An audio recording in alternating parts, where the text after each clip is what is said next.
give me a moment.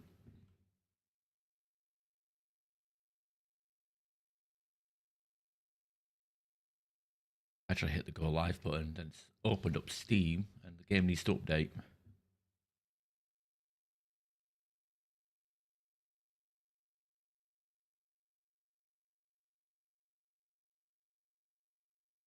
We can play the game. Let us go. Let's see what happens. Right.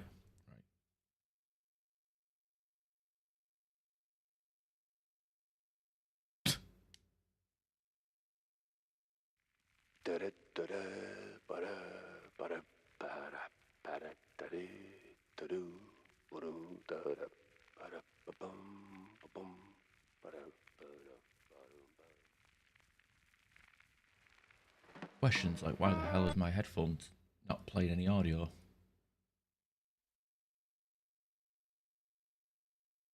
There we go.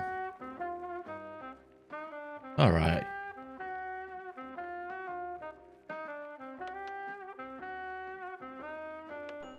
Continue on from where we left off.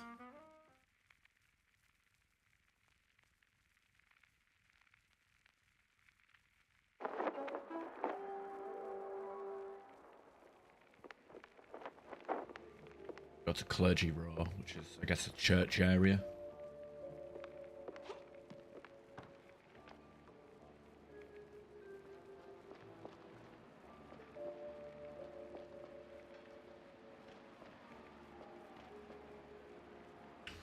You buy the one newspaper.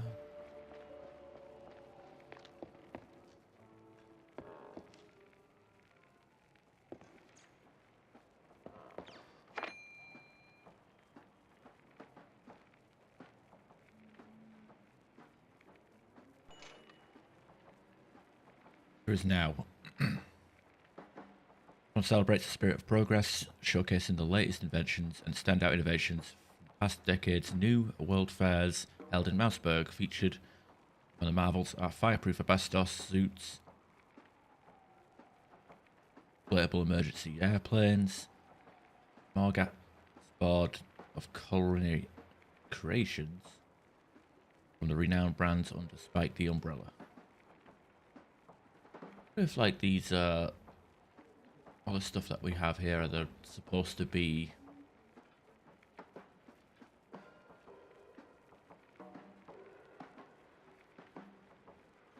discounts, I guess, or like not discounts, like collectibles that we missed, but look like they're supposed to be upgrades. Just they don't tell you what they do, so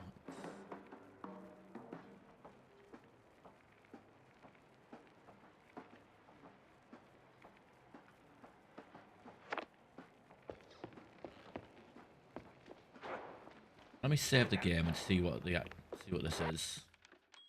Could just Google it, but I'm a bit lazy.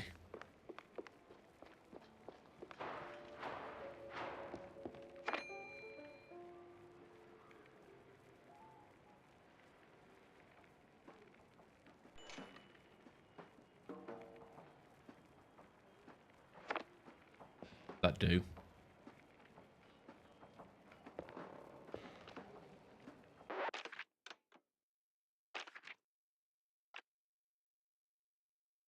Attempt to remove the furthest data from play.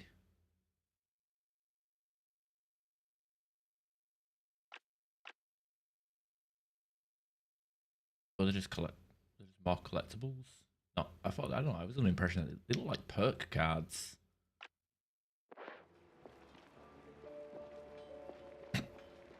They don't do anything at all. Oh, whatever.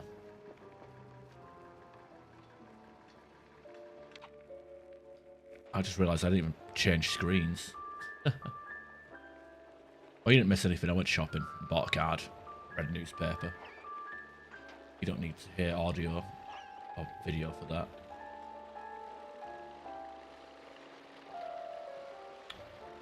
Too busy waiting for the game to install or update.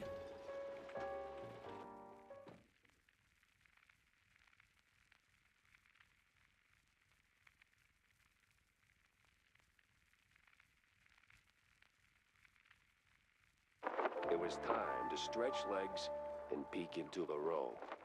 Clergy row.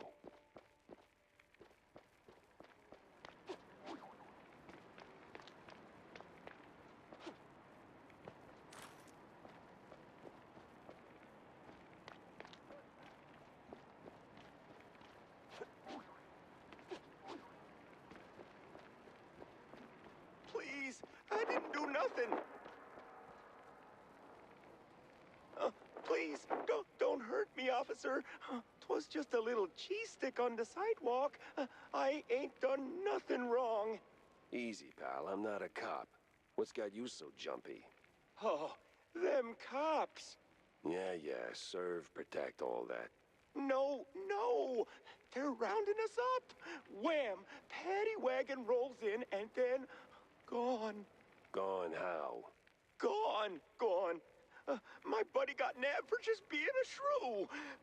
Oh, okay, we've put up with that for years, but, word is, he didn't end up in a slammer.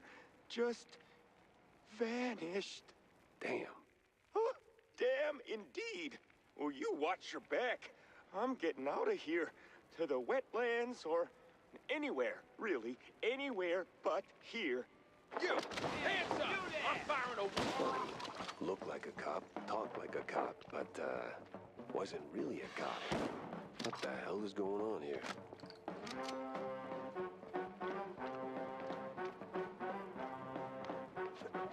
Very interesting.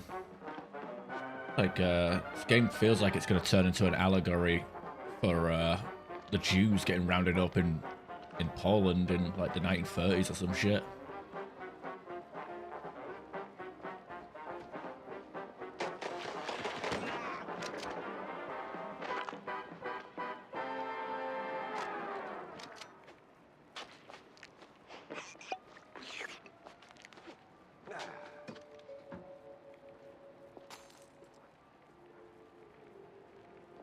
Anyone home?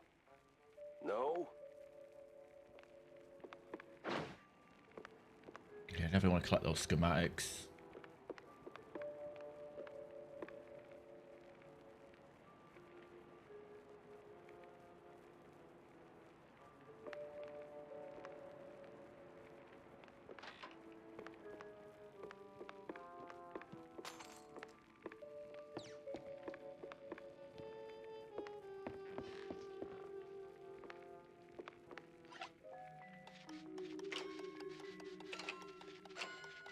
One seems simple enough, right?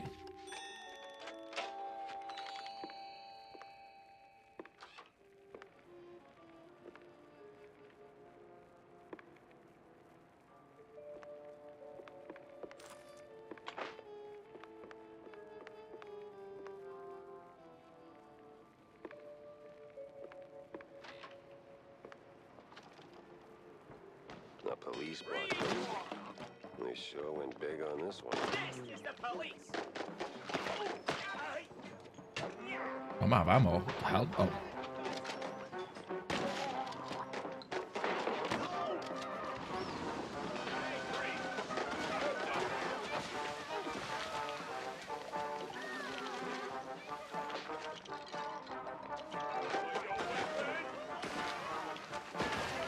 Got a new enemy type there, but they didn't last very long.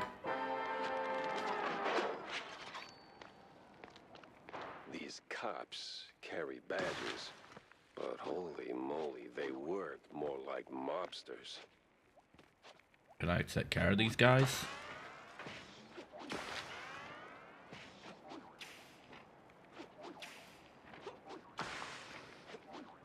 Ah, wasting ammo. No reason. It's not holding much ammo either. I was kind of hoping these upgrades would have given us a bit more pocket.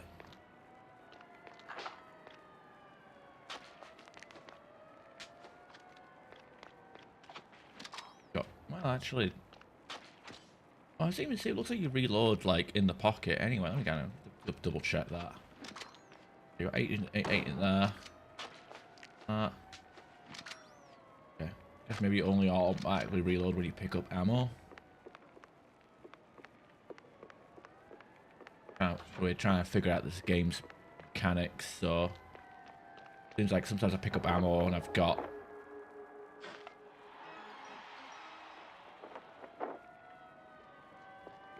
get a full clip afterwards. Times not.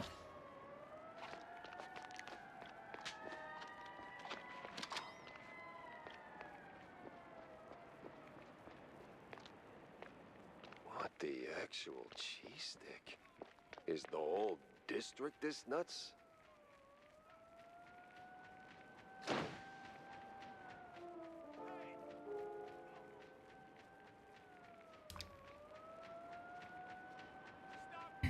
I need answers fast.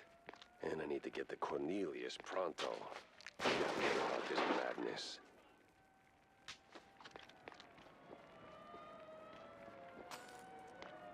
I'm sure I can't just shoot them from a distance and help people, but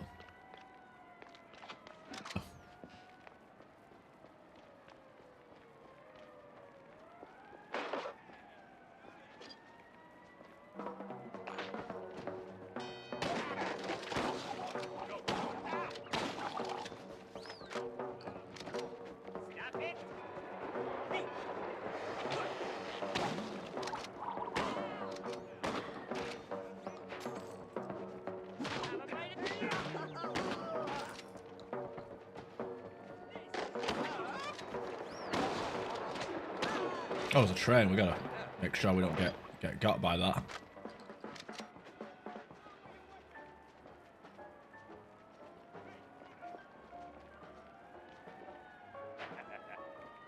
Okay.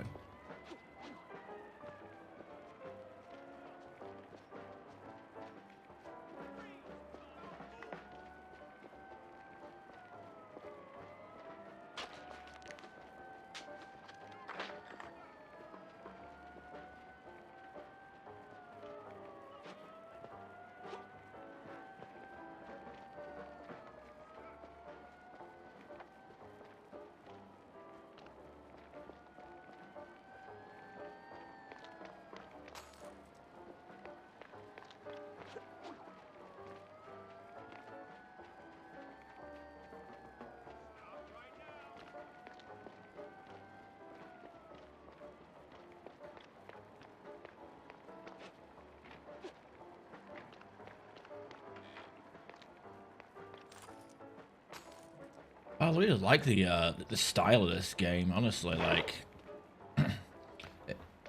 if this doesn't get best art direction in Game of the Year awards, and it fucking loses to another shitty Unreal 5 engine game, shit, that shit's rigged.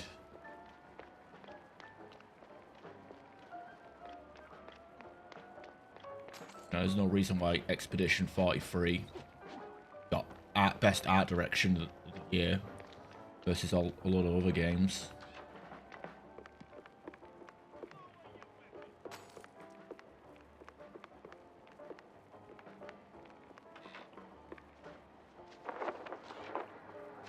Yeah, that backpack is stuck totally by accident.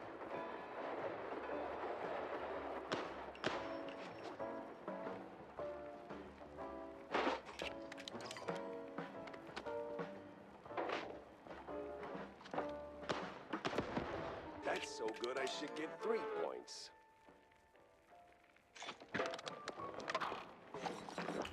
Spinach. Oh, it's like Berserk from Doom.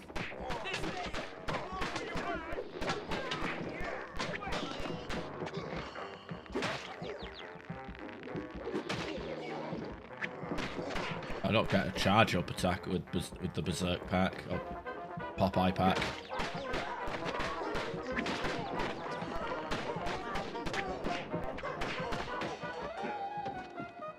Like how my arms go back to being noodly when it's over. I lost pretty much all my armor and a good chunk of health there. That was I'm not gonna lie, that power up wasn't worth this.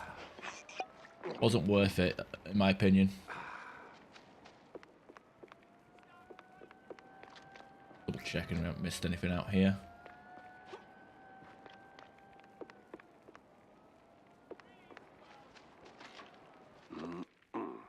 Paczki and kielbasa. All you could eat. Yaruski roti recipe.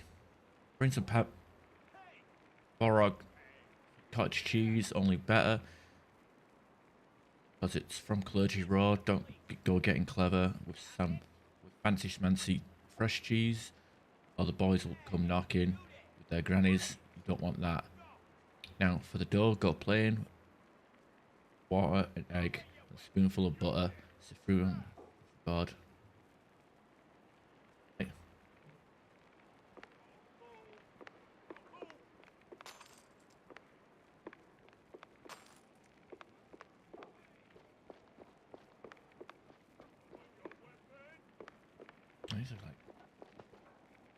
Make sure I double check the windows. Like a lot of these windows are like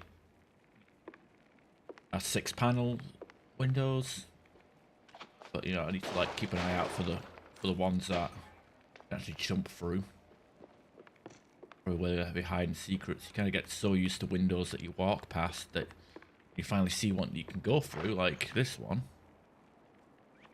That's where we have to go anywhere, but when you see one you can actually go through, we end up walking past it.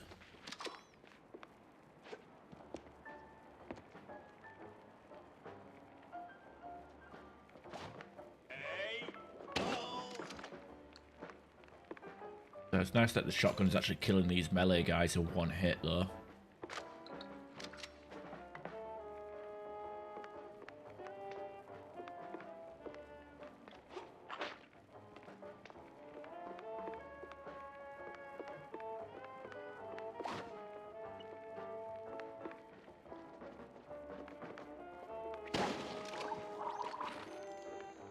Definitely the upgrade is worth it.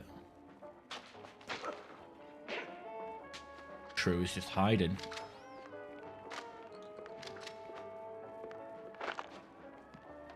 Feel kind of dirty just calling him a shrew, though.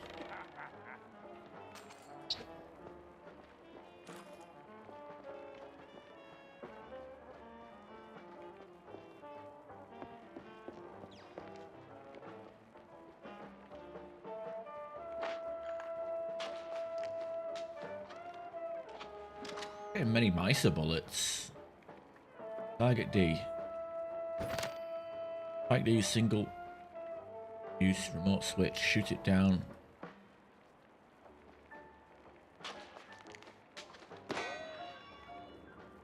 More platform puzzle stuff.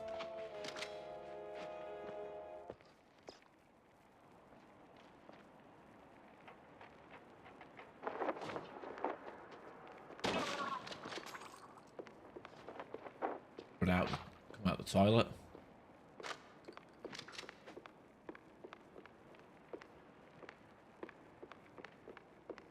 Oh, missed that. Let's see if I can get to the station without ending up in a ditch. I'm assume like even like, you know, unless the location gets completely destroyed, I'm sure I can like revisit places to find collectibles I missed.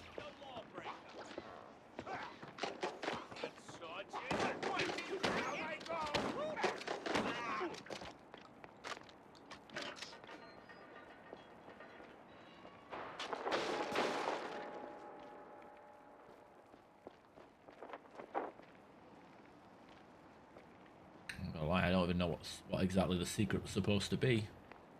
A couple of barrels.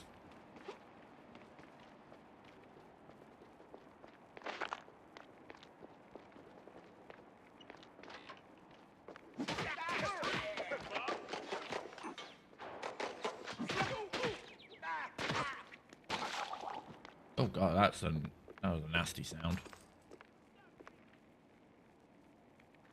The recipe.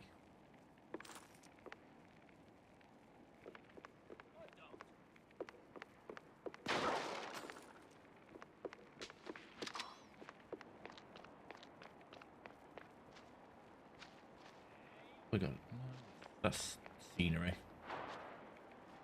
think we were on the other side of some of these areas earlier. I know we went above that.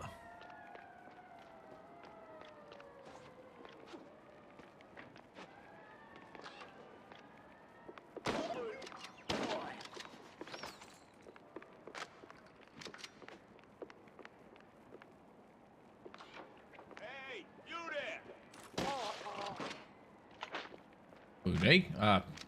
Don't worry about it.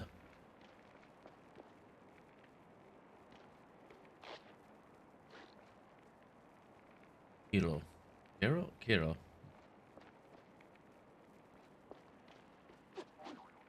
There's nothing back here.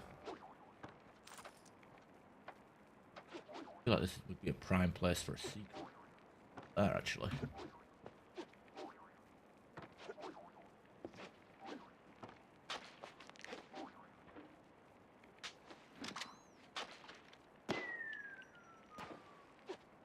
Hang on, are we going the right way? Okay, sounds to go back that way. Okay, so. Ugh, this case reeks in more ways than one.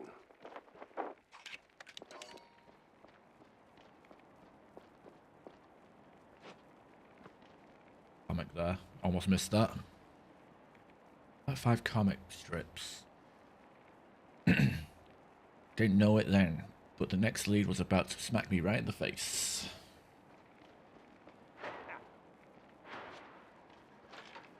Now, the easy way, the quiet way, or the stinking way.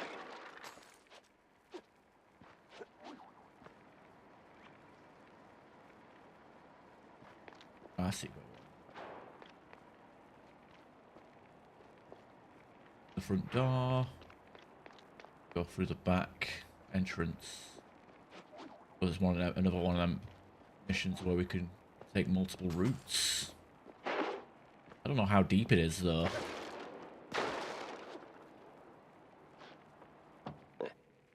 I feel like a super spy.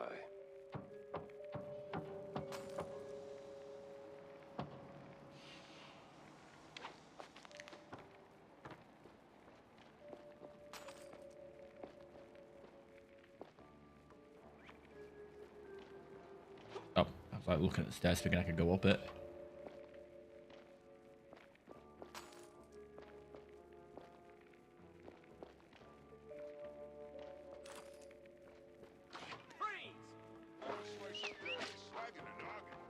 Hey, you! In the trench coat! Get me out of here! I'm with the good cops! Oh, I can tell the other ones are bad, all right.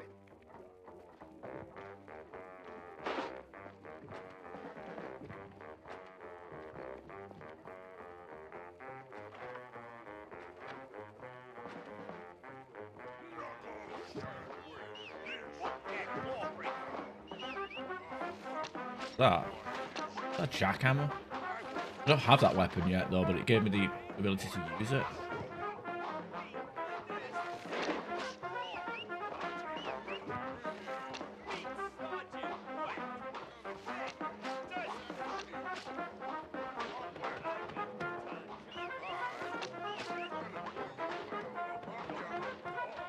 Now you see me.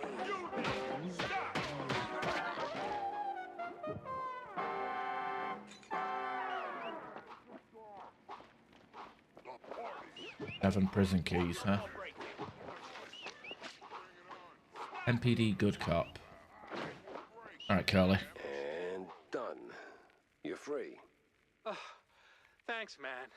This place is a real madhouse. The officer upstairs?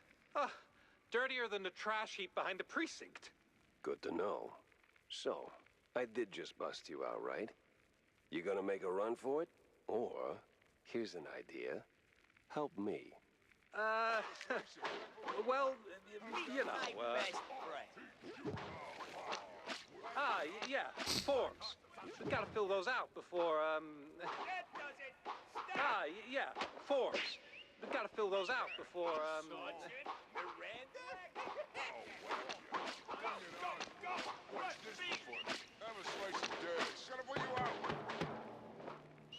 Prepare for steam. Not bad. Just go.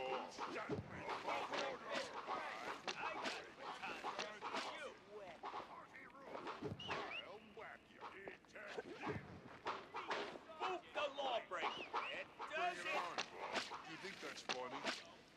Card there. How did you guys get locked in here? Why would you lock your own guys in there? Gonna put you. Lot 14. I will score this and Shortcut unlocked. Wow. Back arms you. Wagging an noggin. Oh, fuck you. I got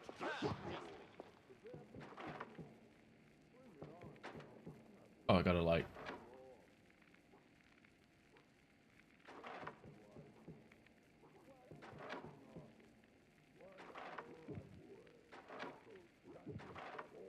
Like crank it until it's the right amount.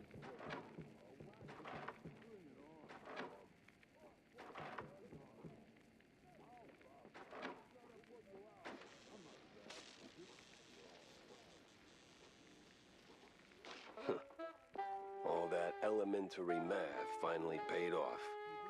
26, so that's 3 minus 2, 7. Right.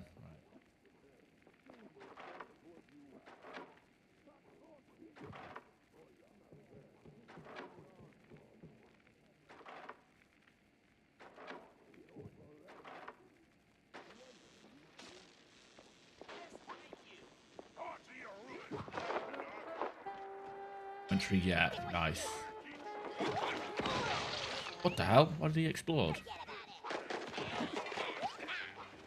Okay. have a slice of my gun. Steve.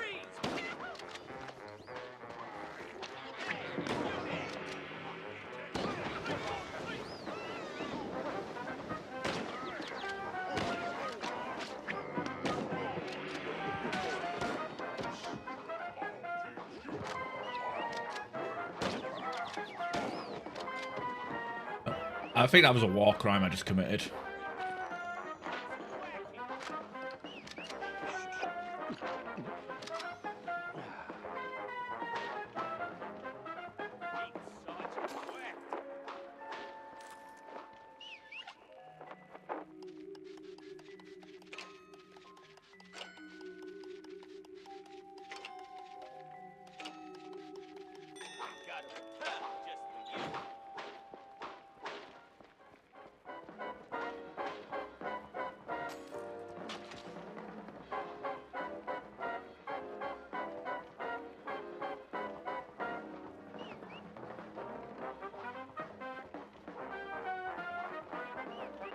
That's a save.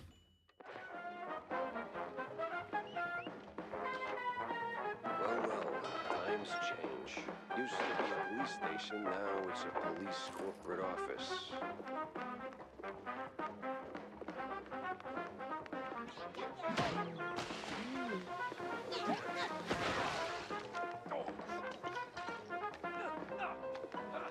Ideal. And enemies that blow up in your face like that.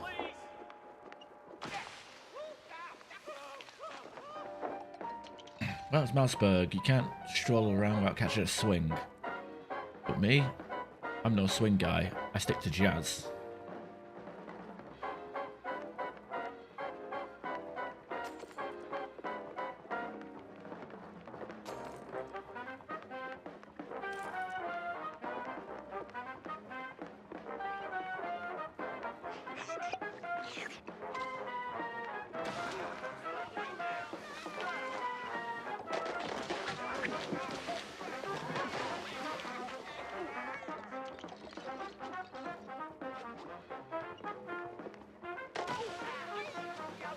Well, that's odd. He's got the look of a cop, but not the precinct stink.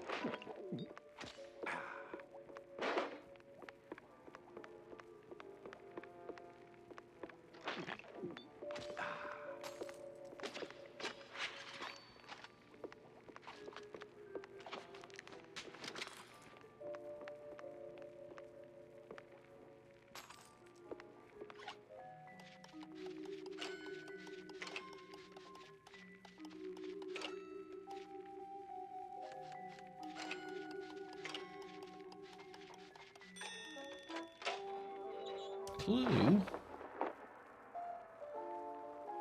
Map of Malsberg sewer system. A few manholes and tunnels are circled in red. A route? Crooked cops were hauling shrews into the sewers. Why? No one could know. Tommy gun. The shrews. James gun. The cops.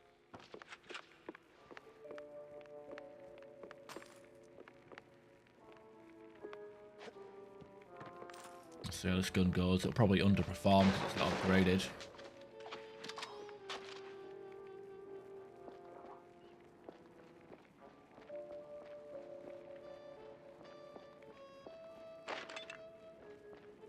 James gun. The Jimmy gun, yeah.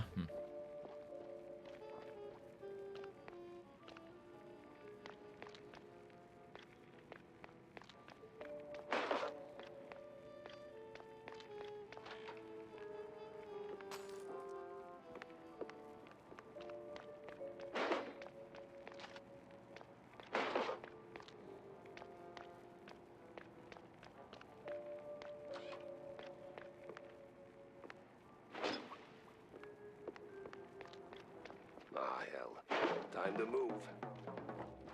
Lower your weapon.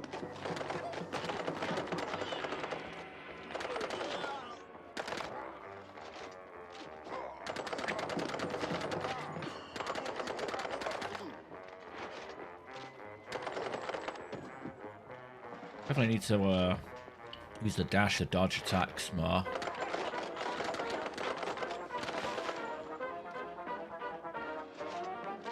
Oh, we've already been in here.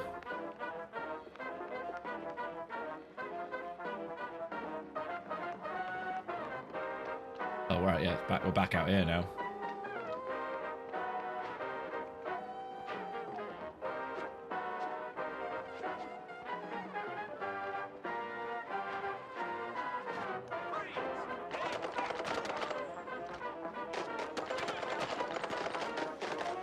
Hey, Stradim. Yeah. 100%. It's got that 1930s cartoon style. That's why I picked it up. I saw like an ad for it on Facebook like years ago. It's like, that looks good. That looks interesting. I'll wishlist it. And then about a year later it came out. How have you been?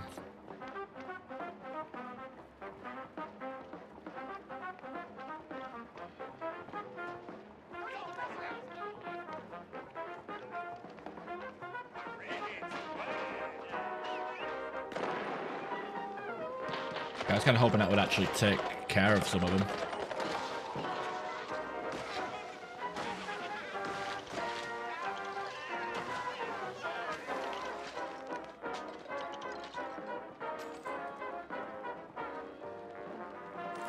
I was saying earlier, this game doesn't win best art style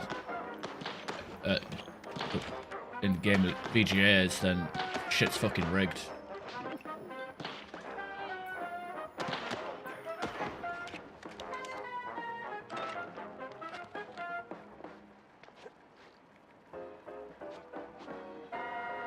If it loses to another Unreal Engine 5 game, that would be fucking ridiculous.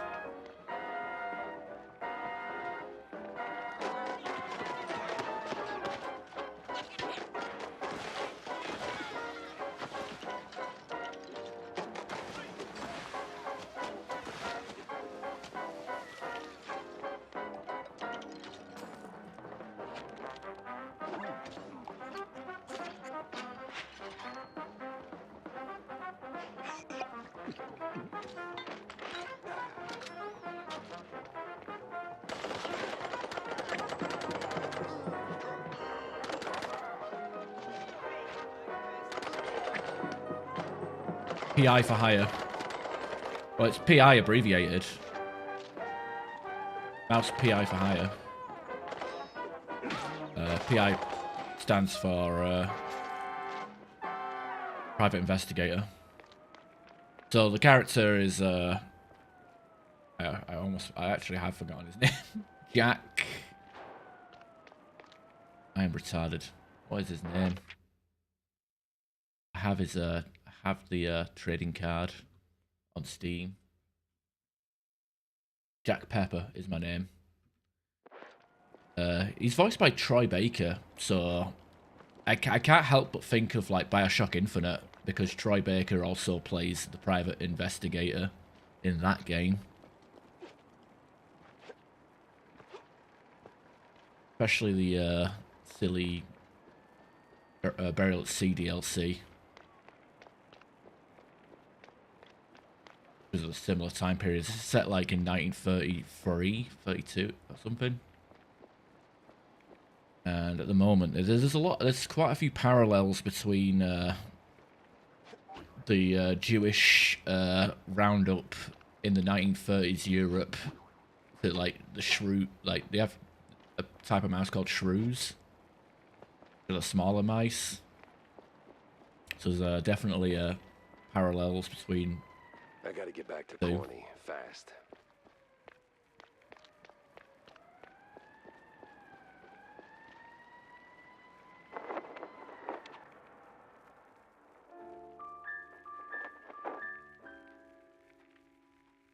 It didn't seem like much at first.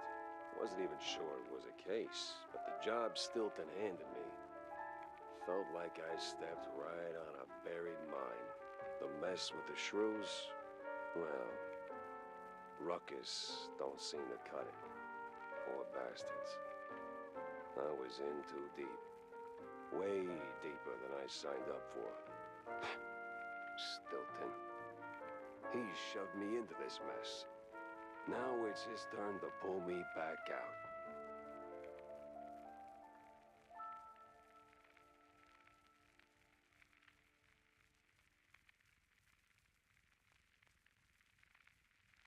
Well, that was awful in more ways than one.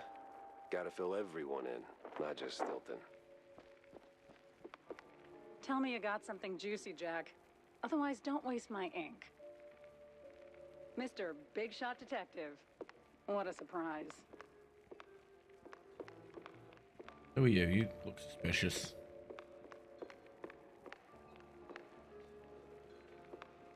Sup, Jack?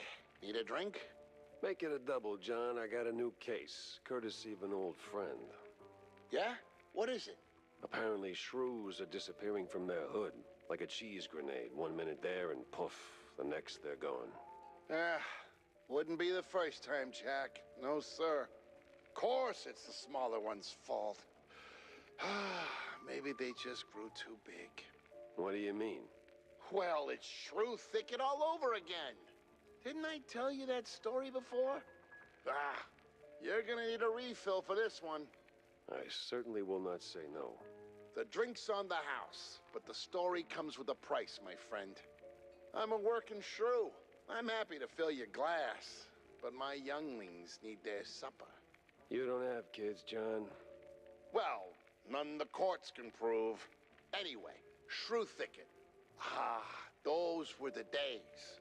We did it, Jack. Carved out a little slice of shrew heaven here on this very soil. Ran legitimate businesses. Real honest work. Judges, bankers, coppers, businessmen. We had them all. All of our own ink. Nice homes, white picket fences, big families, all that jazz. So what happened?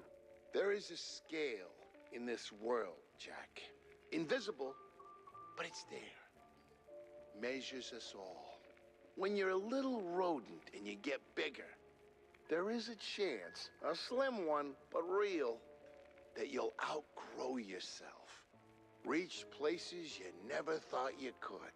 And in this world, there's always someone bigger who'll clip your tail just because they can.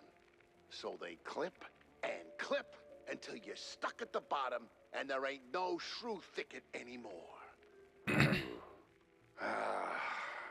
Maybe I'll pour myself one. Hey, Jack. Jack? On. Be back here, is there?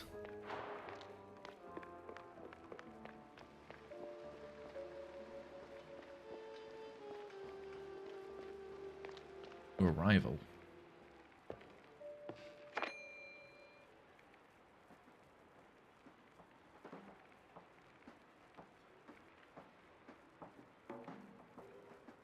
I don't even know if they actually do anything.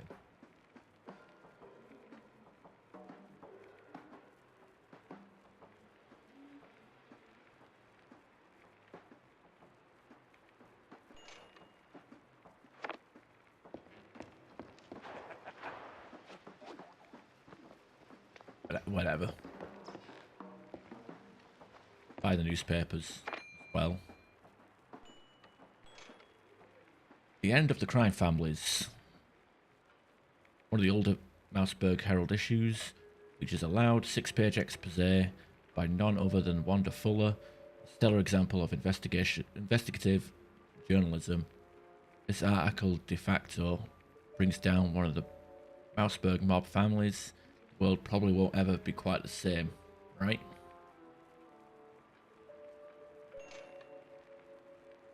And issues of the Mouseburg Herald. Okay. Achievement.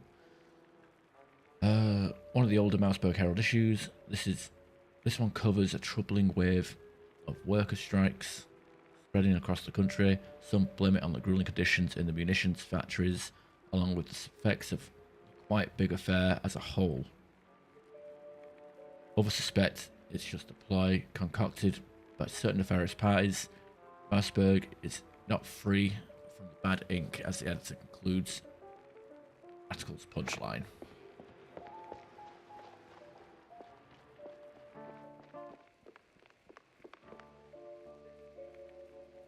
Make sure to upgrade your boomsticks, Jack. More bang for your buck, right?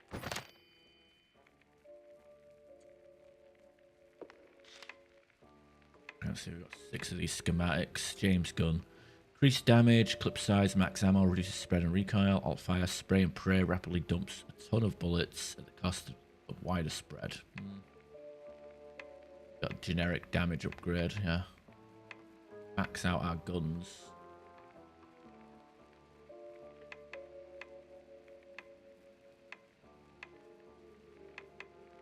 Go with this one. Max out the shotgun. Then we'll upgrade the chibi gun. Can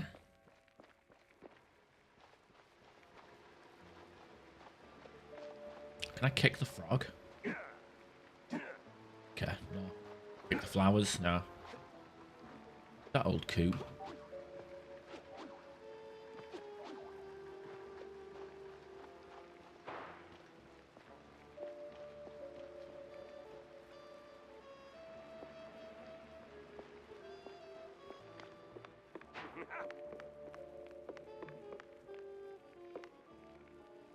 So, did you find anything of substance? Not sure you want to hear this, Cornelius. That bad, huh? Worse. The cops, they were rounding up their shrews. Not an arrest or two, more like a district-wide hunt. What? Yeah, but these weren't your run-of-the-mill, trigger-happy, cheese-chewing, law-abiding cops. Something's rotten in the police force. Stinks worse than blue cheese on a hot day. You're saying these police were dirty? Crooked as a broken nose. They've even been locking up their own behind bars. Must be some internal squabble to keep the honest cops from squeaking. And the shrews? They locked them up too? Not that I could see. These crooked cops must be holding them somewhere else. I did find a sewer map, though, so diving into the muck is next on my list. Oh, if what you're saying is true, this is most concerning. Oh, those poor little rodents. Keep it up, sport. Oh, you wouldn't believe what I hear at the rallies. We're this close to full-blown despotism.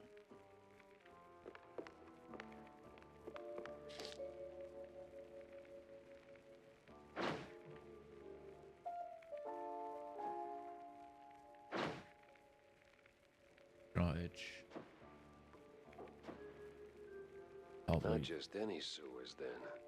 It's the old subway. Filthy as they come. Better check it out. One of these two cases are connected. I was half expecting to be finishing the Missing Magician before we actually. Let's see now. This should.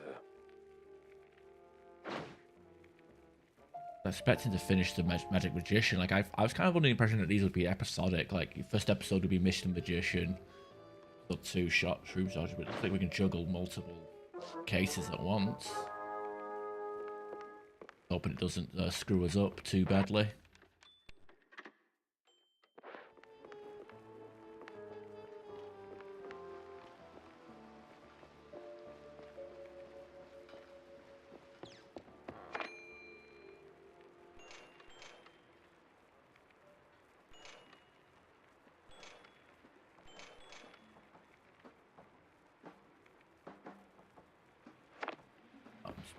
Fill up on ammo.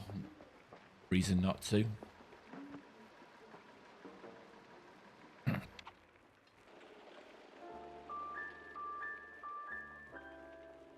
Old subway, huh?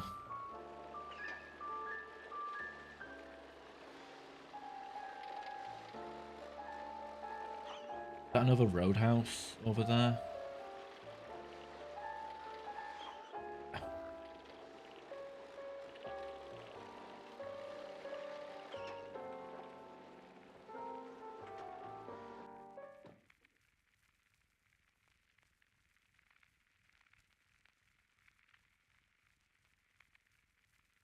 The underbelly was crawling with lice. Or maybe mice. Either way, it stank worse than a campaign promise. All the grind of our washed out. And if I wanted to find the missing shrews, I had to push through.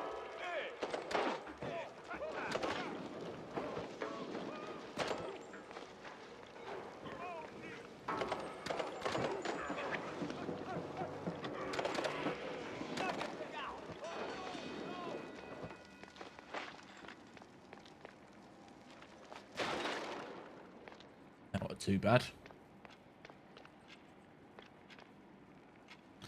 Visual warning by Mayor and Mouseburg Transit Command due to uncontrolled increase of illicit substance trade along the steep line station. Steep line side will close the verbal notice.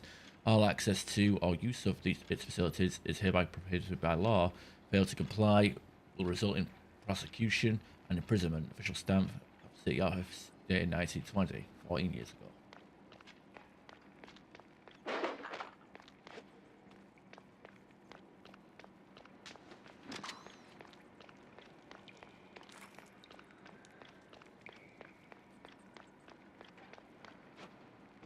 Upgraded the shotgun, so hopefully we can get some work done.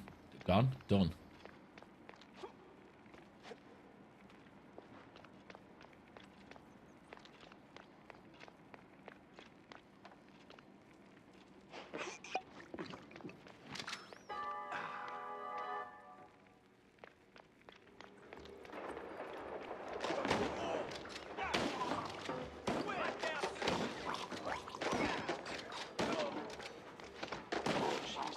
Here than a midnight raid on a dairy truck.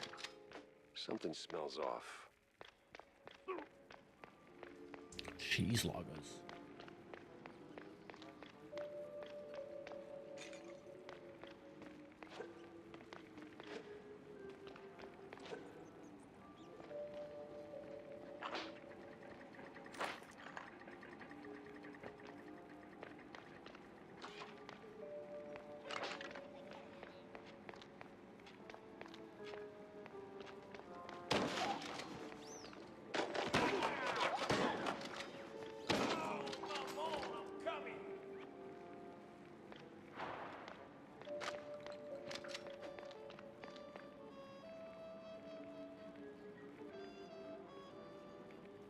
Use the flashlight in the vent. Ticket seller, I'm going on a perilous journey, so I need your strongest tickets. You can't handle my tickets. They're too strong for you. One of my Herald newspapers titled "Boy Eats Bad Book." It chronicles an 11-year-old Floyd's upset stomach was caused by a little rat's appetite for esoteric literature, literally. By the time this diagnosis was made, Floyd had chewed down the entire volume of Platter's Team Mouse's except covers and 2 pages layering realities. His father, when asked, admitted, sure, he ate dirt sometimes, but philosophy? She's Louise.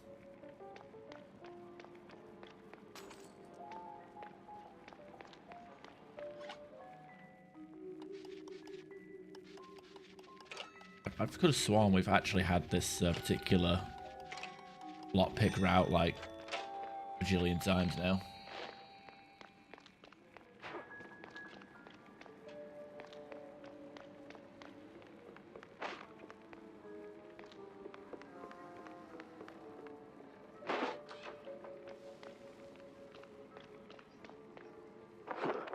Just right for a shrew.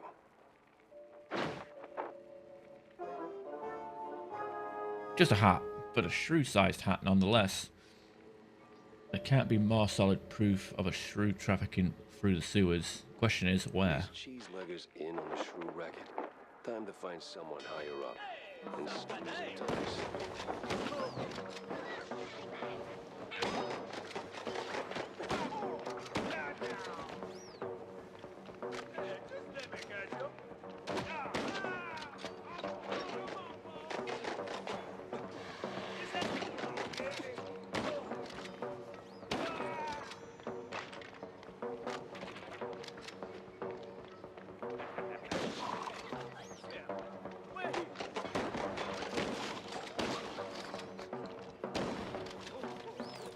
Was that a freeze thing? Wow.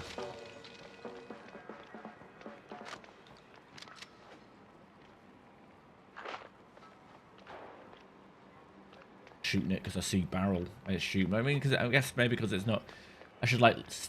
I don't know. It's weird. These explosive barrels with different elements seems cool, but like, I'm not. Yeah, I've got freeze on it because this game is in black and white. Like, color coordination is non-existent. I can't. You know, the semiotics of color is non-existent.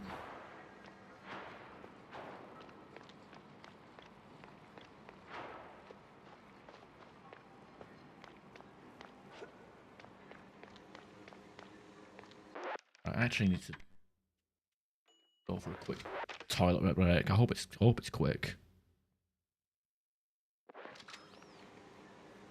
So we'll be back in a second. Go to main menu, so we've got some background music.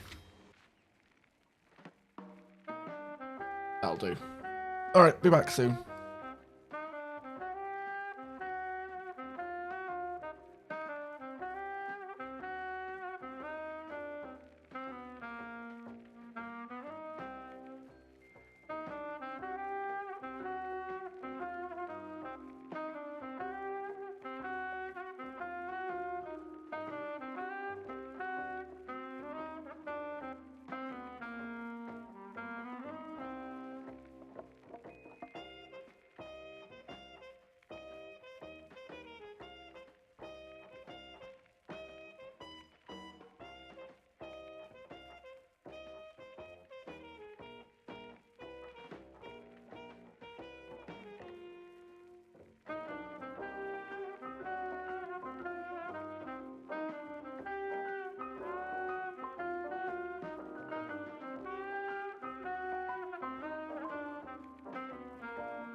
Alright, I'm back. Oh dear. It's a good thing I'm home alone. Because I just left the longest, like boomerang shaped shit in the toilet and I can't flush it. I'm not spending the next 10 minutes trying to flush a turd. So I'll do that in a couple of hours when the water and bleach has broken it down a wee bit. Oh god.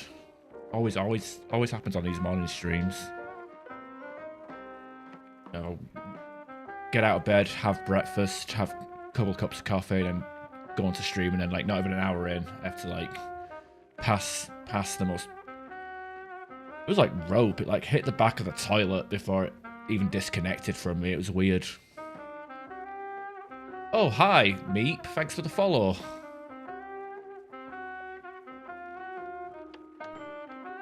I swear I don't talk about my toilet habits every stream.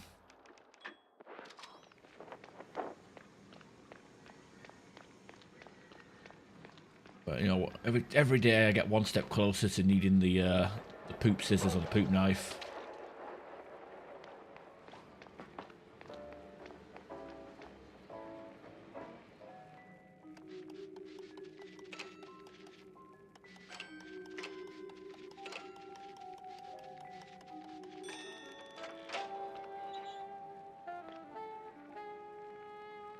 Yeah, I can use a flashlight here. It's weird that I couldn't use it in that other room near the ticket office.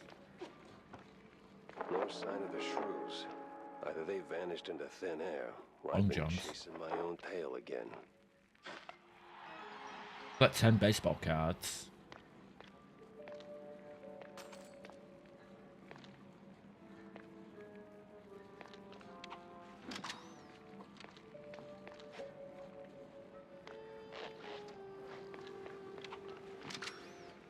I can't use the flashlight anywhere though. Weird.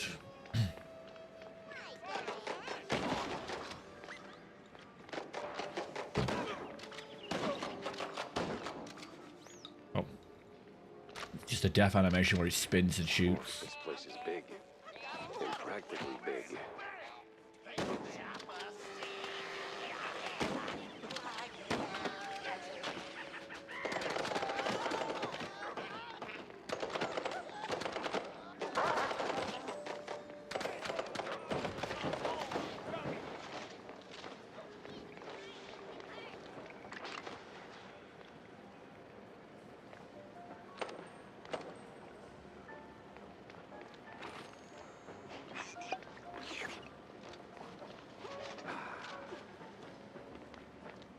Range.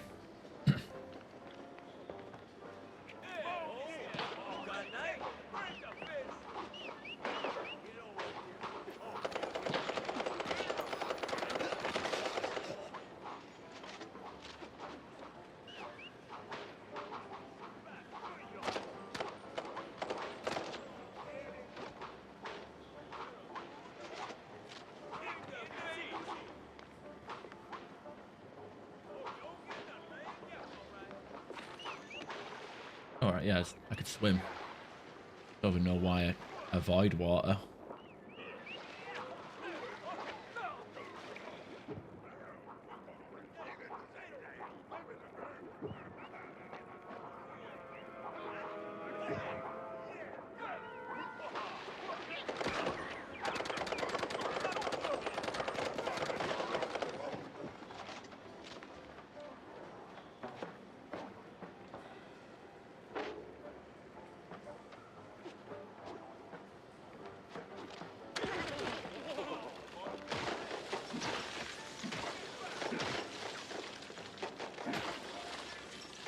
Pretty cool.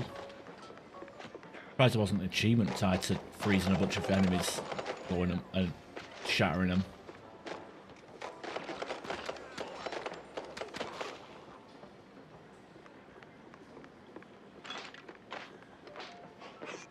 Yeah, the cabinets are a full heal, I guess. I mean, it probably told me that, but I forget.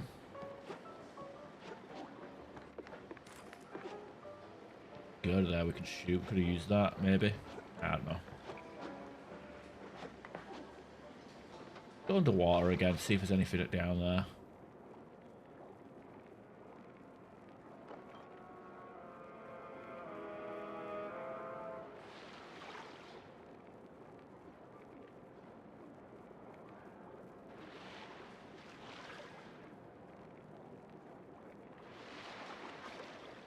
Reminds me of Flushed Away.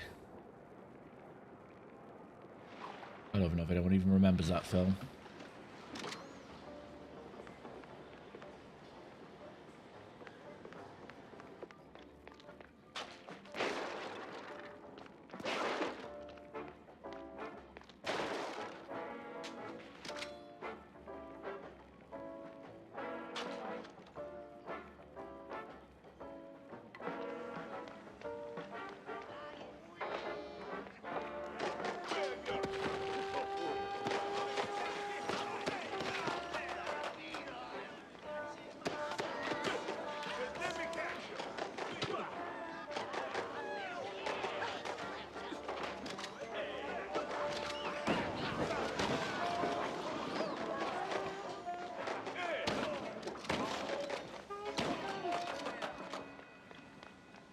A lot of enemies blow up at the same time.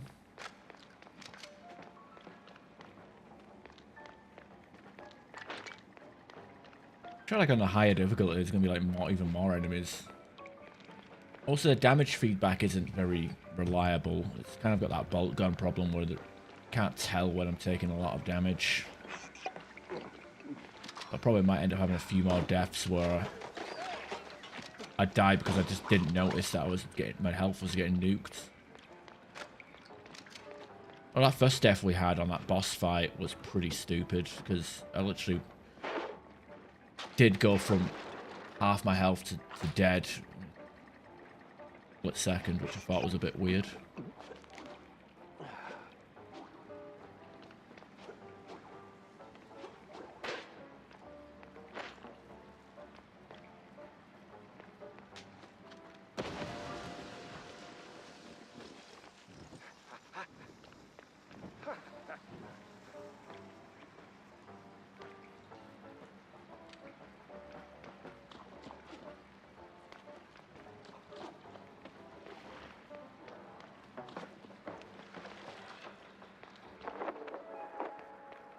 Charming spot.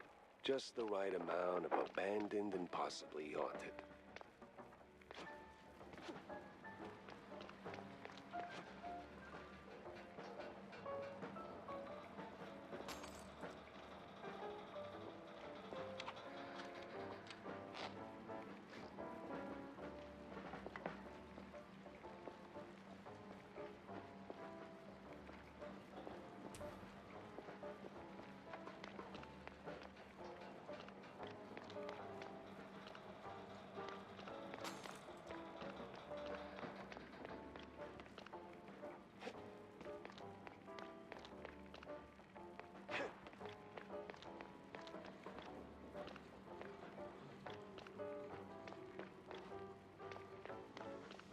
Quite a deep secret.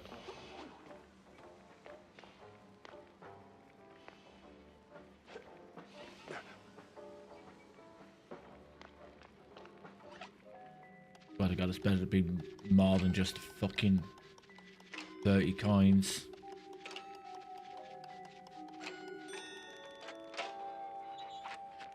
Oh wow, 60. Is that it? Oh, yeah, oh, it's a shortcut back. There must be more to this area. I mean, this secret literally took us on a fucking long route just to give us money. I feel like we... Oh. Spawned enemies.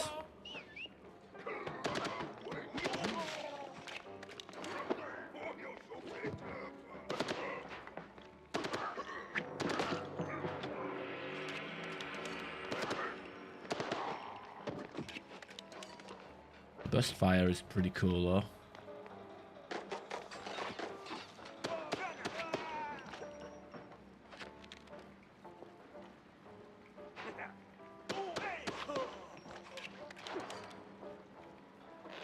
That reminds me of the Arafika. I don't know, Call of Duty or the one, Resident Evil 5.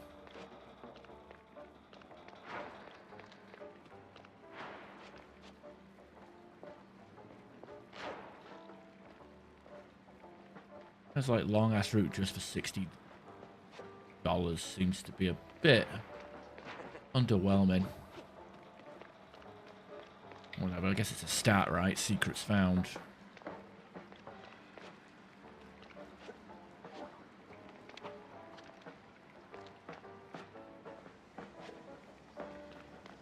If that's even being tracked, I wouldn't know. I'm not paying attention. Don't know if I'm going to try and go for all the achievements in this game.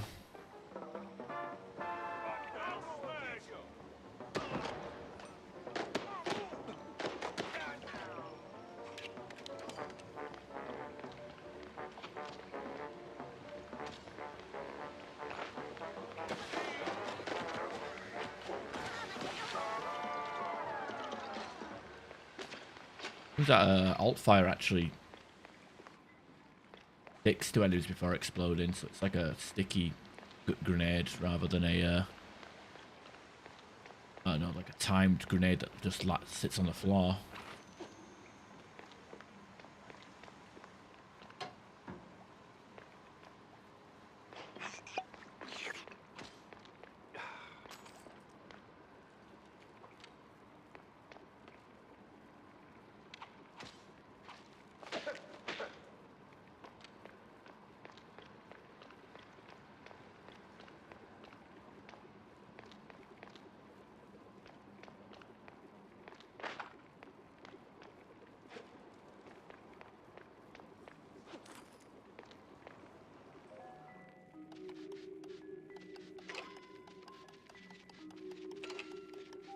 I've definitely seen repeats of lockpicks that we've done before.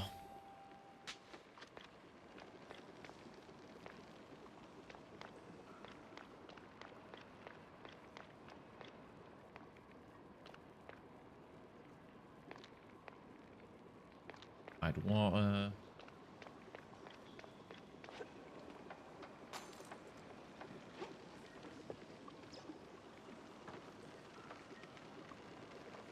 Electrified? Fine.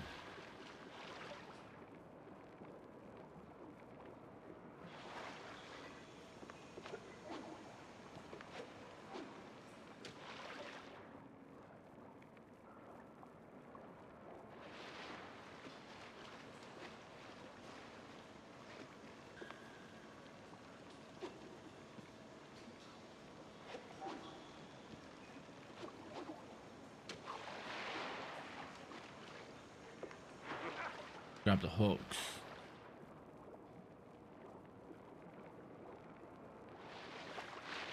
This place is a pretty weirdly designed underground subway. Like, why is there like a... I guess it's flooded, but... Oh. You ever like look at level designs in a video game and think, okay, what is the real world version of that? Why, like, sense does it make to have that?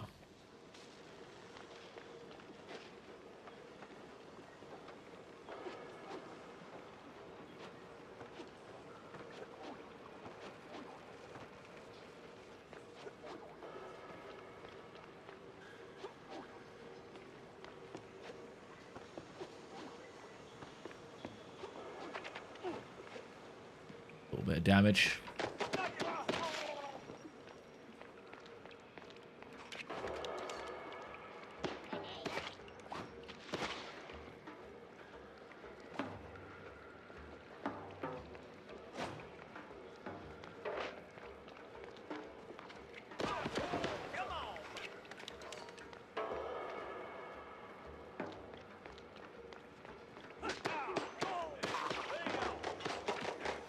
I'm out of ammo.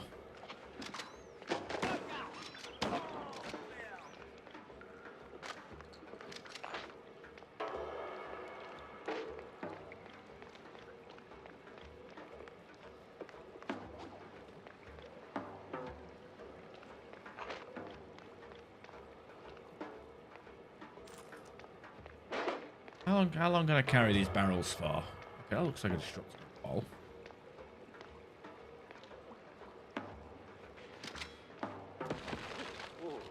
Okay, I didn't expect it to explode. If I had to shoot it to have it explode. Yeah, that looks destructible. It's,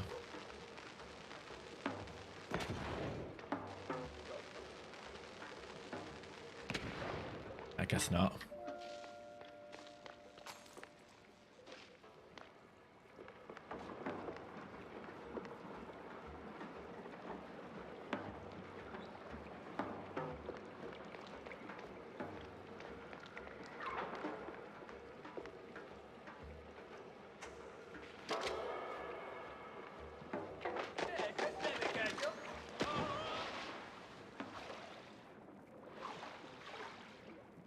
Might hide stuff in the water as well.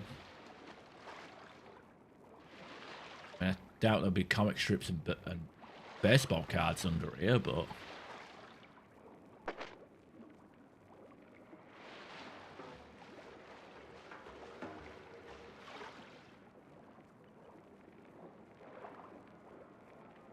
Got a bit of money. Paper money somehow, but money.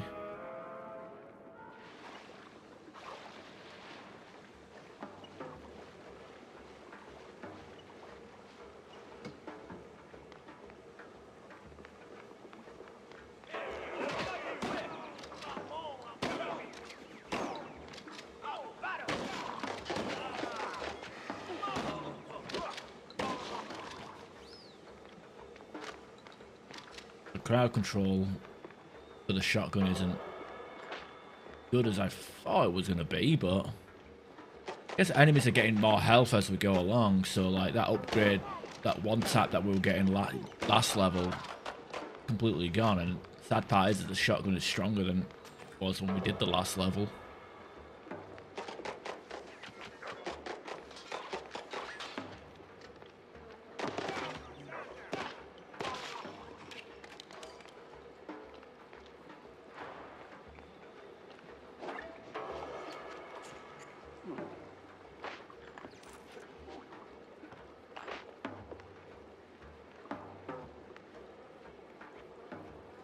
There, let's go under the water. Go down here.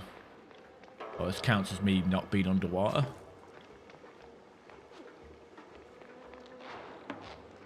Pretty funny. But nah, that does. A bug. Probably. It was barely a game. Hey Meep, thanks for the follow by the way. Yeah, I saw this game like advertised on Facebook like over a year ago and added it to my wish list, and then well, came out I guess.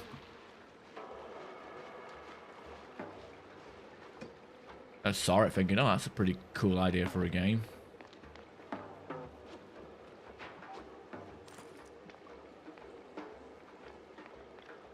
It seems pretty cool at the moment.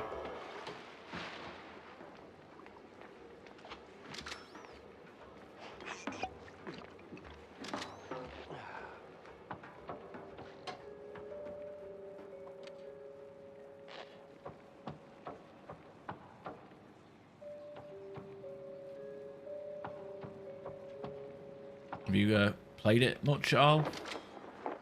Station worker. Why is there a person working at an abandoned station? You in on the gig? Don't shoot, mister.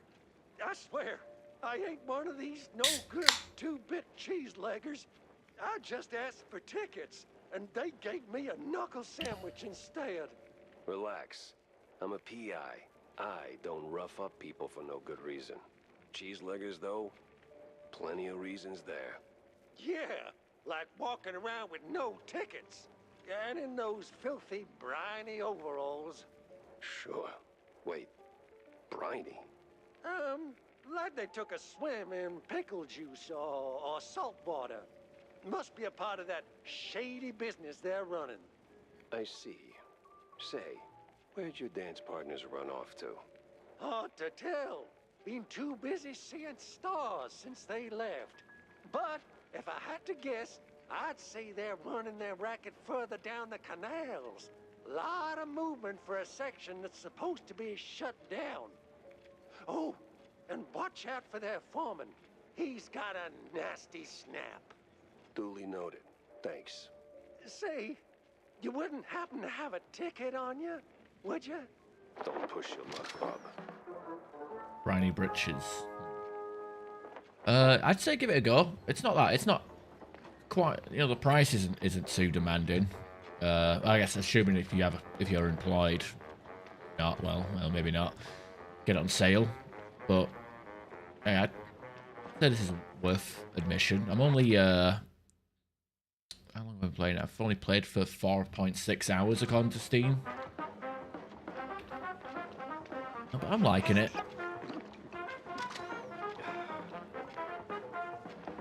So it's worth playing.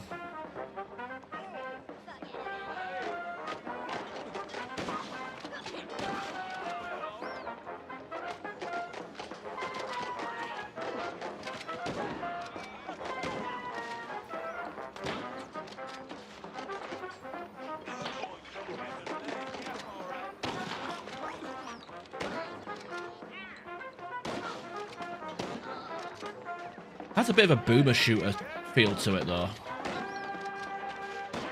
Of how much enemies are on screen. Kill 10 enemies within 20 seconds. Monster kill.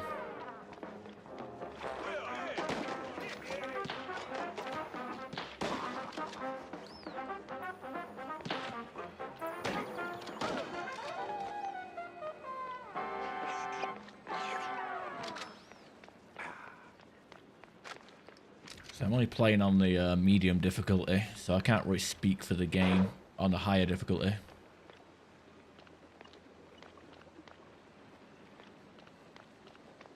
You would not pay money for it. That's a shame. Right, this company could do with a bit of support, but if that's how you feel, fair. If you're not into the gameplay style of it, the detective side of it is pretty skin deep. I think it plays more as a boomer shooter than has the detective stuff tacked on. But the art style is definitely the selling point. But yeah, maybe get it when it's on sale. It'll probably be on sale in like a few months. I think I bought it for £25. I don't know where you're based, but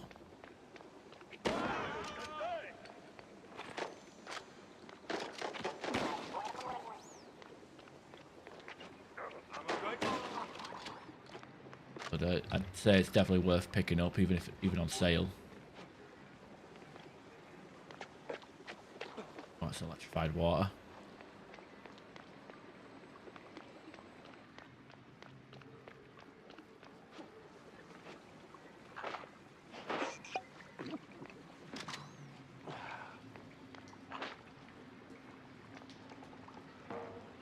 So, you're the pesky mouse. So the rumors are true. A giant gator in the sewers with a Gatling gun. You better believe it, bub. Now hold still with you. My plan coming around.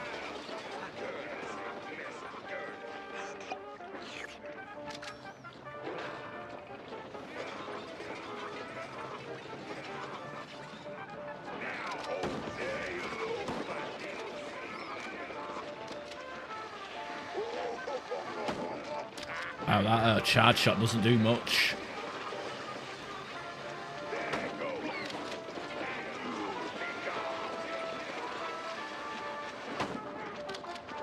Got another croc with him.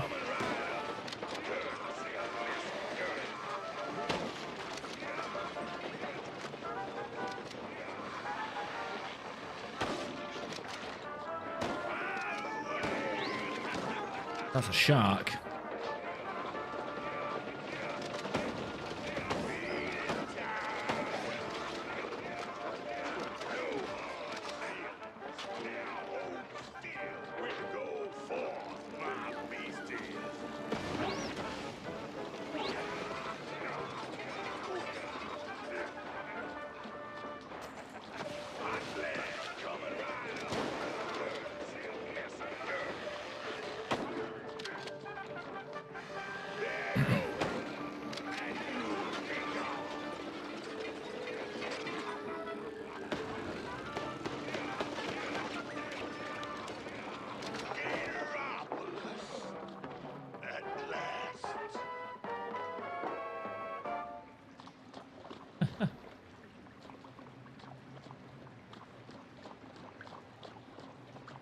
Yeah, and also it's hard to do in certain styles as well. Like you kind of have to rely on the sprite sort of deal. Like Cuphead seems to do a decent job at it, and so does this game. I mean, obviously the levels are all 3D, but like the sprites are all 2D. It does have that Doom 1993 appeal to it. Duke Nukem, Bolt Gun.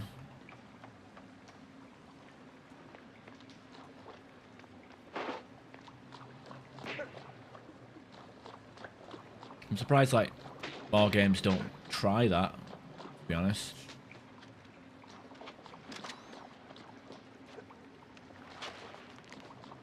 Making sure I've got everything.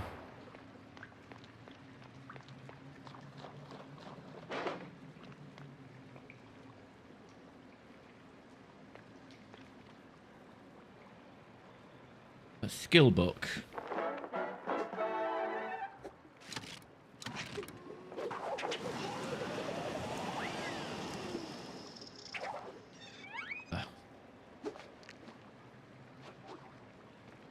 I don't know what that's supposed to do.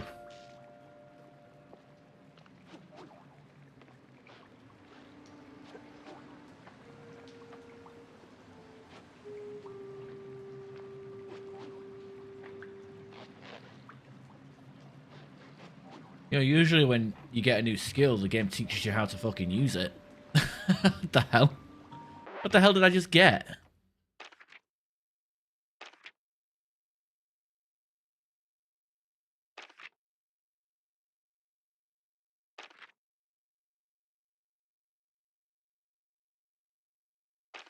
Tell me in the controls.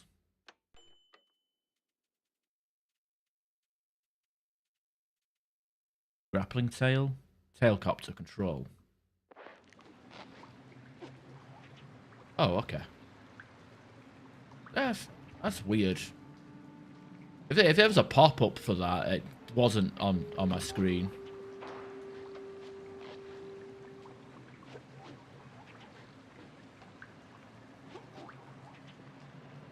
Like some sort of like gliding ability.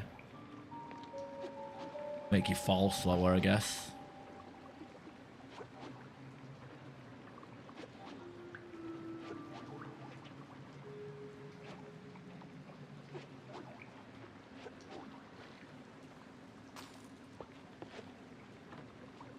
I like that.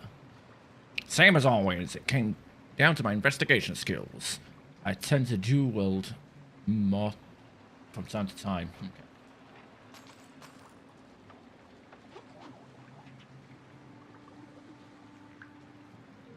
Oh, that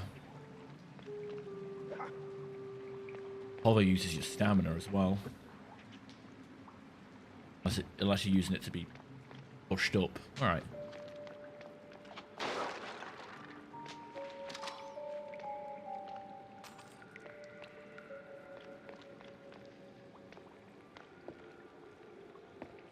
There's a ladder down there. I want to go down there anyway, just to see.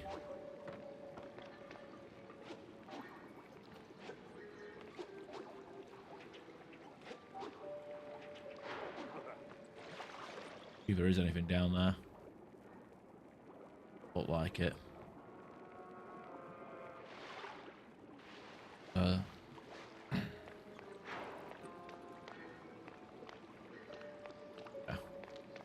There was no reason to fail on purpose with this area.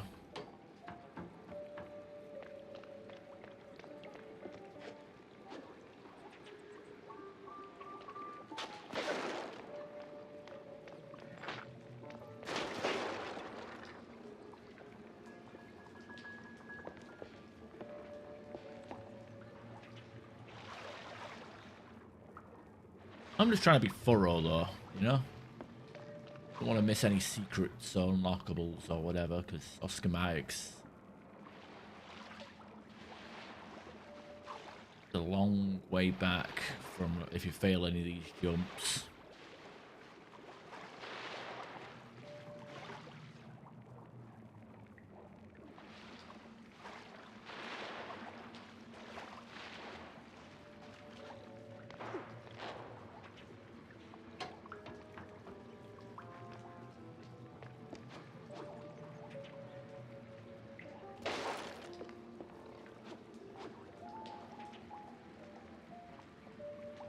I'm getting like flashbacks of Spyro with some of the gliding platforms that you have to do.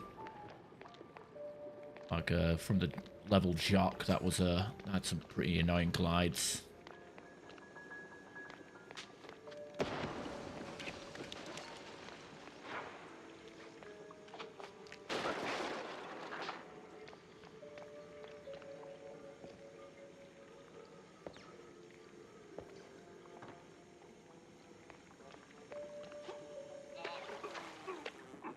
Oh, that is electrified water.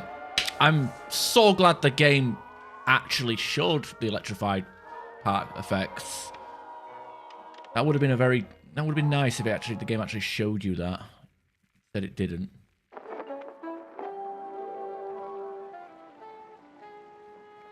So we're all back. Oh, we're all the way back here.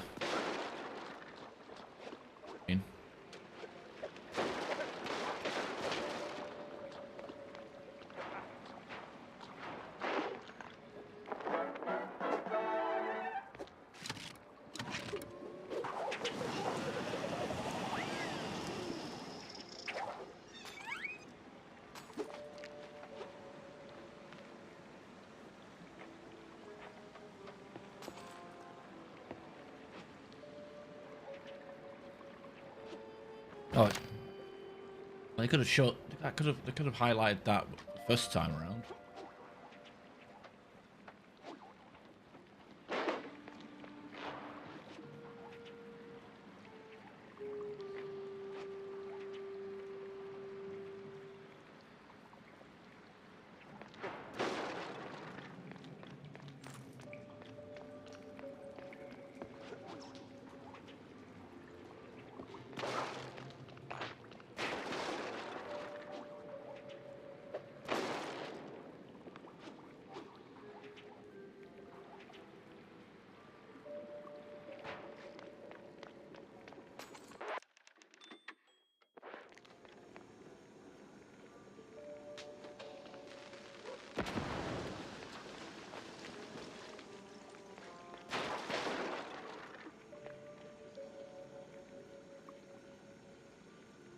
The water isn't even electrified on screen here, so there was no way of fucking knowing.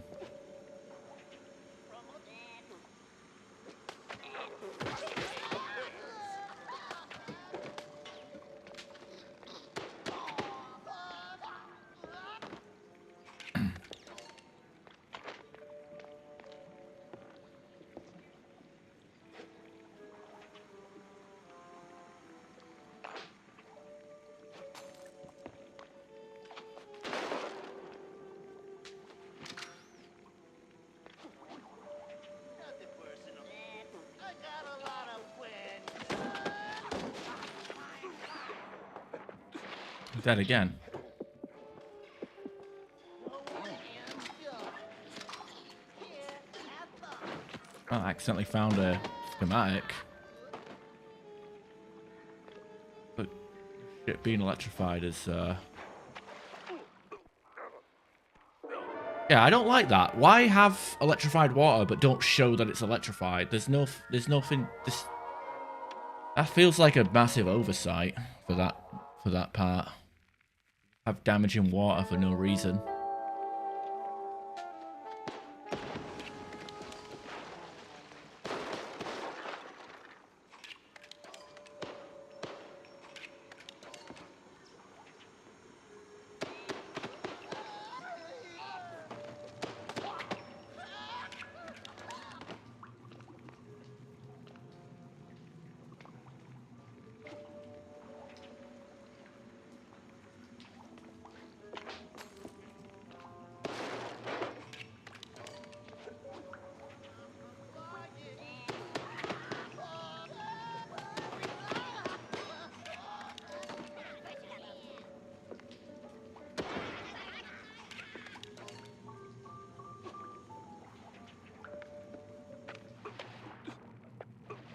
Amount of damage it does to you and how quickly it...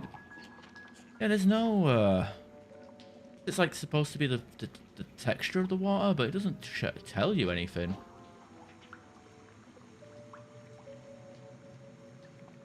It seems like a really cheap trick.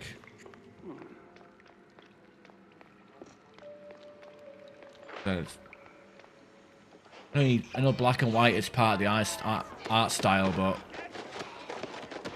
I think this is that one of the moments where you need the kind of need the color.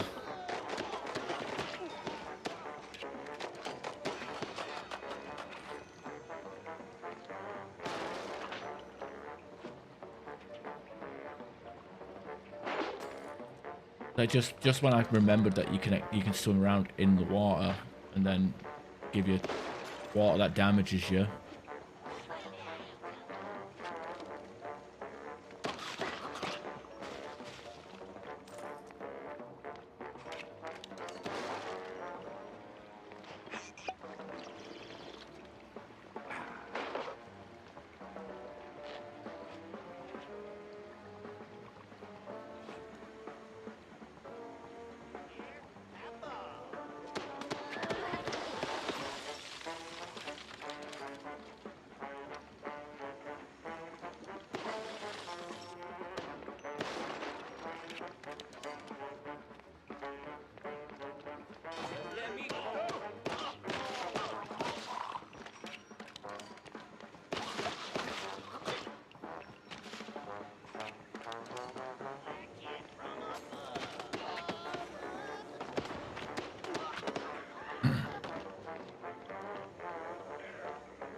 Piercing damage doesn't seem to be too high on the shotgun.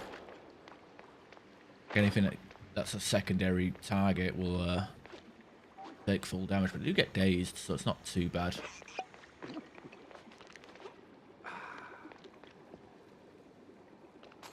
Ones that push you down now.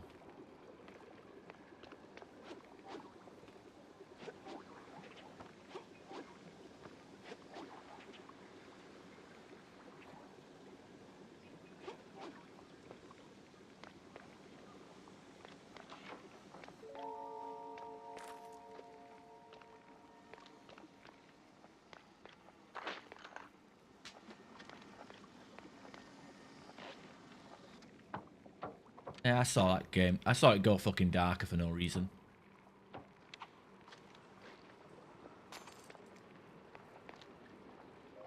I'll pick.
Wait, what do you mean? Wait, what? What? No, fuck right off. I didn't fail that. I didn't hit any spikes. Jammed. Okay. So what, I can't restart? Fucking time... Nah. That's some horse shit. Permanently locking you out of shit.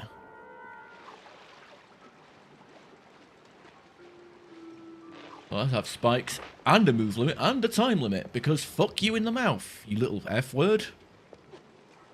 We don't want you to have any fun. that like locked out for the rest of the game? Like, what if there was a comic strip in there that I want that counts towards an 100% achievement, huh? Can't get it now, can I?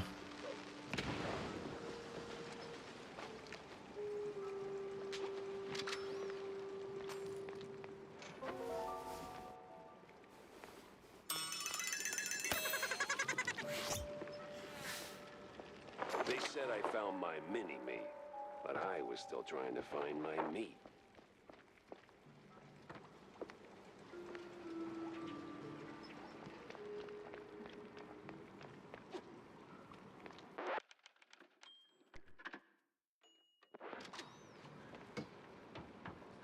What the hell? That's bad. We have deal. Wait, is he talking to me?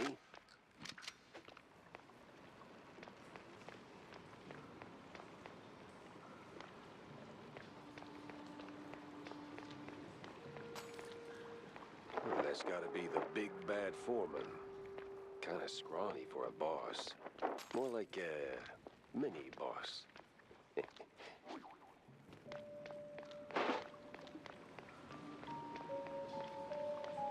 It's like quite a an arena for shooting other enemies.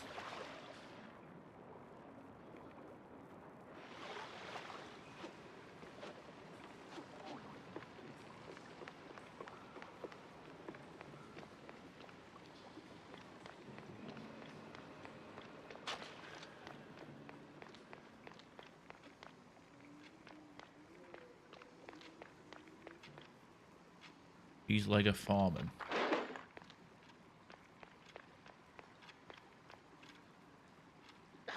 Listen, Couillon, I don't know what made you change your mind. Wait. You're not one of them coppers. Of the crooked kind? I'm one of those guys who brings lost shrews back home. And whatever this operation is, it's a stinky, sticky roadblock in my way. So this ends one of two ways. You're in cuffs, or you're on the ground.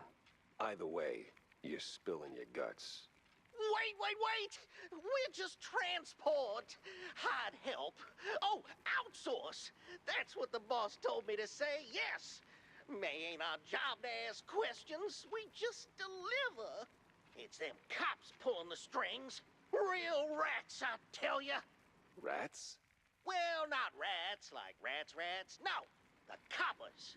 Crooked boo-doos. They made us do it. Swear on my mama's cottage curds. With all that brine on you, I'm guessing you're ferrying the shrews up the shore. Up. Somewhere in Wallop Bay. Ain't got an exact spot. The cops take the cargo over by the sewer outflow. They're shrews, not cargo. Oui, my bad, sir. Wallop Bay's huge. It's like looking for a shrew in a haystack. I need to head back to the office. Rethink everything I've learned. Preferably over a glass of spicy hot fondue. Spicy hot fondue.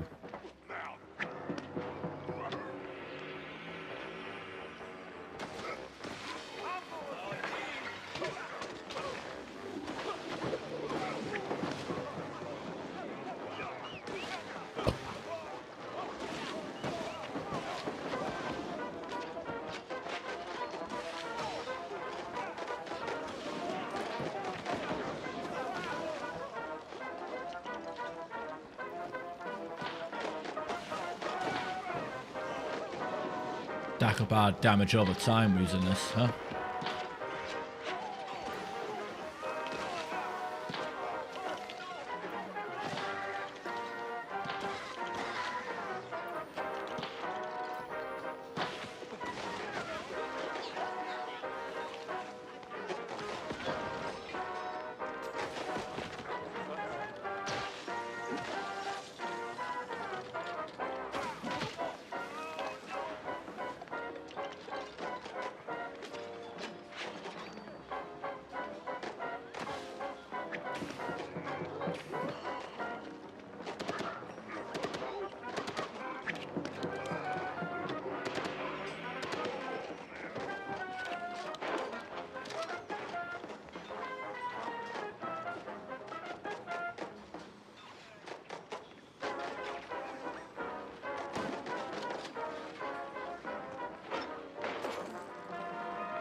The music gets muffled if you go underwater.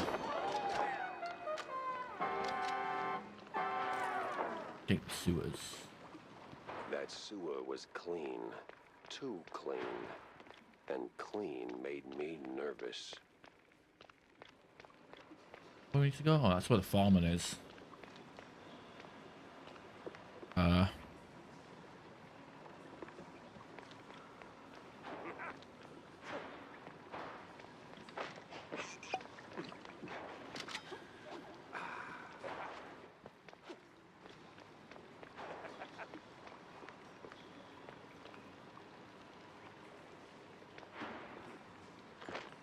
They don't take us back the way we came.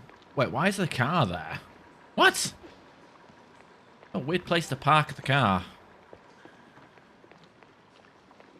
Many questions.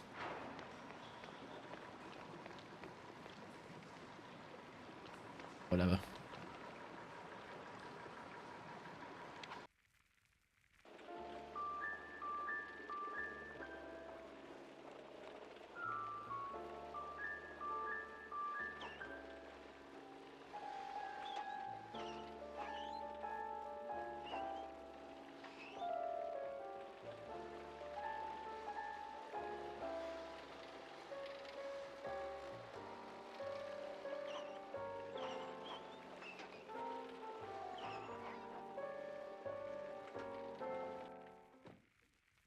Cheeseluggers and 30 cops. Didn't see that one on the bingo card.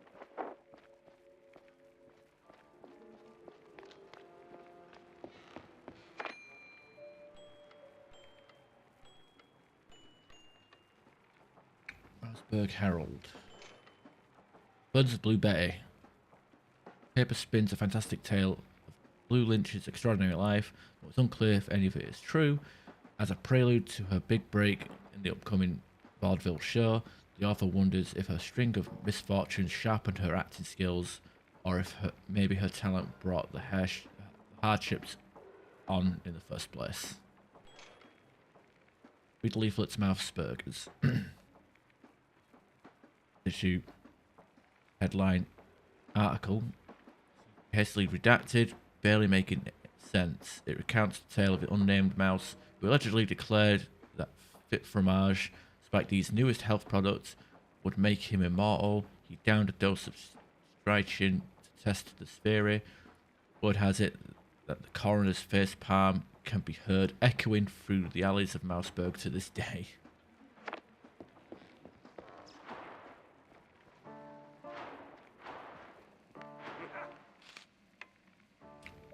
Found one schematic.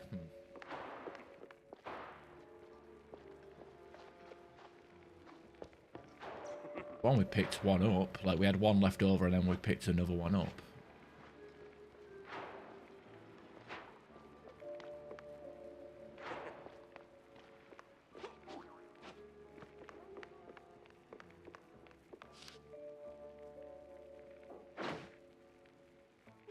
Look for a sterile!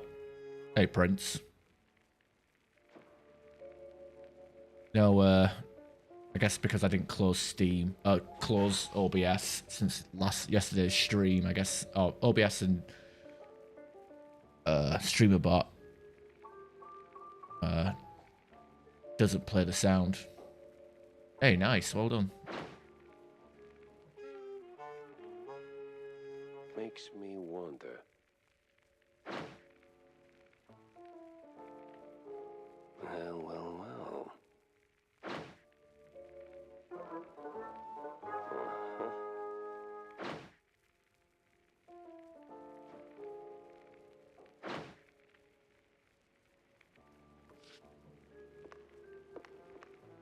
The fuck are you?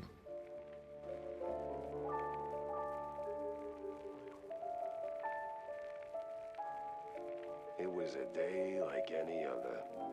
Until her. The woman. That woman.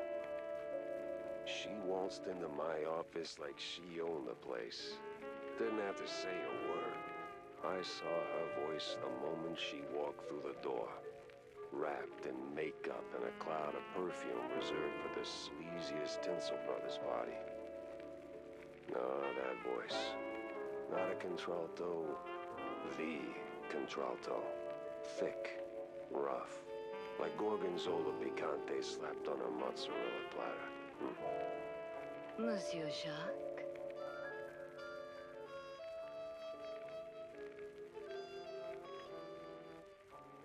Oh, give it a spin. You might like it.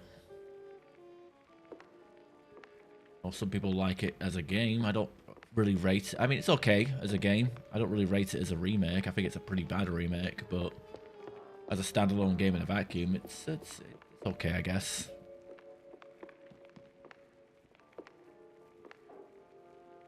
Bonjour, Monsieur Jacques. No, that's down the hall. Bonjour. 'Tis like hello, only en français. Lady, I am too tired, too hungry, and way too sober for this. Why don't we cut to the chase? Oh, you're no fun, Mr. Pepper. Tisk. I have a job for you. I don't need any more headaches right now, so if you don't mind. Nonsense. You're drowning in debt, picking up small fries and petty cases. What you need is a big one. And this, Mr. Pepper, is the big one. Well, go on then. What's the deal? It's about my friend. She's dead. They killed her, Jack. Murdered her. Betty? Well, sounds like you already know who they are, so where do I fit in? Please, Mr. Pepper, it's a figure of speech. My friend, Betty Lynch. She was an actress. Beautiful, talented, vibrant. A radiant star destined to bask in the limelight. Until some vile hand snuffed out that shining star. Just like that. The curtains closed on her forever, Mr. Pepper. That's all very theatrical. Force of habit, I guess. I did a few movies myself back in the day. But that doesn't matter to me anymore. Betty does. She was a close friend. And they, the whole poisonous industry, killed her. Quite an accusation, lady. Talk on the street is this was an accident. I told you it was big. The biggest. So please, take the case, Mr. Pepper. Start snooping around the film studios on Tinsel Avenue. You'll find answers there, I'm sure of it. And trust me, I pay good for the right intel. All right, I'll take the case. But I don't come cheap, Mrs. Or is it Ms.? Ms. McCarthy. Vivian McCarthy. Thank you, Mr. Pepper. I'll be waiting. Right, so we've got a third case to juggle. Which, to be fair, the Betty stuff is referenced in The Missing Magician. So I wonder if the whole point of this game is you get multiple cases and they all tie together or something. Again, my first impression was you do one case, then move on to another. But off you go, then. This case won't crack itself. yeah, good night's rest is always decent for concentration.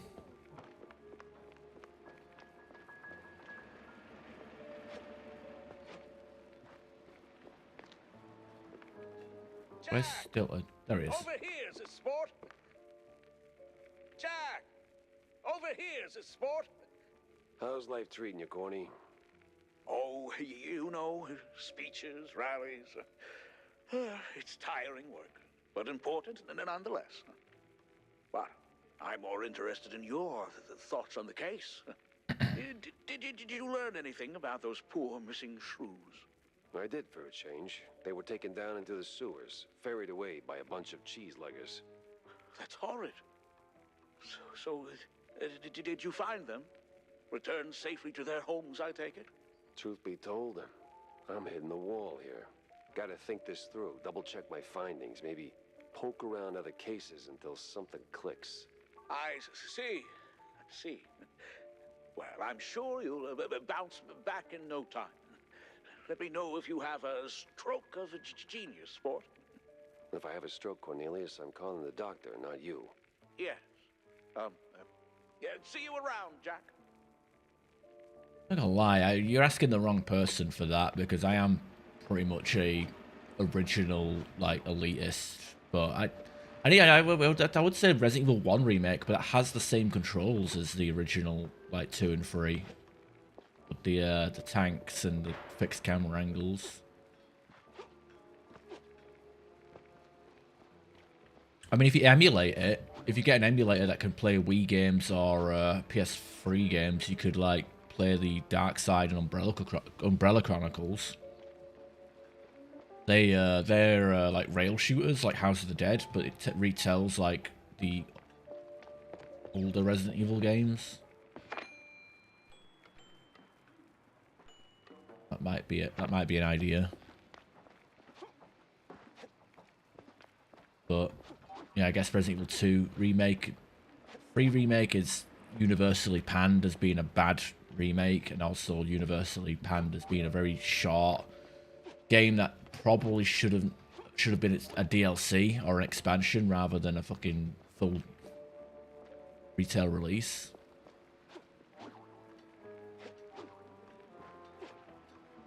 Or like, you know, just watch my videos. How about that? Just go back and watch all my playthroughs of Resident Evil series on YouTube, and leave a like. I don't know. Revelations, the first Revelations game is alright, but it's like, that's like in the middle point of the entire series. And with the remakes are retconning everything. Remakes and Resident Evil 9 retconning so much. I don't know what to say.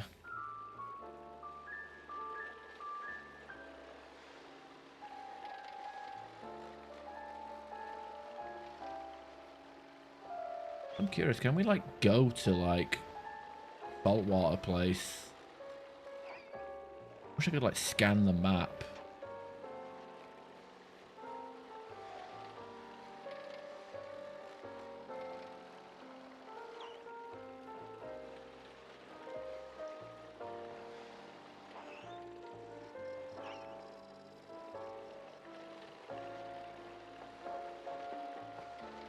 Graveyard.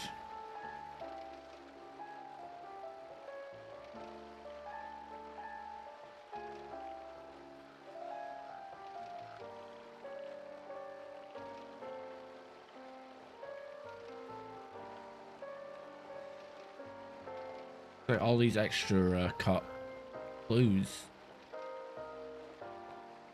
This one can't revisit areas either.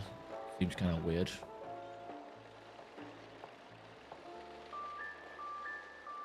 Except the PI office and the roadhouses.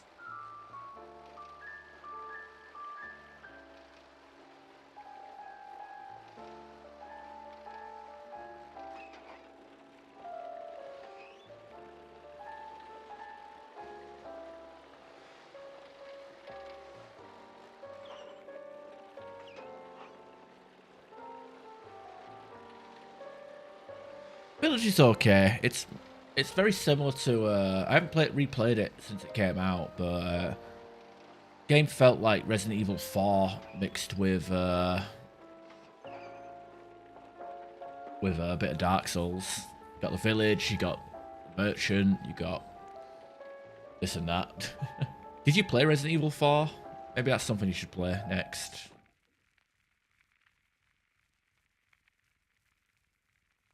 And not for nothing, maybe just play Resident Evil 2 remake, Resident Evil 4 remake, and Resident Evil 9. Like a Leon trilogy. Murder looking to steal the spotlight. What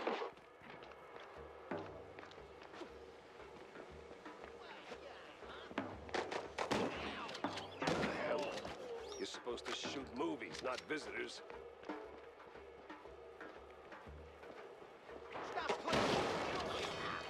Yeah, I don't know how that exploded. Oh, Jesus, that's a lot of enemies. Entire monster closet emptied on my face there.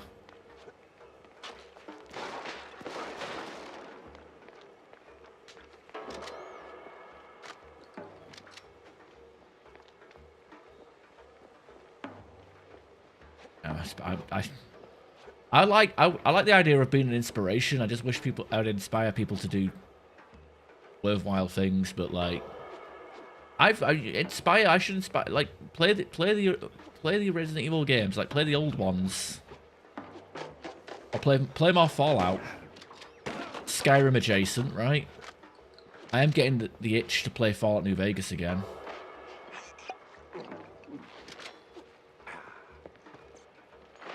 But I'm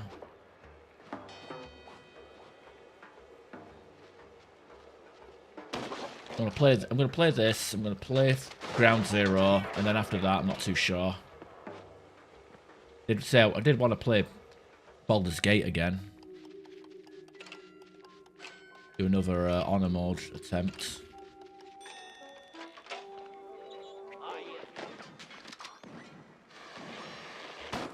Mobsters, of course. Well, gotta launder money somewhere.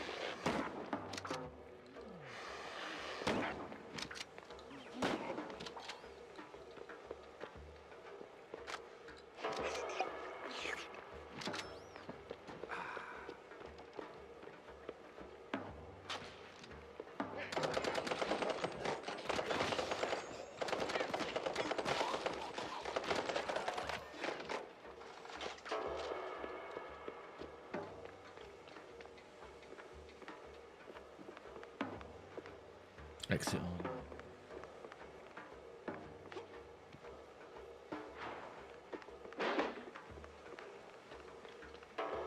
Works so far, nice. I wouldn't mind giving that another playing Tale of Two Wastelands again, but it's just so long. And also, like, there was like certain sections of Fallout 3 that just would instantly crash. Like, there's like an entire section of Rivet City I could not enter without the game crashing.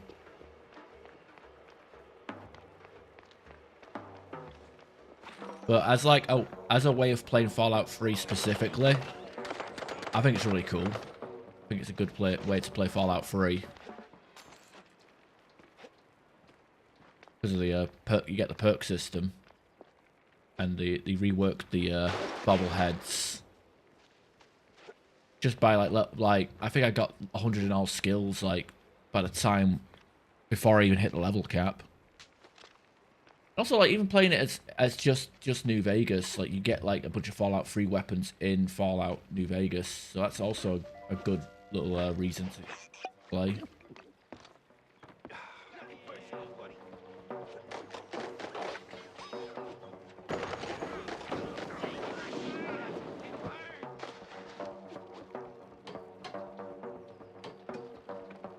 Am I going the right way? Am I going towards the objective? I am. I thought I was like going through a secret area, like, because I lockpicked the door.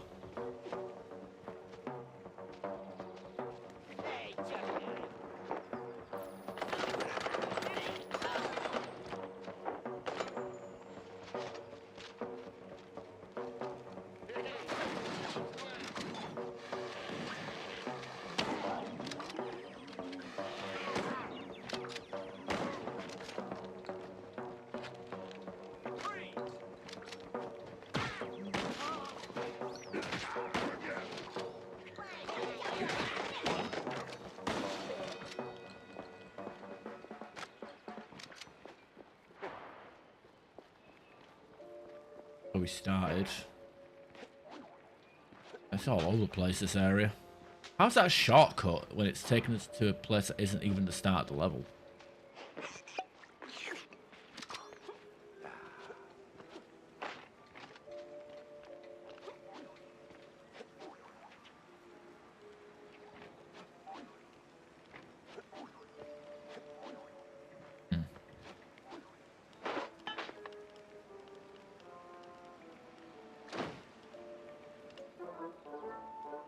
Truck full of blue cheese. What is this even doing here in Tinsdale Avenue?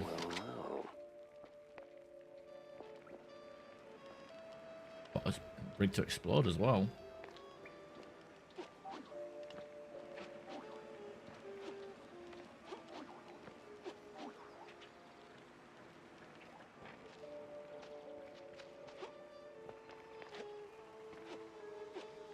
Also, I think like by the time I finished Dead Money.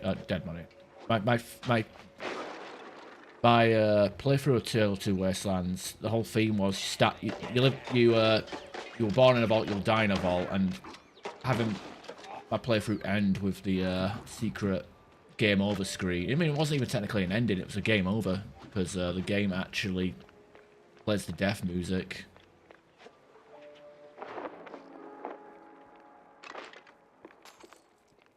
But yeah, like doing the Dead Money. Elijah wins ending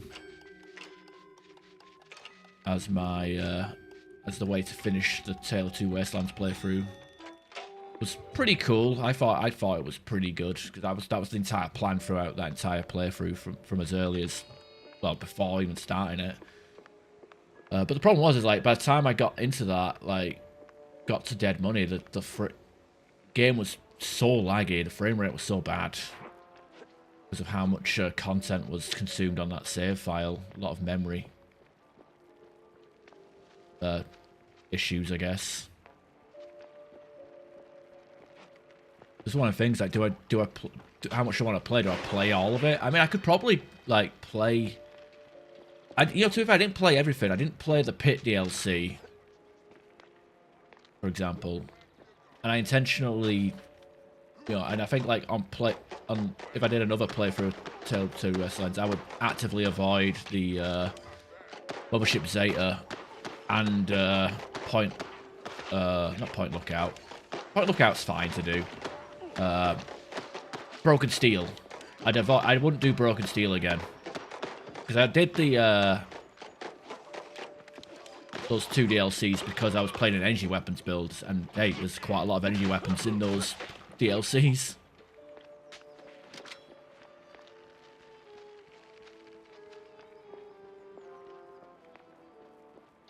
Yeah, I think like the only reason why that was enjoyable in Tale of Two Wastelands was because I had all the energy weapon perks from New Vegas.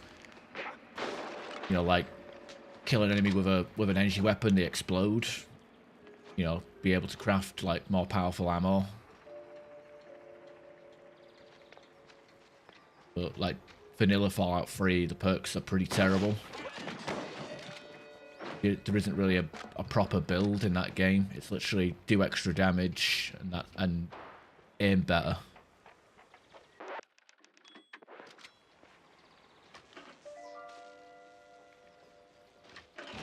This whole thing feels like a movie.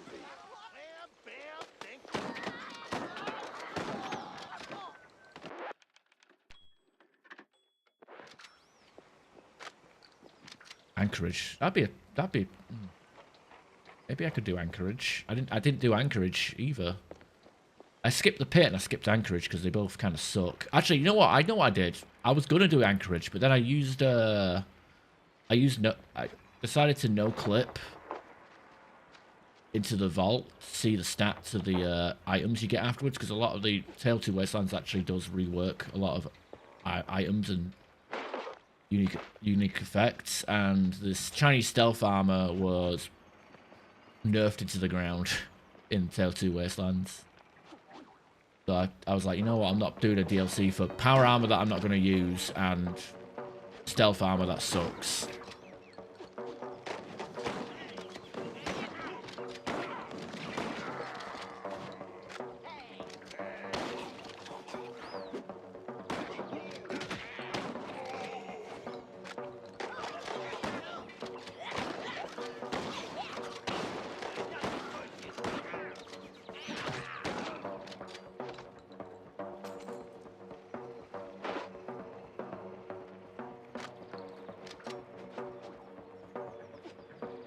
I mean, yeah, in Fallout 3 it's really good, but I'm talking about Fallout Tale of Two Wastelands where it isn't really good because it doesn't do what it's supposed to.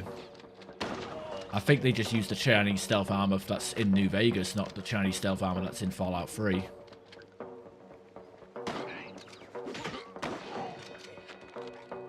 Because, like, you have, like, basically Stealth Boy every time you crouch in Fallout 3, but they don't have that in the New Vegas version. And I think it counts as a medium armor, and I was building into light armor. I think with my next playthrough, I'm going to do a. I never finished. You know what's funny? When I was testing out the multi-stream stuff, I never actually finished my generic gunner build playthrough. Kind of just stopped playing.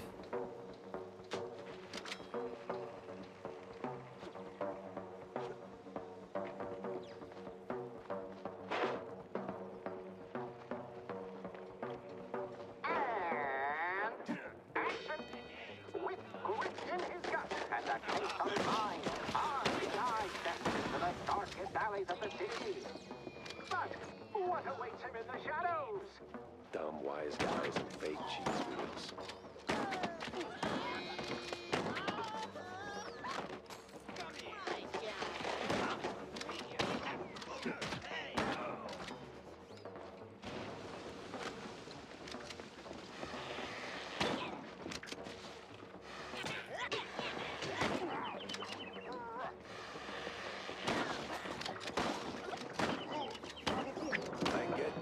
Open house day, but would a little hospitality kill you?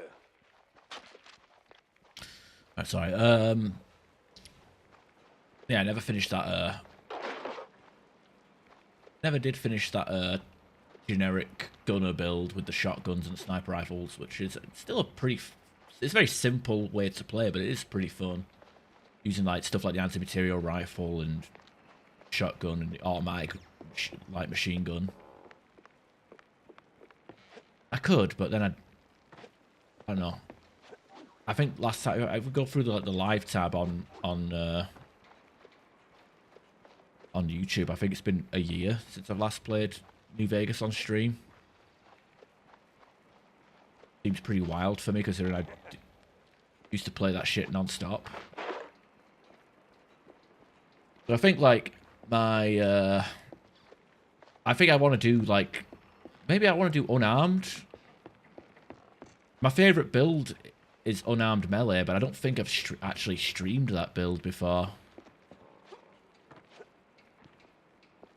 At least not on Fallout New Vegas. I know I did it on Fallout 4. But I haven't done it on New Vegas. Did that hurt? Had to hurt. But our hero's still on his feet. No second take needed. I've had breakfast that did more damage. I mean, you could do a gimmick, like instead of Tale of Two Wastelands, it's the Tale of Two Fists. It is possible. It's just the fact that every perk they get, Fallout 4 like treats it like a fucking third-class citizen.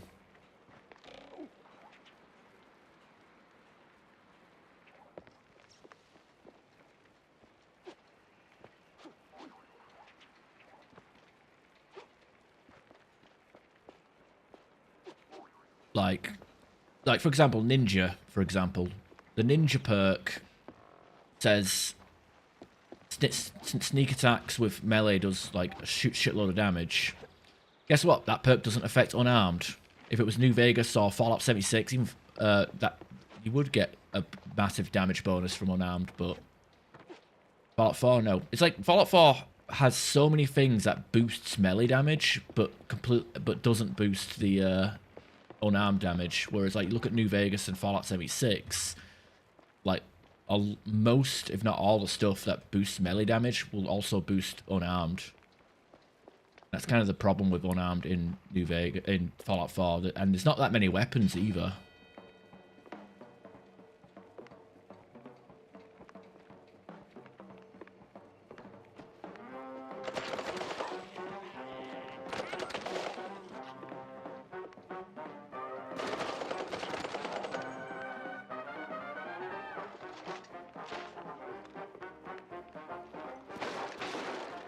And it's funny, like, because of how janky the game is, sometimes the game can glitch and, like, make temporary buffs permanent.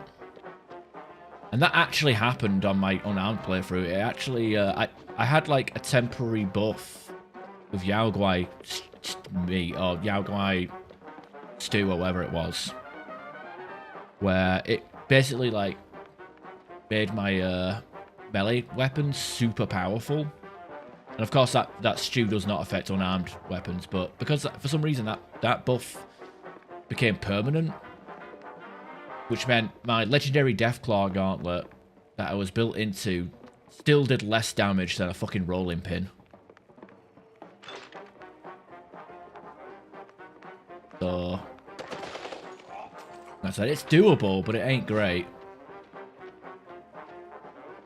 I mean, melee is fun in Fallout 4, so maybe I'll do melee in my next playthrough. I did big guns on my big guns nerd rage on my last playthrough.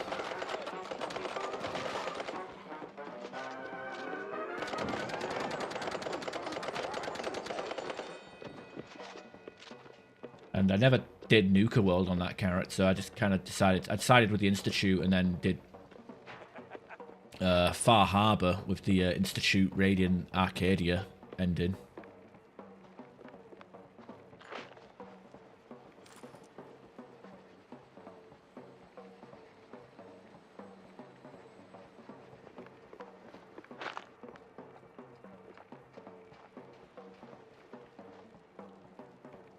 Permanent debuff? Which debuff was that?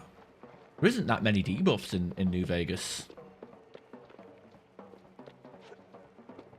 You gotta enlighten me, because I'm fucking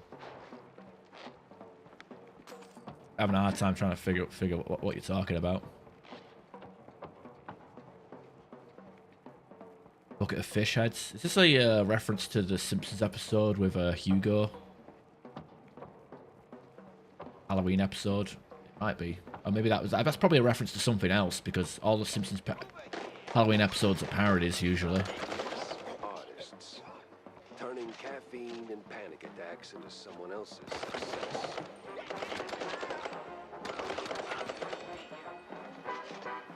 Right, you're liberated. The Union is over.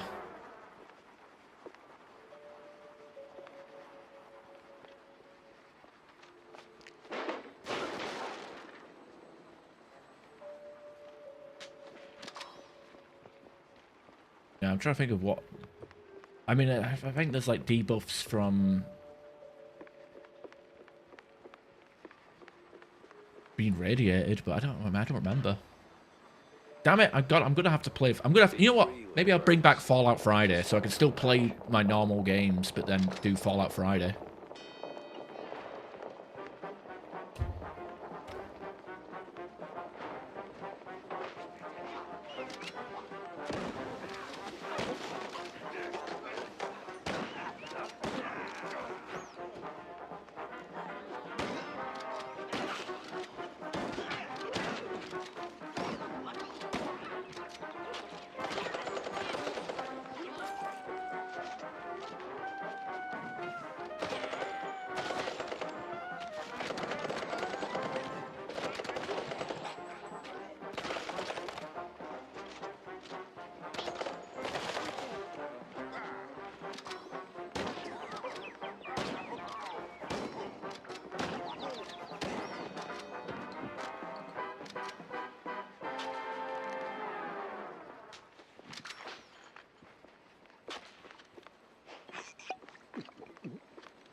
I don't know. It's been a long time though.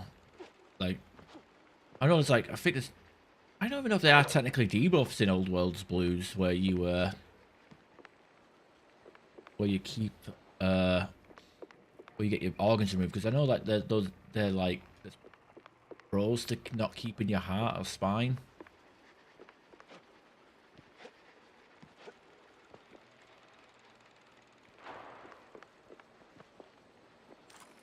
Less damage. Oh, that can be a thing in New Vegas. Fallout 4 rather. Well, your stats become permanently lowered. I remember seeing someone stream it a few years back who had a few permanent debuffs on Fallout 4 to the point where they weren't regenerating action points. Which obviously is a big problem. The grit. You ought to swing by sometime. Oh, damn. You up for casting too? That's a hit.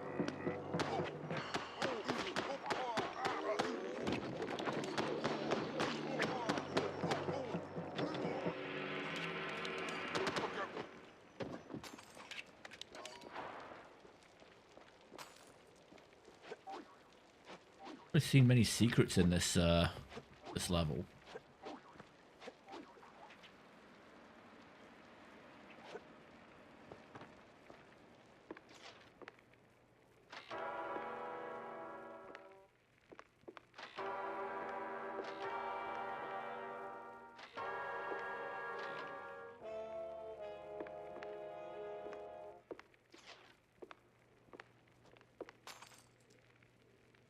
Gabe Clarkle. Hey, you there. The name Betty Lynch ring any bells? Yeah, of course, but, was that gunfire just now? Like right outside? Relax. They're just shooting a crime picture. Now about Betty. Where do I start looking? Oh, I'm not sure. After, you know, they cleared out her trailer and moved her stuff, she kind of disappeared. But I know a gal who knew Betty, you know, a pyrotechnist back from the Seekers of the Holy Bree. I'll probably Google it She's on afterwards. set today, so maybe it's worth a shot. A shot I don't have to dodge for a change. I hate crime stories. I hate crime stories. Supposed to be doing some Adam West impression. Game's okay. I'm like nearly 6 hours in. There's a little bit of jank. A few instances where there's like damaging water that didn't look damaging. I've noticed like there's the fact that the game's in black and white, even if it is a nice artistic style choice, it does have its own problems.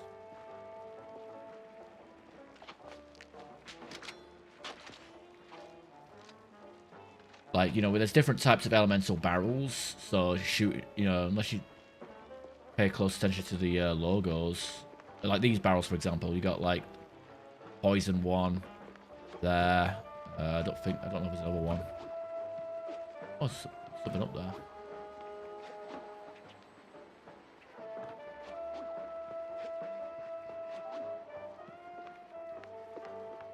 Yeah, you got like a poison barrel, for example. Here. But there's also like ice barrels, fire barrels, and explosive barrels. But obviously these, you know, in the heat of the moment, and if you at the wrong angle, you don't know what type of barrel that is. So if the game was in color, you know, that would probably be a green barrel. So you know exactly what's going to happen if you shoot it. So stuff, and then, you know, there was water that was damaging that didn't actually look damaging compared to other water. So like the semiotics of color is non-existent. But that's just like, you know, minor issues, I guess. Doesn't ruin the game. I was saying earlier, like, if this game doesn't get best art style at the VGAs and loses to yet another fucking Unreal Engine 5 generic looking game, rigged. 1000% rigged.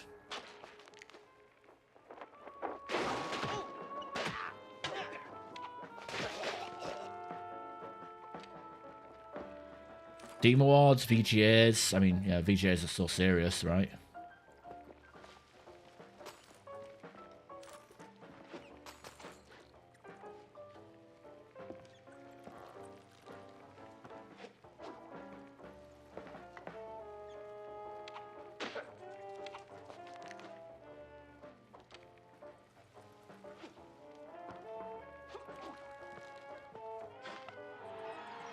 Missed that baseball card.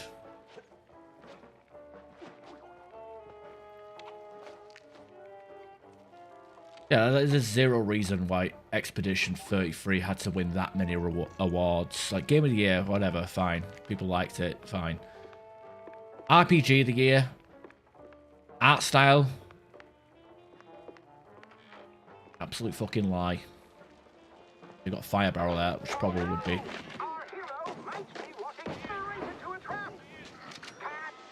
You call it a trap. I call it an all-inclusive adventure. They're hiding like these things in barrels.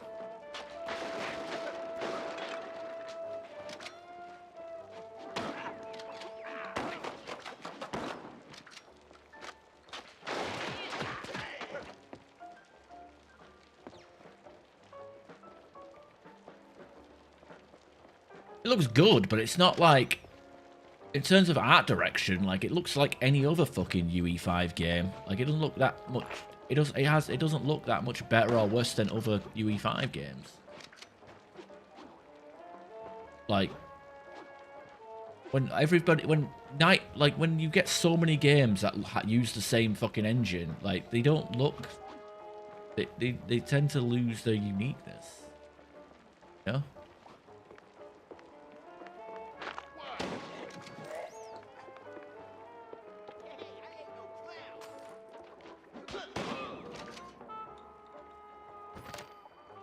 Mossberg Herald, the haunting of the Wensleydale Wraith. This one heralds the release of the Wensleydale Wraith, a chilling bestseller penned by one of the Petroville's most distinguished novelists. This narrative weaves through dark alleys, sinister kidnappings, and ominously uncovered manholes.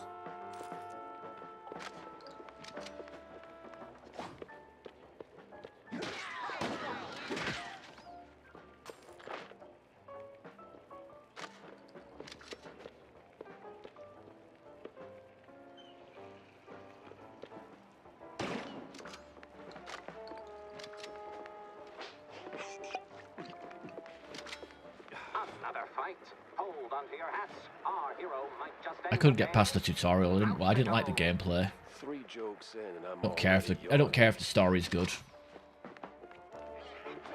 I didn't like the gameplay, so I didn't play the game. Simple as that. Same with Kingdom Come Deliverance 2. I really wanted to put like that, but that fucking tutorial fight was so bad and so long and drawn out, and I didn't even know if I was actually doing anything. I just like I just after it just left a bad taste in my mouth, and I just like my brain completely turned off for the tutorial part for the intro. Like after that tutorial fight with the guy, you do the duel, and then you sit around camp talking to the others.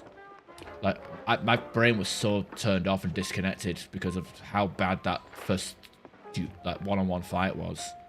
I was like, man, the entire game's gonna be like that. You know, that's a game I wanted to like. You know.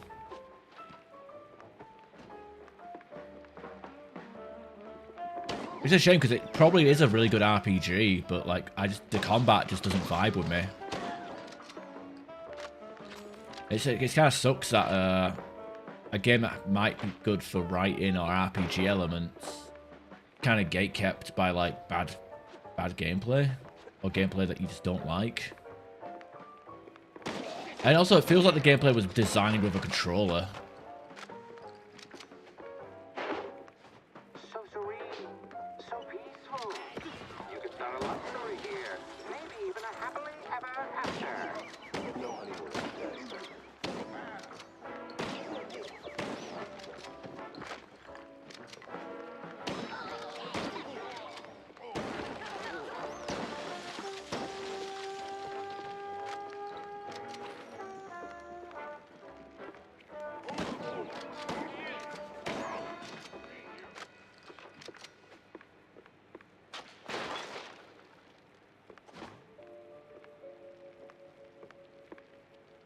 I mean, I didn't like fucking For Honor for the same reasons. Like, I just felt like I was hoping to God that the enemy wasn't swinging in the same direction I was swinging.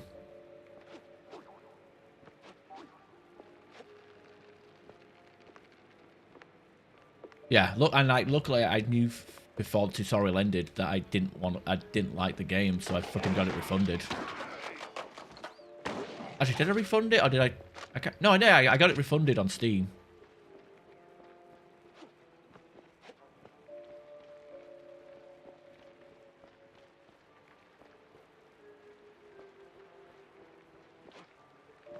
That tutorial was just bad because it was like literally there was no damage feedback.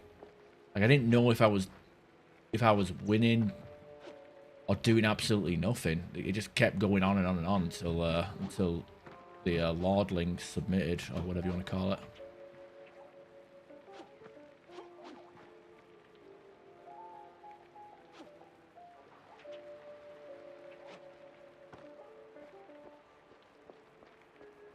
Wait, what? We're actually paying him? All right, everyone. 5-minute break. Rocky's stuck. Again.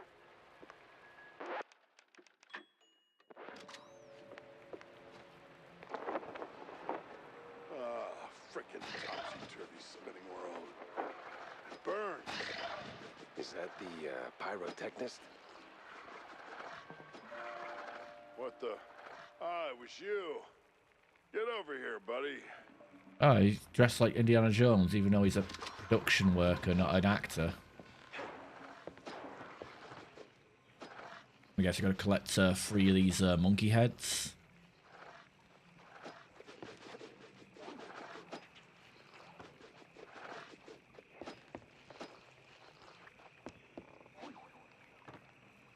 Oh yeah, see no evil, hear no evil, and I guess there's a speak no evil one that we have to grab.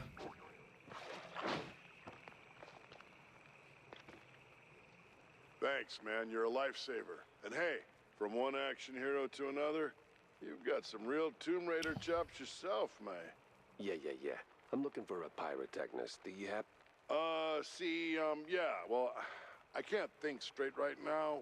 We've been running this scene forever, and I got ulcers, so I took some, medication, a lot of it, and now I really can't make that next jump. Yeah, but the pyro... Wait. What kind of medication does that? It's just some Spike D pills. Don't stress it. The real issue is, you gotta do this scene for me. And to pull it off, you gotta master an ancient technique of the tail whip. Oh, what now? Basic adventurer stuff. Why am I even explaining this? So, climb up there, pull the lever, swing over the gaps midair, grab the last golden idols, put them back on the pedestal. Boom. Easy. What? Just roll, alright?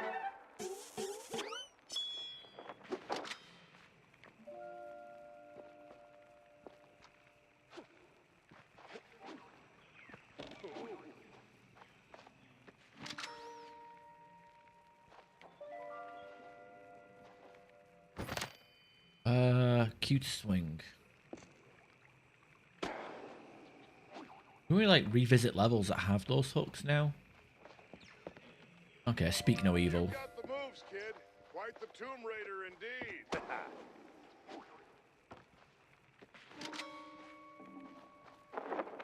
Ah, crap.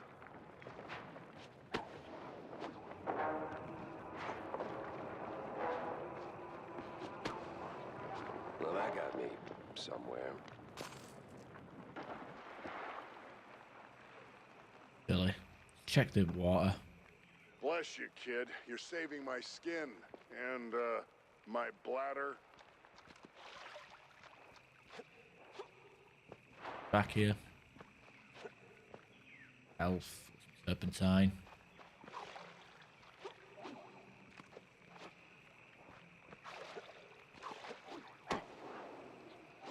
Okay, cool. We don't have to run all the way around. Right, Tomb Raider indeed. I can't remember. Does Troy Baker voice Nathan Drake in Uncharted? I can't remember. I know like there was a bunch of games in the early 2010s that Troy Baker did voice in.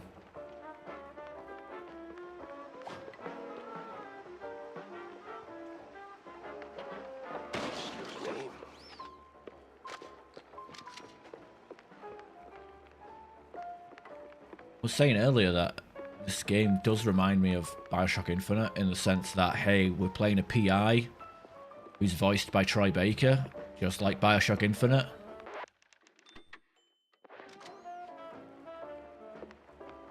There are moments where I'm like,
pretty cool, I guess.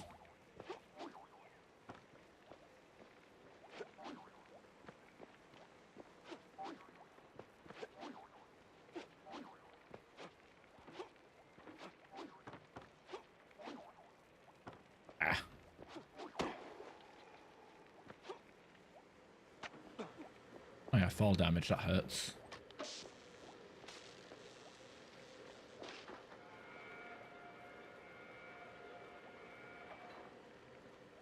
It's been out for half a year, that, hasn't it?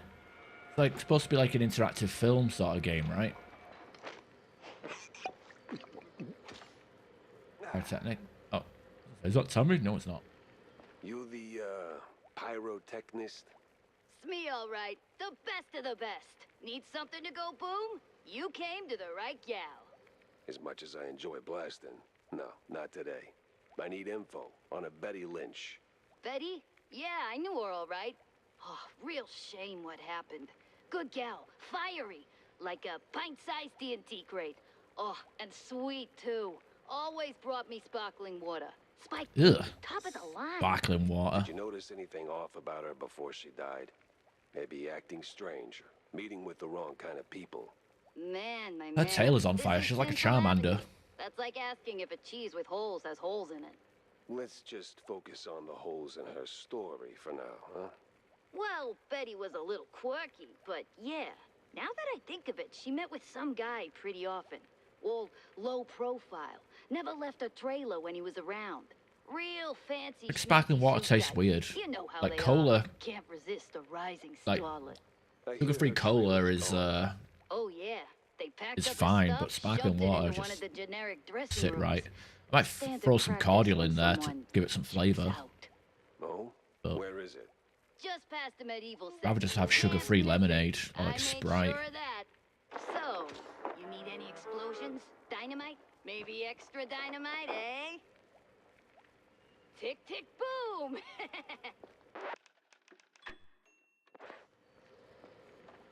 Sparkling water just tastes weird. Like I'd rather just have regular. If I want to drink water, I'll drink normal water. If I want something fizzy, I'll drink soda.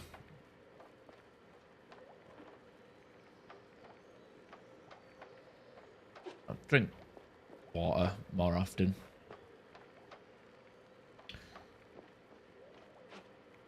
The hero moves to a new scene.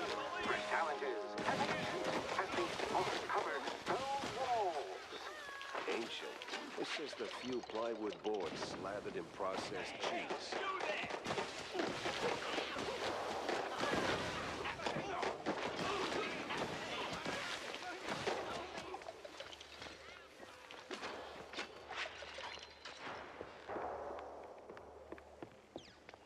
Yeah, I've been making smoothies a lot lately. I made one this morning that was like peach, pineapple. I used some banana huel instead of bananas, you know, supplement stuff. Greek yogurt, an apple, And some chia seeds.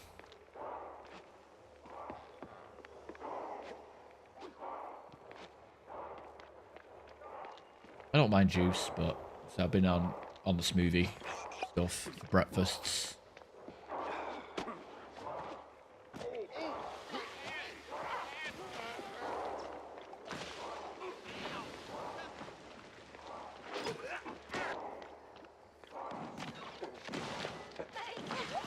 Ah! Put that. Oh wait. I guess I can't die to falling.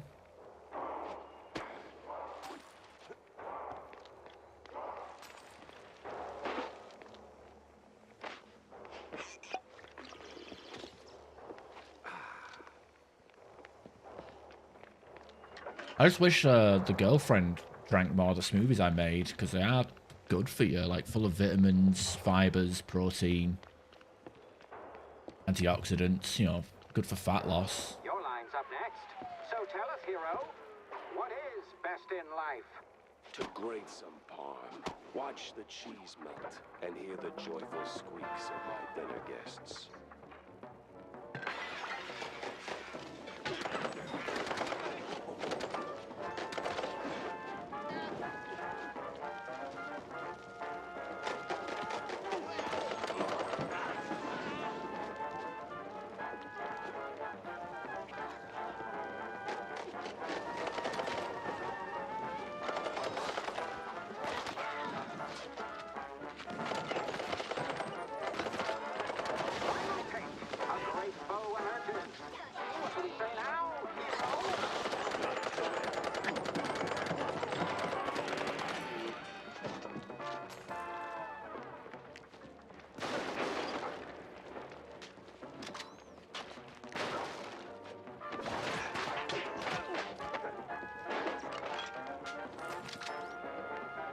Here you got a nice one here that is probably probably be blue.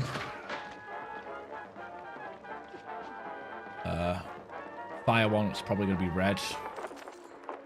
Oh no, if I said fire one would be orange and then the generic explosive would be red.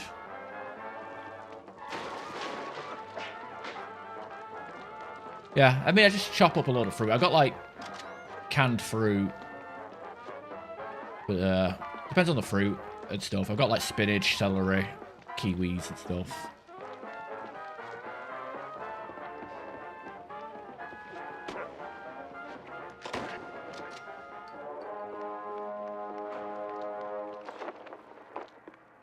Oh, unlocked. Oh. Huh.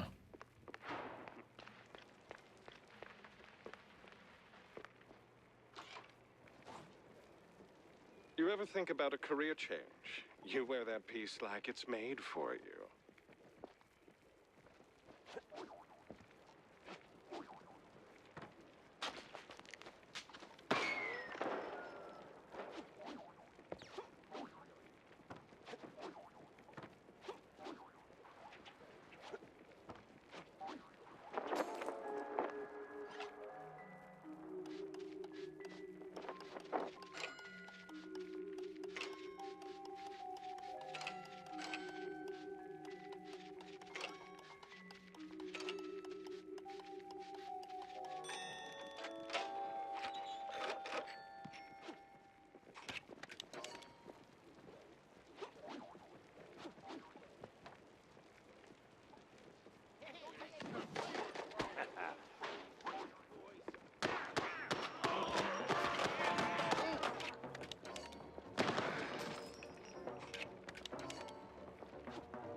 Alright.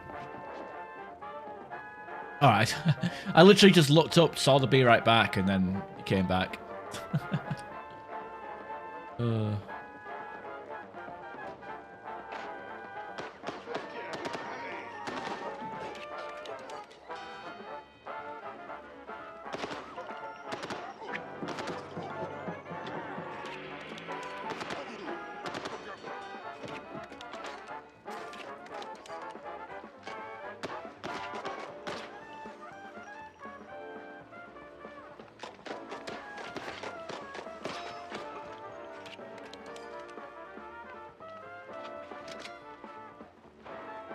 Just grab it. I'm not coming back. Probably.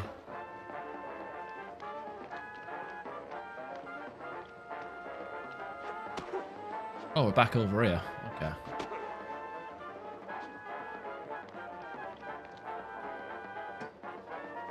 Oh, ladder's full ladder now.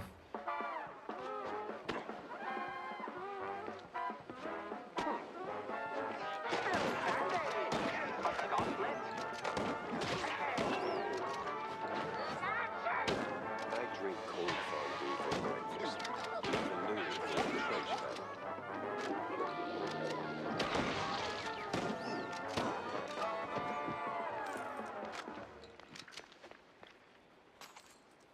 Yeah. You've been really busy lately. Family stressing you out again? Well, this must be the place.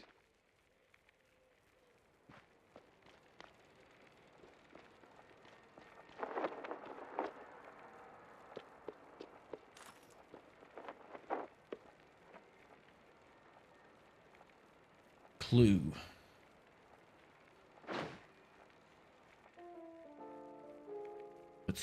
Follow Betty Lynch with one Milford Sawyer, one of the mayoral candidates. Differently cologned notes clipped to it. Now that's a clue. Right, so we got a job from the mayor, a job about missing. Big Mouse party meeting, and standing right next to Betty, the mayoral candidate, Milford, what's his name? High stakes games, high rolling friends. But the higher you climb, the harder you fall.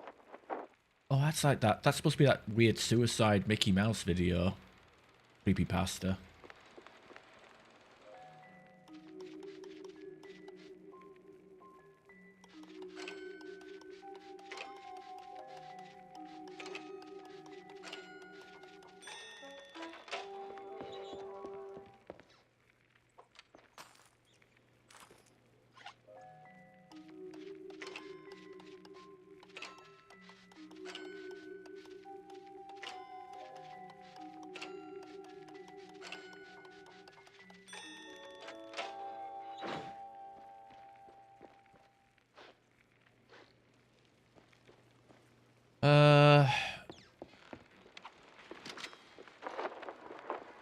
Shotgun unlocked.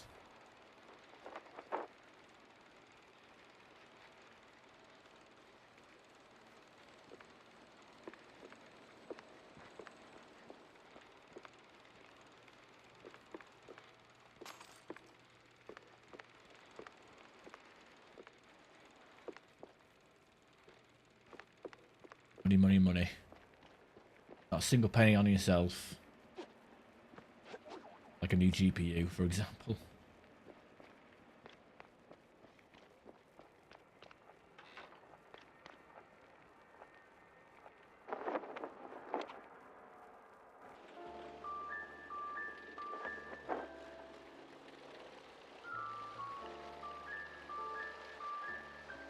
I suppose the evaluation test is on yourself, but...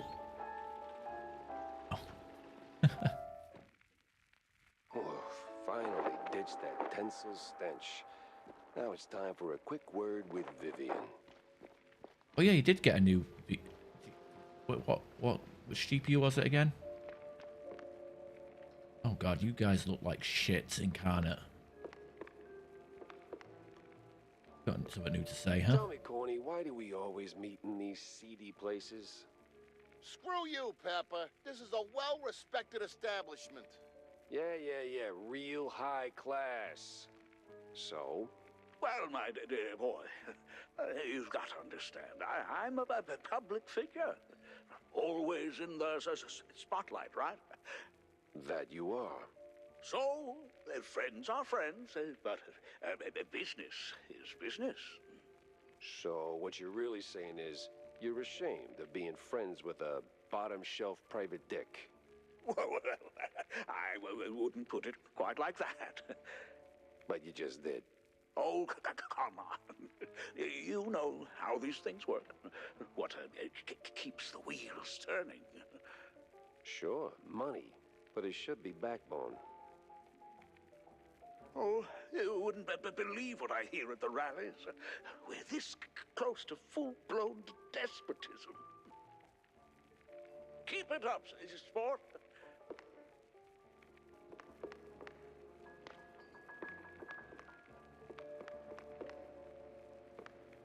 Well, you were right, Wanda. I found something at the studio after all. That is very interesting, Jack. More interesting than a truck full of spiked D fondue? Or a truckload of bug-ridden cheese? Feels like we're just scratching the surface. Mixing show business with politics? Hardly a recipe for a long life. Nice. I need more VRAM.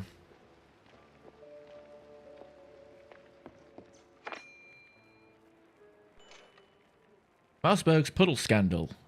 It recounts the infamous puddle scandal when mayors promised to fix leaky sewers in Mousberg turned out to be a plan to simply cover them with rugs.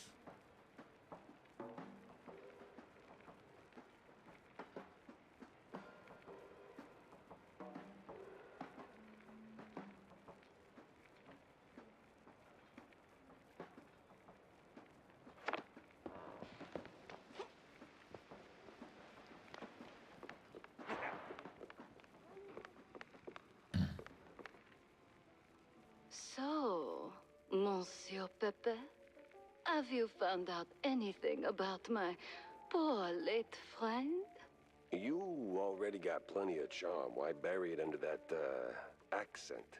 Oh, damn, I forgot. All right, Mr. Pepper, tell me, did you find anything at Tinsel's? Do you know who killed Betty? Not yet, but it seems she was quite the socialite. She was getting rather close with that, what's-his-face? You know, the one running for mayor. Oh, Sawyer? Milford Sawyer? Bingo.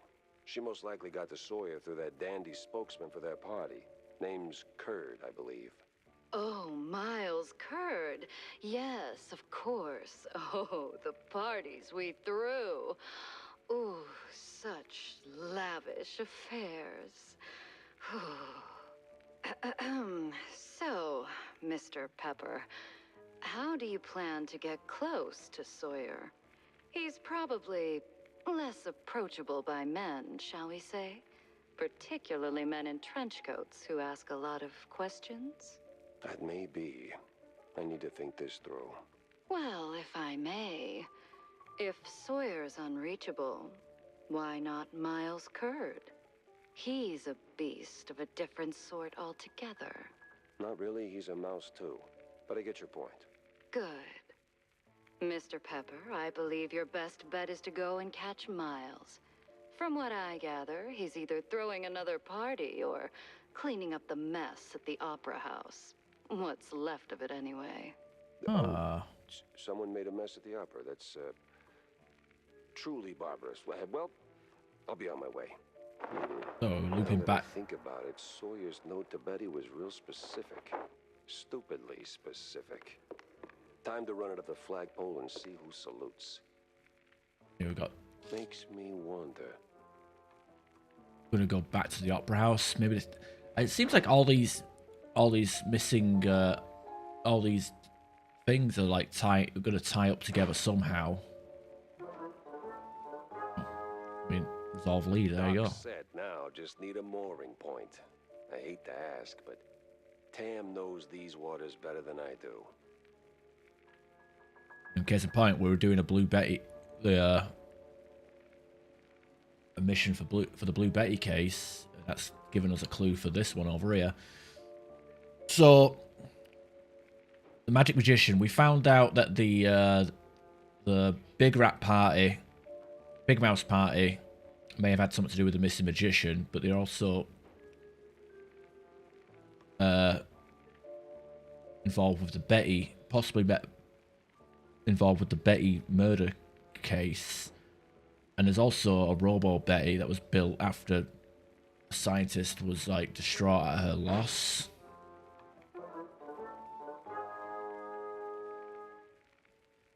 Got the shrews being rounded up and disappeared like fucking the Jews in Europe in the 1930s. And this was set up on the other. This was given to us by the other mayoral candidate as well. So definitely something going on here.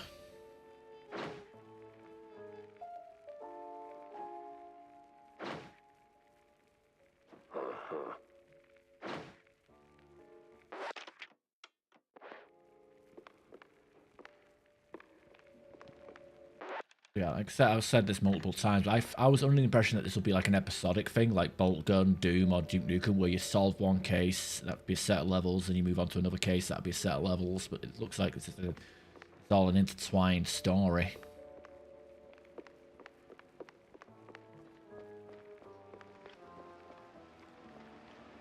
Ask Tammy about liaisons. Head to the Opera House. Speak to Tammy.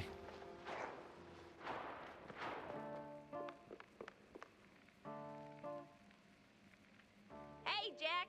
How's the case shaping up? You know, the shrews and all that. Hey, kiddo, I'm heading down to Wallet Bay to find out. The Bay, huh? What's dragging you down this salty armpit now? Well, I just follow the crumbs, you know? They're pointing me straight to the water. Supposedly that's where the shrews are being moved. I just have to pin down the exact spot. Well, hey, I might be able to help you out with that. Ah, figured you might. So, who's my guy? Name's Cameron Bozo. Rakes like a jug away, yes, but might have heard something useful. You'll find him skulking around the pub, likely. Cam Bozo? Classy. Oh, and be sure to have a bunch of cheddar handy. Cheddar? What's wrong with Gouda? No Gouda if you broke, Jack.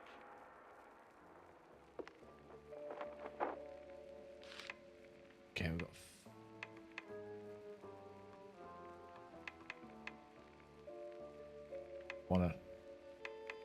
I sit on these schematics. I'm kind of okay with the weapon damage I've got at the moment.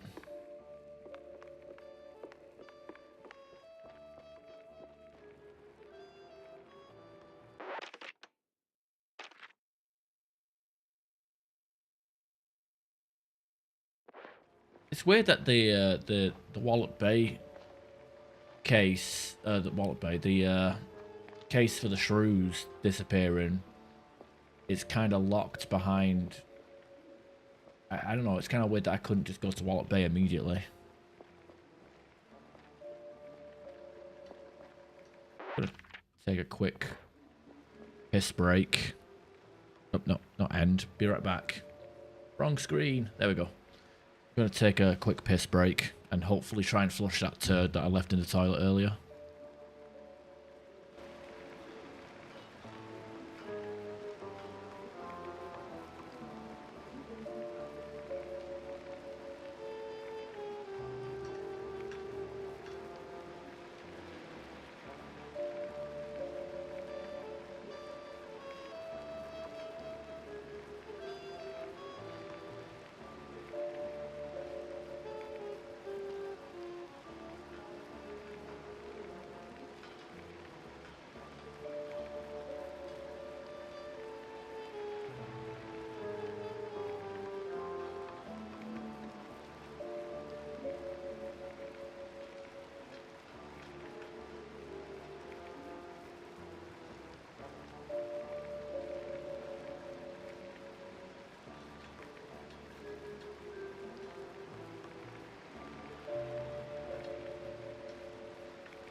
Right, I'm back. Okay, yeah, okay. So, this big piece of poop. Big poo. As usual.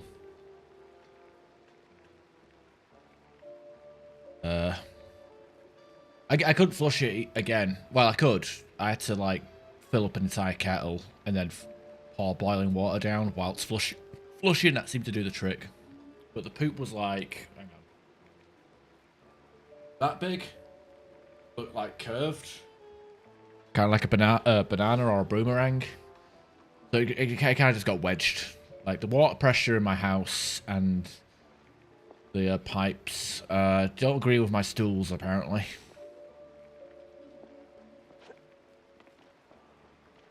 It's happened several times in recent weeks, recent months, where I've just passed something out that's like too big to flush. But luckily I'm home alone at the moment because the missus actually managed to find a job, so she's at work. I'm off work, so I basically, instead of like, you know, doing what I do on Sundays where I spend about 10 minutes in a be right back screen trying to desperately flush the toilet, I just left it in there to stew in bleach to try and soften it up. Flushed it once, didn't work. Flushed it again with boiling water. It did work. I also had a glass of smoothie whilst I was down there and waiting.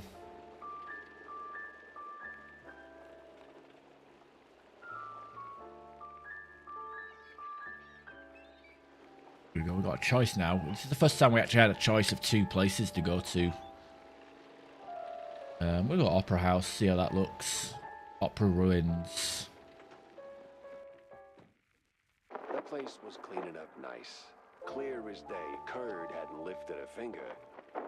And clear eyes should keep my mouth shut before someone guessed who lit the match.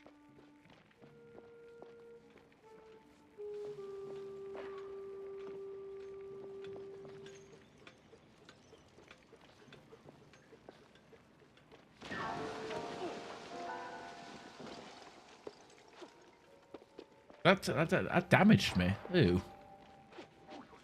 Peek of it.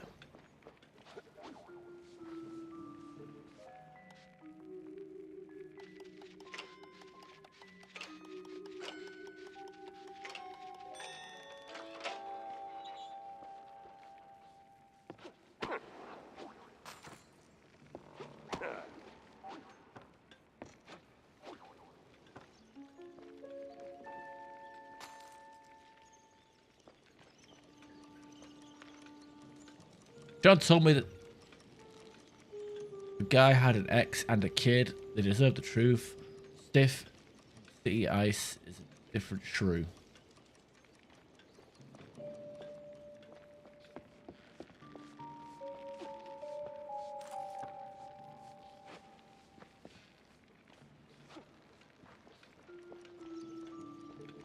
Yeah, I guess that's what happens when you start eating a lot of protein. Oh god, all the people who didn't escape the fire. Grim.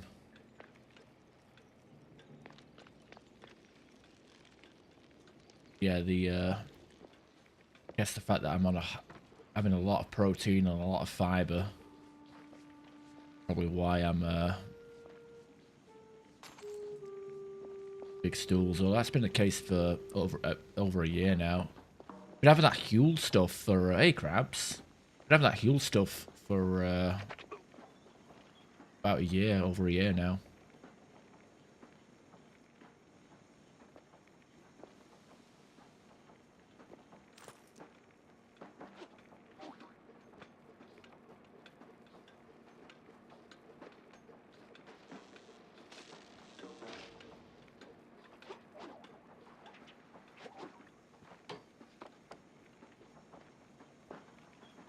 Oh, it's one of them like timed puzzle things. All right.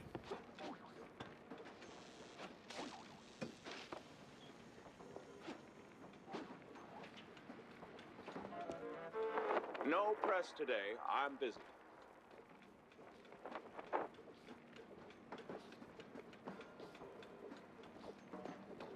Miles Curd, Big Mouse Party spokesperson.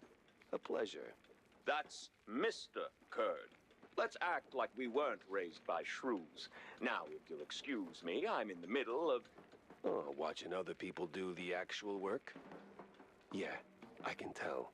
Mr. Curd, I'm investigating the unfortunate demise of one Betty Lynch.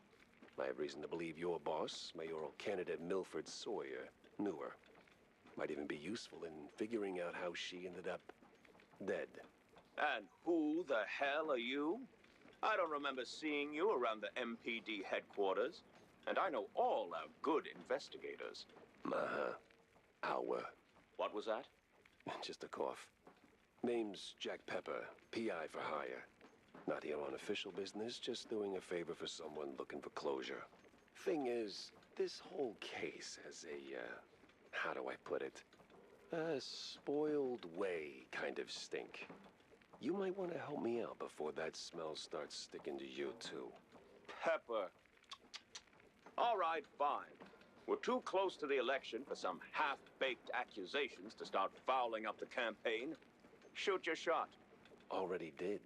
So was Sawyer close to Betty in any way? No chance. Maybe they clinked glasses at some movie fundraisers, but that's it. I'm the one riding shotgun in Sawyer's inner circle. If there was more, I'd know. Could he have kept it quiet? You know, to avoid the kind of scandal that might make a mouthpiece cry at night. Watch your tongue, Pepper.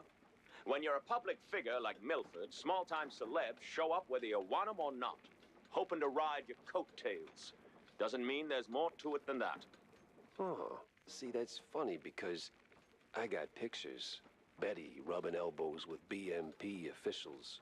Real cozy, real not accidental.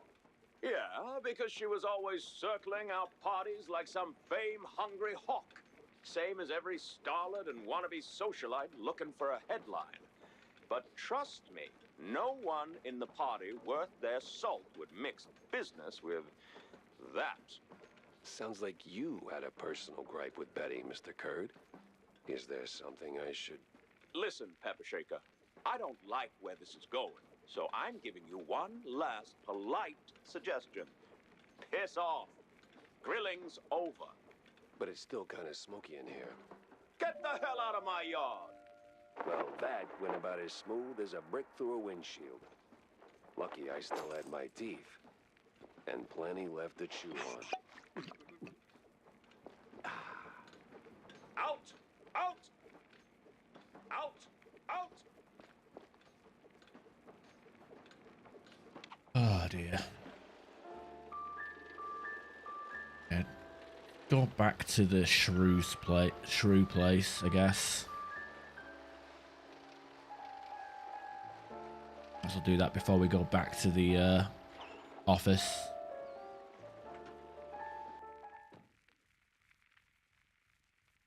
Yeah, this game is worth a buy. Breeze of rotting fish, oil rigs, and stale Gouda. Corny would be begging for a gas mask. This has to. I hope this does win art style. Best art style.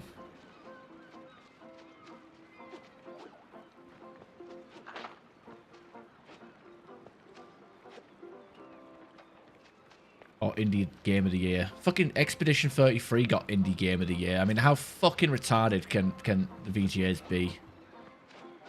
I mean, I guess technically Baldur's Gate 3 is an indie game, but at least that had the fucking grace not to win it.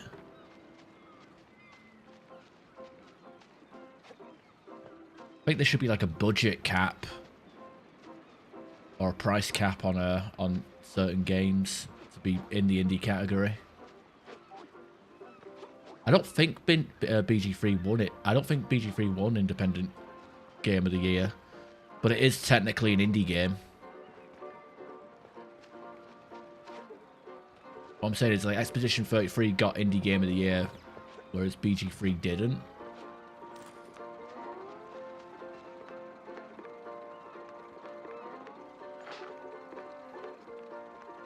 I mean, the VGAs need to just end anyway. Like, the worst thing about the VGAs is not the fact that it's clearly rigged, not the fact that it's clearly a fucking bad opinion, just like bad takes. escalate to 100. It's the fact that it just causes so much diversion and online discourse. Like, look at this mid as fuck game getting 10 fucking Game of the Year awards. And even people are saying, oh, it's a good game, but RPG of the Year is a bit much. And it's like, no, it deserves everything it gets, because I'm a retarded F-word who likes to glaze everything, even if I haven't played it. Feels crooked, too.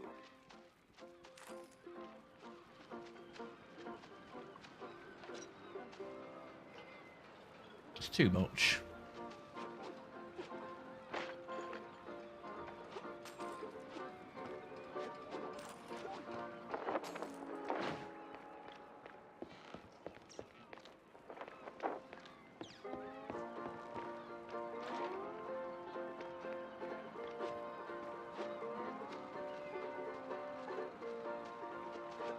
Apparently so.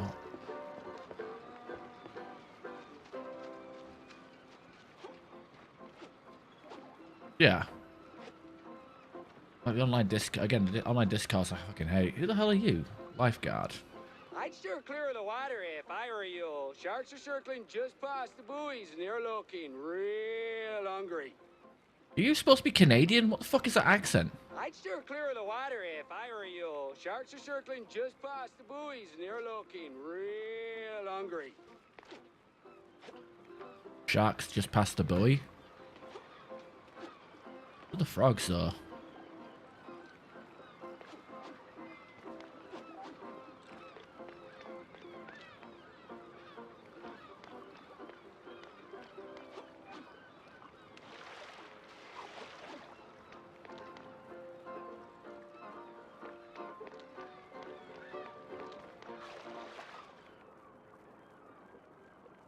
Oh, it's a baseball card underwater.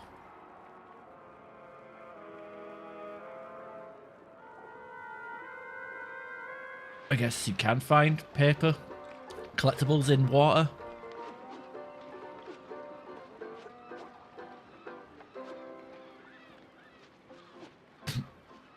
You're probably right there.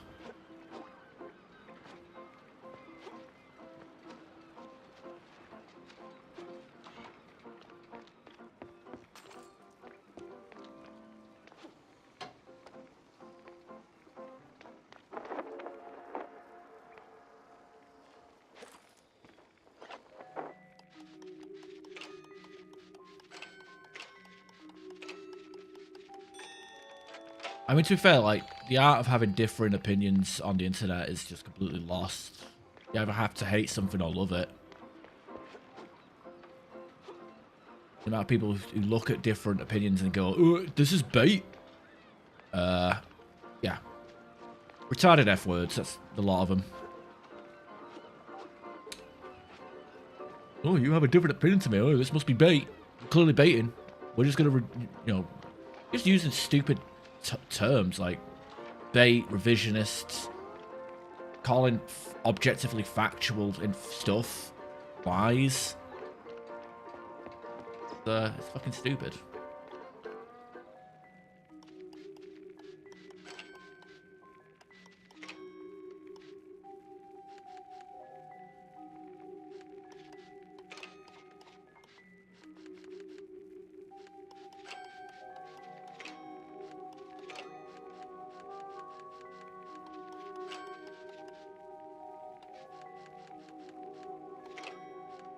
Oh, got him.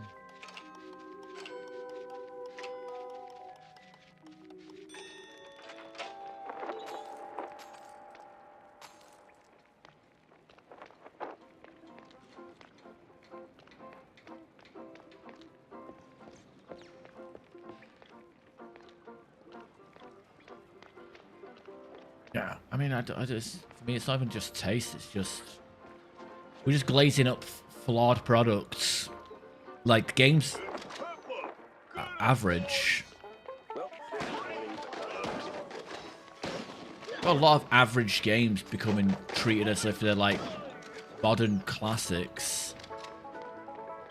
You know what I mean?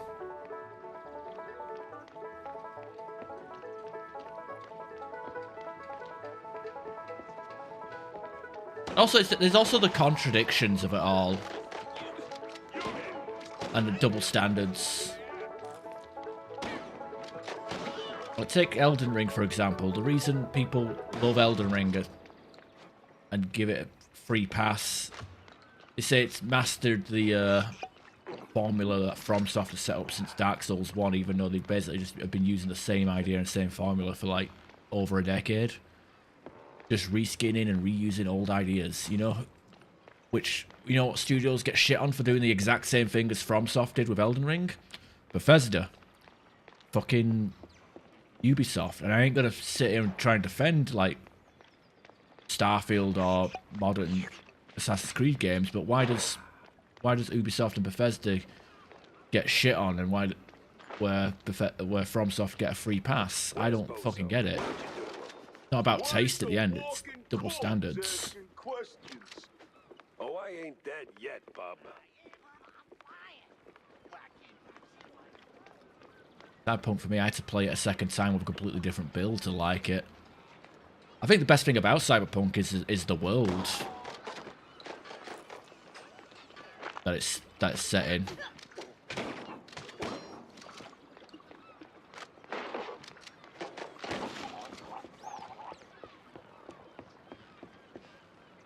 Look at these bats.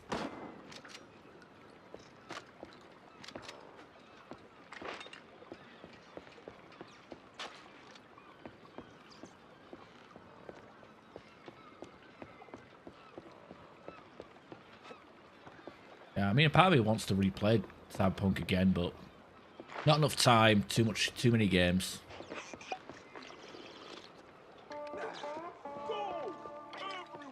Am I drinking coffee? Why am I drinking coffee?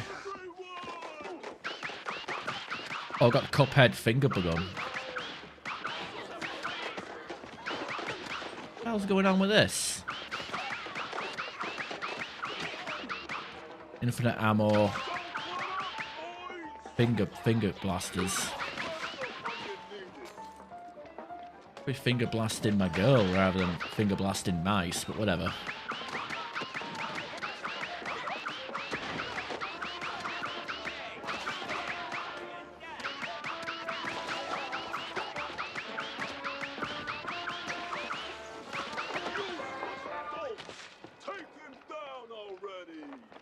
Sorry, I can't hear you over the rat-a-tat-tat.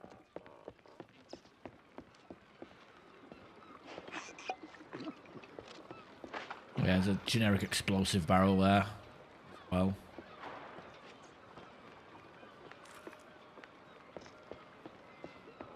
I wasn't paying any attention there. I don't know where I drank the cup of coffee from there. Water?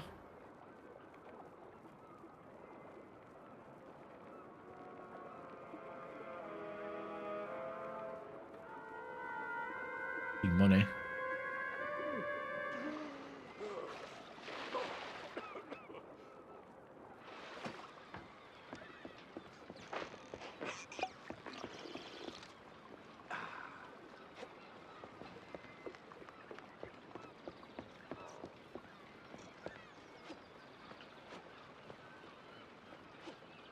What? I know. I was fully. I heard myself say water, and I was like, oh god, I hope nobody noticed. Fucking you all noticed.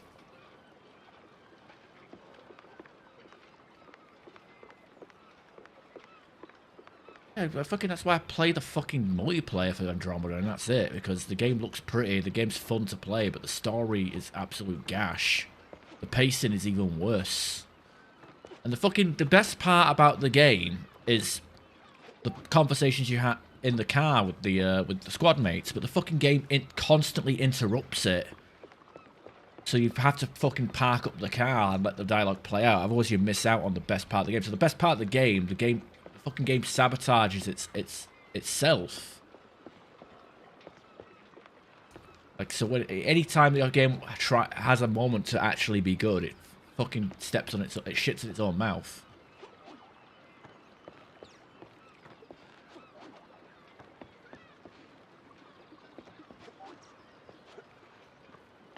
Also, Cora simping for Asari is gay as fuck. I don't like it. The fact that it's part of the main quest is fucking horrible. I'd skip it if I could.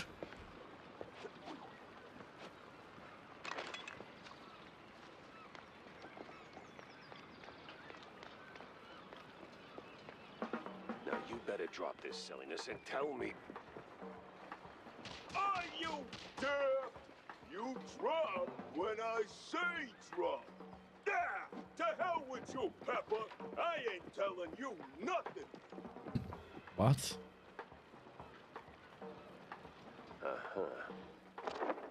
In the name of the law, have to break stuff. What are you morons waiting for? Don't let with your balls go, Pepper.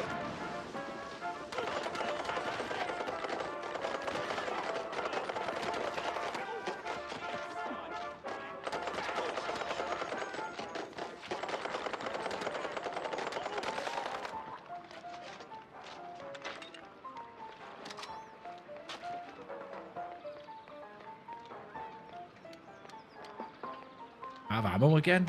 Help.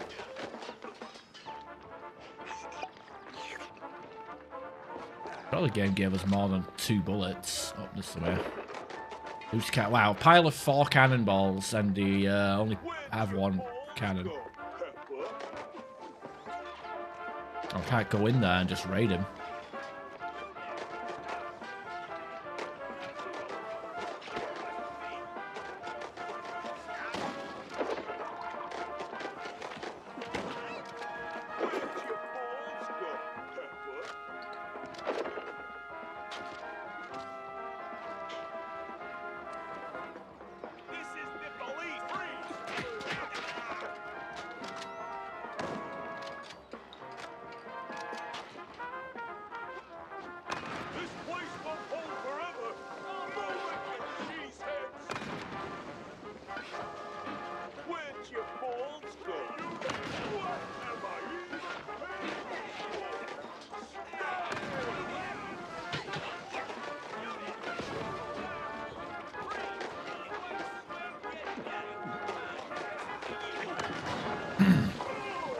Sometimes you knock.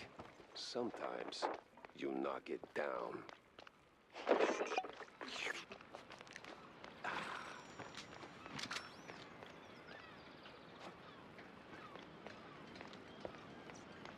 GTA 5, I mean, like, I'll sit and... I like the cutscenes, I like the characters of GTA 5, but the actual gameplay of it is... I'm not into it. Also, that fucking plane... That plane tutorial is always a massive turn-off for me. Because it takes so long to do, and it doesn't actually teach you how to do anything. Like, alright, now land the plane. How? Crash. And then fucking 5 minutes of... Another 5 minutes of flying around again.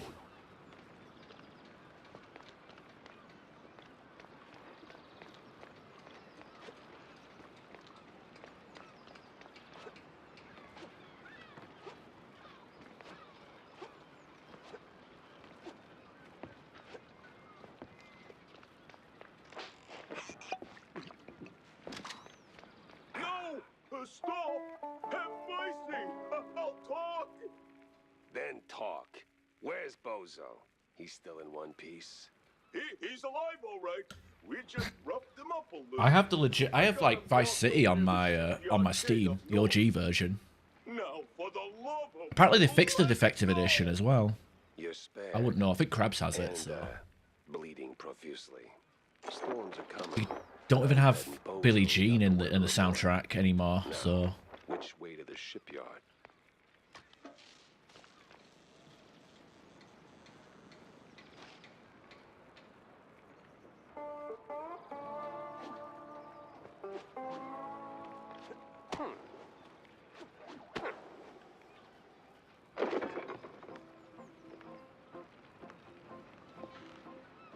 I've actually respawned some of the cannon ammo. I better grab some of that again.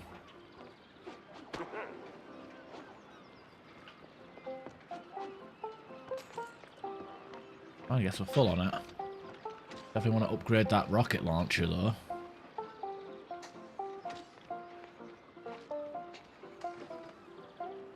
Can only hold five rounds.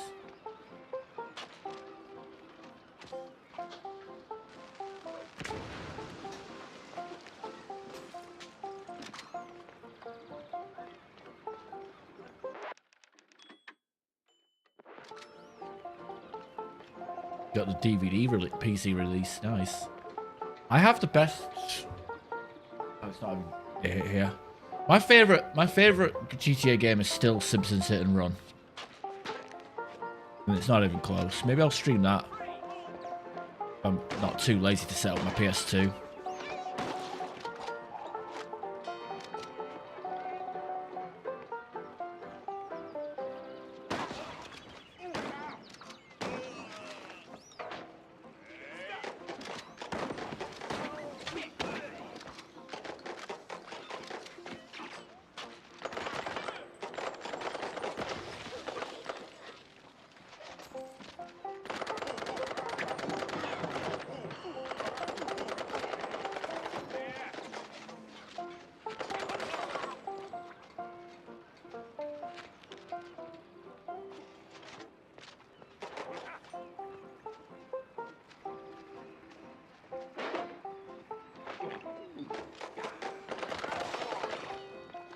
Wow, I thought that cabinet was supposed to be a full heal. Saints Row 3 is amazing. I like Saints Row 3. Like, when me and Will streamed at co-op, it was really fun. And even the other co-op stream I started years ago was fun. We wanted to stream Saints Row 4 co-op, but the remaster has such bad netcode that you just constantly drop connection. I mean, might give it a second go, maybe. If because I'm on a different internet, I'm on fiber internet now, so maybe the internet connection might hold a bit better. But I kept having disconnects and crashes. We did SR4.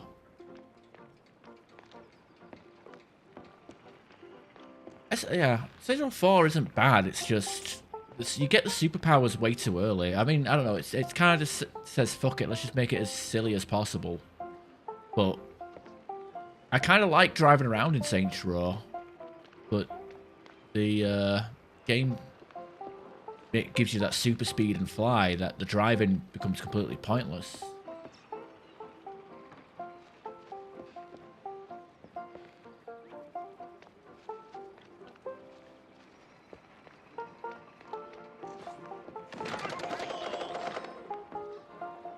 Got through there, okay.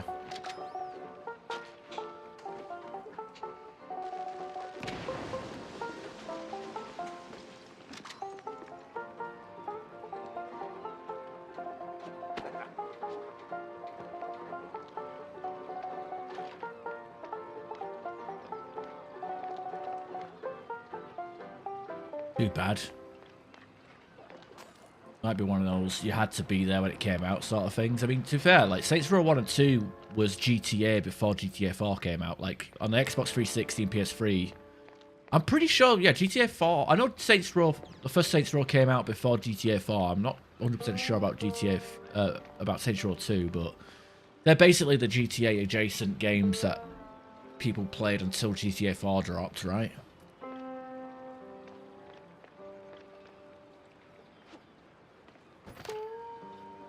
Mouseburg Herald. Yeah, another Mouseful bust. This article speaks about Mouseburg's most exclusive nightclub, which has become a hub for shady dealings ranging from illicit cheese tastings to under-the-table mousetrap bets. It sits right beside a monthly pamphlet praising police efficiency.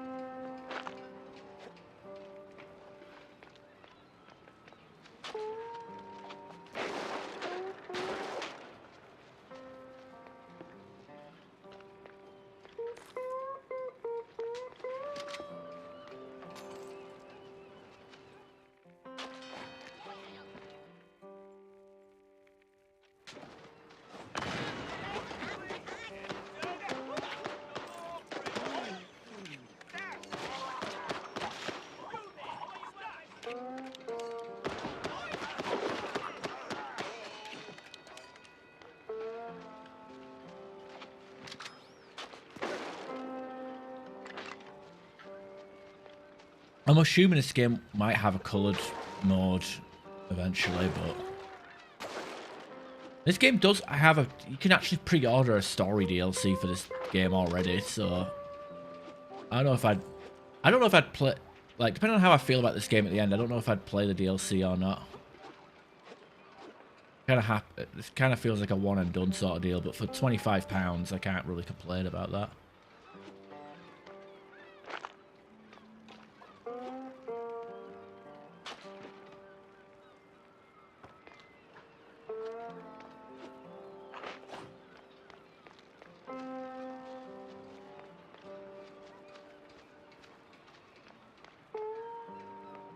I'm going to assume that's the only old game that you still play, Krabs. I mean, I never played San Andreas. I could give it a go.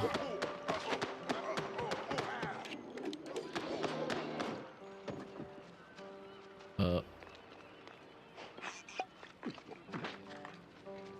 I don't know if I'd like it. I think each GTA game has a really crappy mission. Next Mass Effect stream when? Oh yeah, I'm going to do another trilogy playthrough. Or do you mean multiplayer?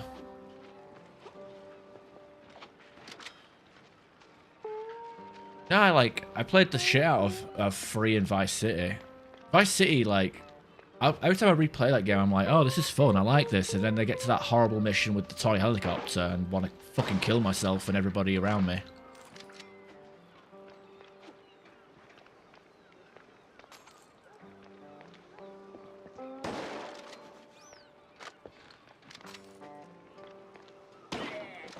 Indeed.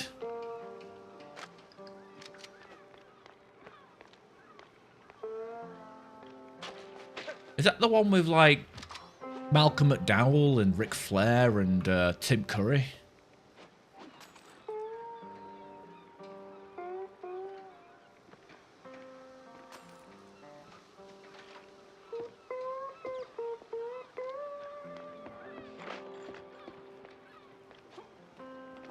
You know who those guys are, right? I would at least hope you know who Ric Flair is. Can I kick what's reloading? Yes, I can. Okay. Probably learn to do that more often.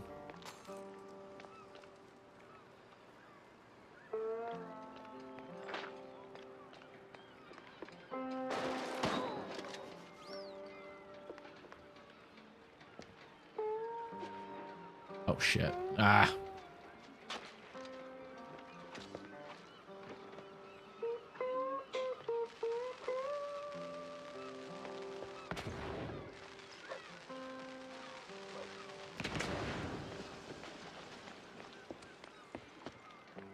Is that the fat old dude? No, he's the wrestler with the blonde hair. Who goes woo. I swear, officer, ow! I've been law-abiding since breakfast. Don't move! My hero.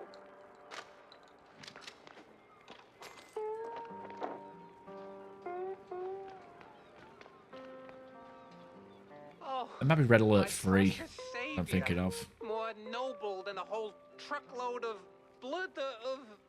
Tammy's the one you should be thanking. Just tell me what I need to know. Yeah, of course, boss. But, what exactly do you want to know? Everything. Well, see, I was born right here in Mouseburg, almost 30 years ago. Mama worked the docks, Papa... Everything about the missing shrews. Oh, right. Yeah. So, there's a meeting going down, see? They're resealing the livestock deal or whatever. Wallop Bay's just a pit stop. Who's they? Cops. The crooked ones. Meeting with some science-y types. Weird accents. Real heavy on the Z's. Especially their leader, the professor. This some new racket or business as usual? Oh, business as usual. Used to bounce around Shantytown, keep it quiet. Now, feels like they don't even bother hiding. Never finished Rage 1. Around where exactly? Bob's workshop, Letitia's pharmacy, maybe. Both good folks, just scared stiff. Oh, and they've been using that old underground shelter uptown. I used to squat there till they kicked me in the teeth. See, right here. Yeah, tragic. So when's the next deal? Dunno. Today, tomorrow. I don't exactly work on a schedule. And me without even a sandwich for the stakeout. Guess I'll start sweeping those spots. Oh, speaking of which, see, boss, I happen to have a key. A very special key. A pharmacy key. Let's just say I'm holding on to it for Letitia. Temporarily. And since the pharmacy's on your list, $50, boss, and it's yours. All right, fine. You got the morals of a stinky floater. You know that? Fine. Hand it over. Pleasure doing business with you, boss. Weren't the games made 10 years apart? Mm-hmm. Try not to get yourself roughed up again. And for the love of cheddar, spend that money on clean underpants, will you? I think Rage 1 was probably one of the last physical PC games I bought. Because, again, it was one of the things. I bought the game, it came in like 2 discs. But then I could just type out the serial number into Steam and just download it instead of using the discs. I think I bought it, like, when it first came out, but my PC couldn't run it, but I couldn't refund it either, because I don't think there was a refund penalty. I bought it physically, so I couldn't exactly refund it from Steam. And I just never went back to it. Like, the game ran, but, like, the game would crash constantly. I think it was, like, an ATI. I might have had an ATI system, you know, this is pre-AMD when I played the game. And then I just never went back to it after upgrading my PCs. I'm talking like, what, 15 years ago? When did Rage come out? I feel like that was like 2010, 2011. Was it ATI? Well, that shows how fucking old my computer was then, doesn't it? I didn't get a new PC until 2013. Yeah, okay, that makes sense. Because I remember I got a new PC during my first or second year of uni, so it might have been like 2013. When I got a PC that might have been able to run it, and that was using the GTX 650. But again, I don't even know if I would have had enough VRAM to even play it.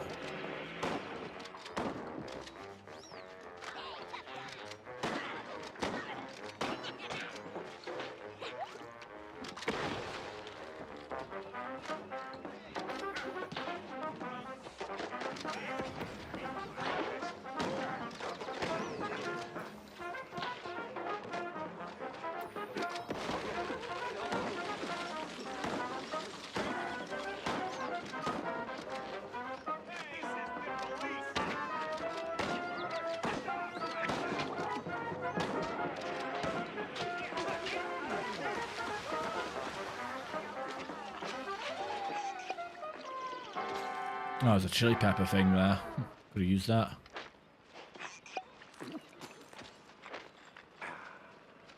Oh well.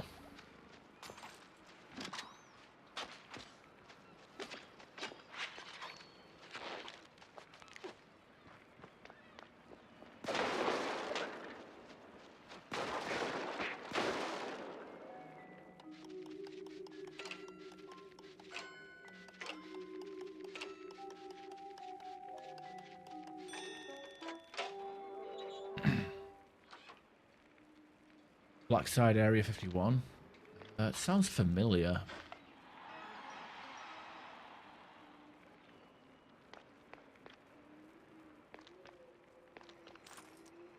Is that like a PS2 game?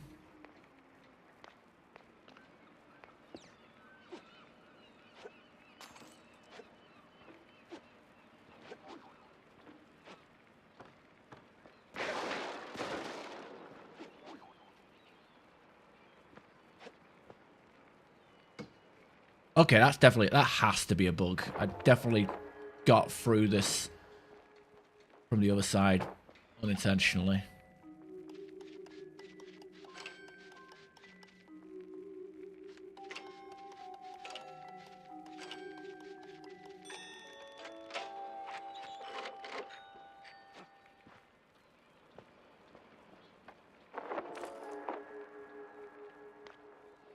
A lot of frogs here. Oh, wait. I'm retarded. I didn't fucking, there's an opening underneath it. I thought I bugged it. I thought I did a skip.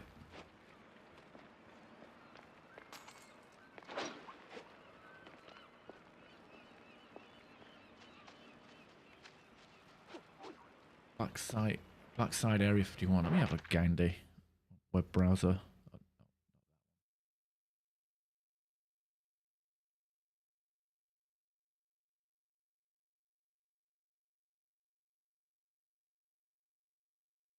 Or black site.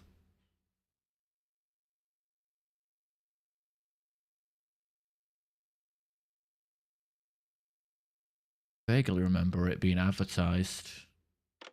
A lot of games that came out at that time that all looked the same though, didn't they?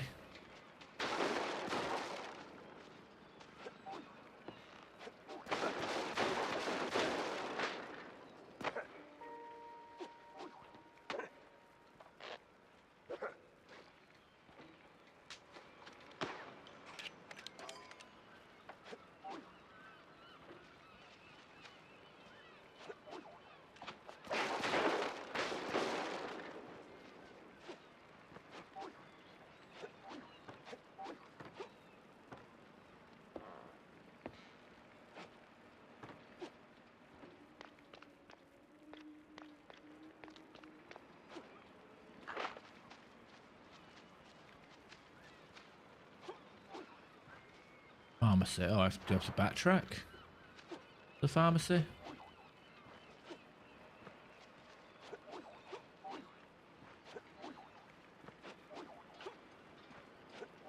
Yeah, I can't jump over here.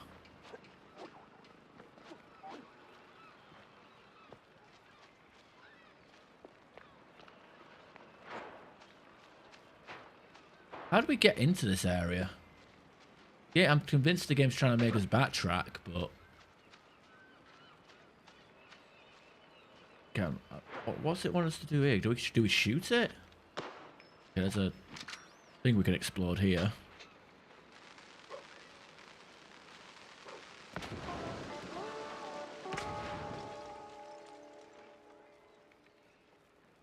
Or do we have to destroy all of them? Brick.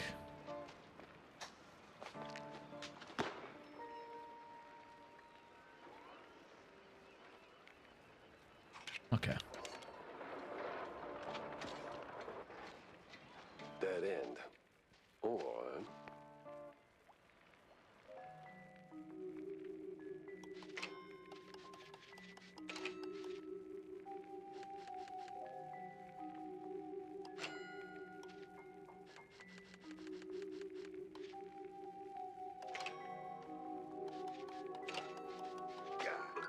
Damn it.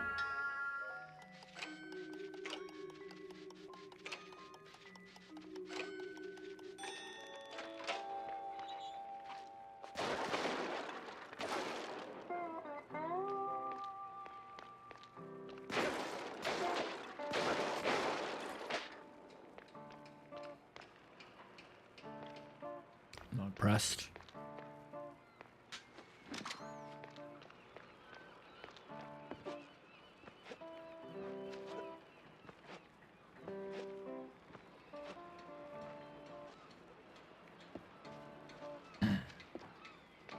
Yeah, but then again, a lot of games had that generic style where it was like one guy on the front and center, bunch of shit around him.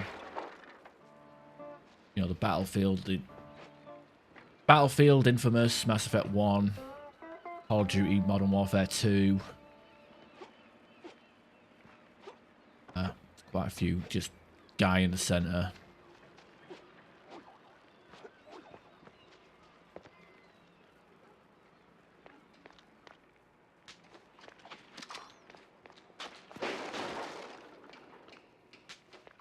Time is it? 2 o'clock.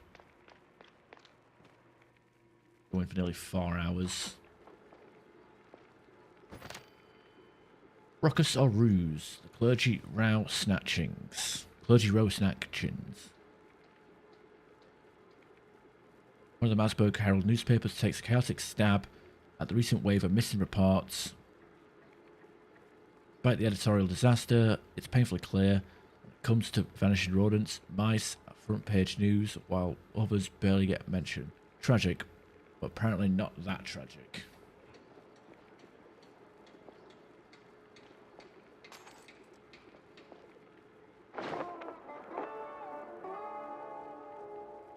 Trade renewal agreement. Suppliers agree to deliver livestock to lawful recipients weekly for another 14 days by moonlight. At the usual spot. Fondue free this time. Suppliers. Oh yeah, something I mentioned. That guy mentioned Cam Bozo mentioned the Professor, which ties us back to the missing magician who signed a contract with the Professor. Everything's tying together. Short-term gains, not long-term rot. That's the game. The Captain and his fondue-loving pal XX Tentacle, whatever the fuck his name was, the little guy that got shot, whatever. Makes a man wonder what they see in the mirror. Renewing the delivery agreement for an additional 14 days. Signed, the Captain. And XX scribbled beside it is something that reeks of illegal fondue. Yeah, XX Tentacle porn, yeah.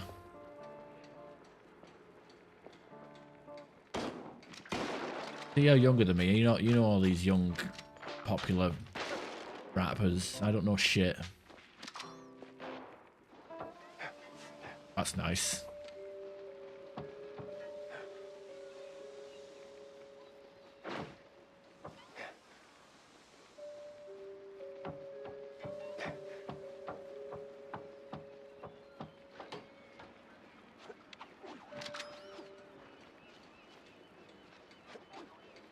Back out here.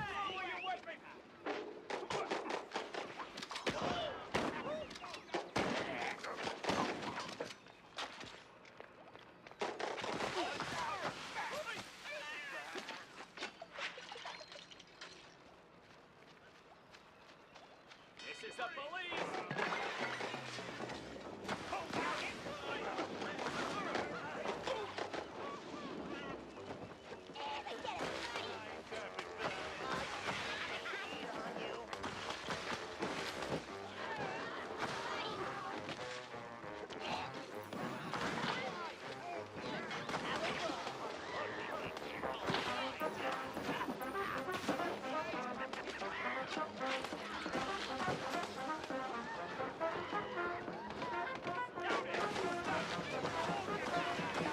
Oh God.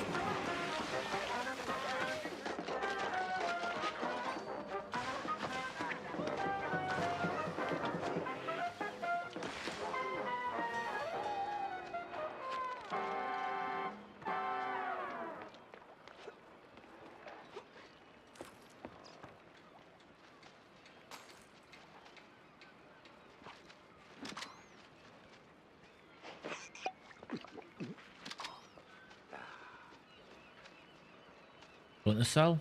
Yeah, it's like a stealth game. Isn't everybody like just begging Ubisoft to just make another one? But they already have their stealth game. It's called Assassin's Creed.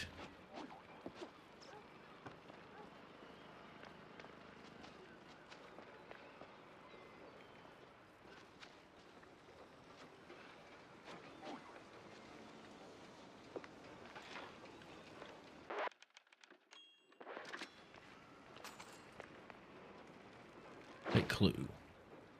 Prescription. Oh, look at that doctor's handwriting. Amazing. They hand off seasickness meds to some old world types like it's no big deal. Some old world names. And a whole sack of prescriptions for seasickness meds. But why?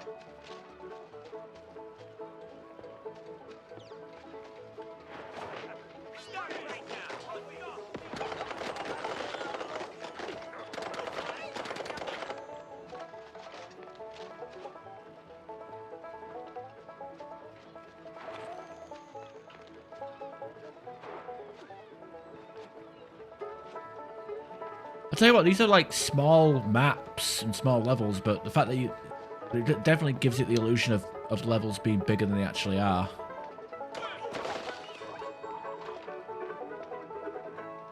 I feel like that was a war crime I just committed. He was obviously imprisoned in here.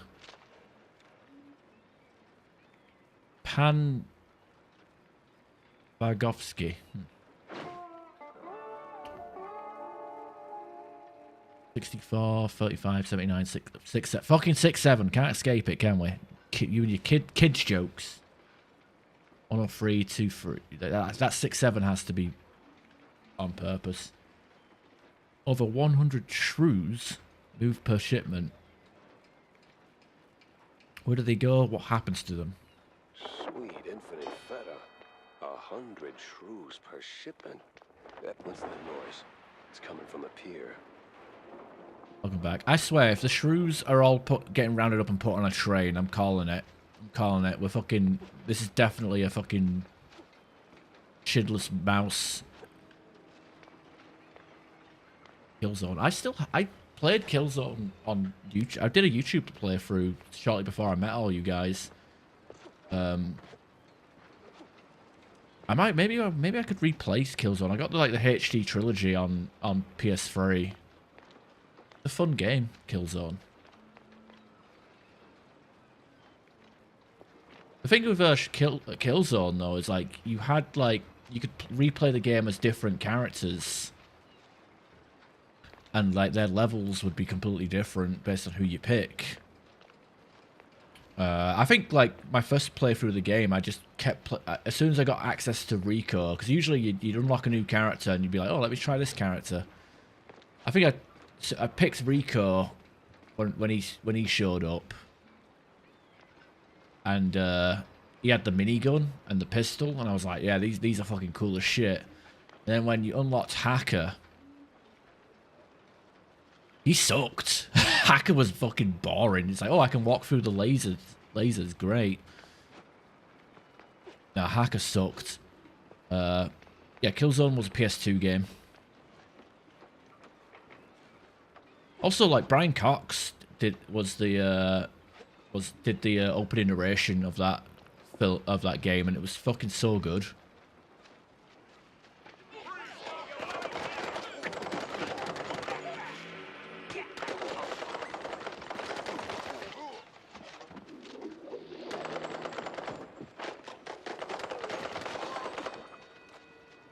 I'm talking about Brian Cox, the actor, not Brian Cox, the scientist. That looks like he bathes in lotion.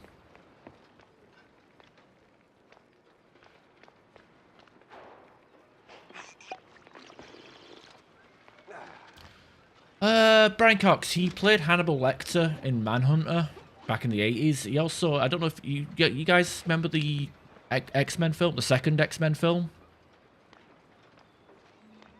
He plays Stryker in that, in the second one. It must be that secret meeting.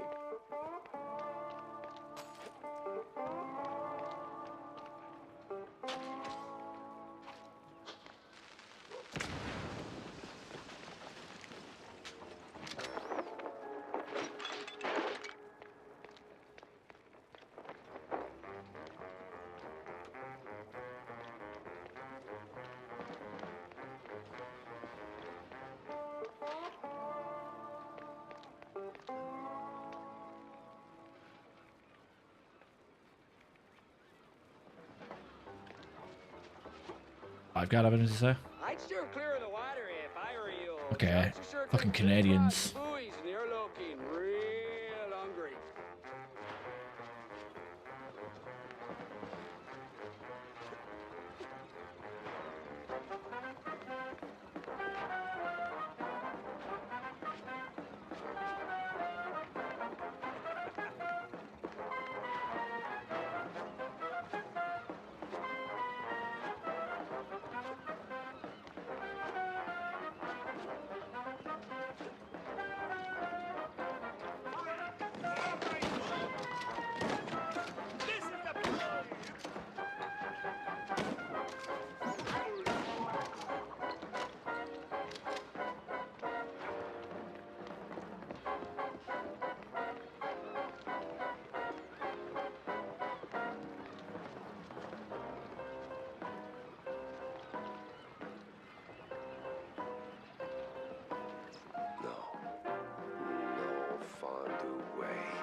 goddamn Sims. The cop of the year himself. So much for that. But the other guy must be the professor. Yeah, he's got that particular brand of a quite big affair egghead I'd rather forget. And here come their lackeys, walking in on me like, oh hell. Find key clues in the magic magician case.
Would you believe I'm getting less than 60 FPS on this bit? Like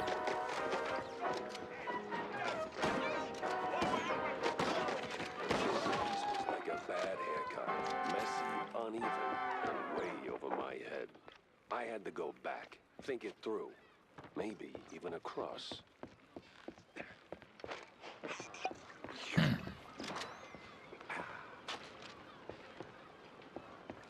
Just a lot of stuff on screen at once, I guess.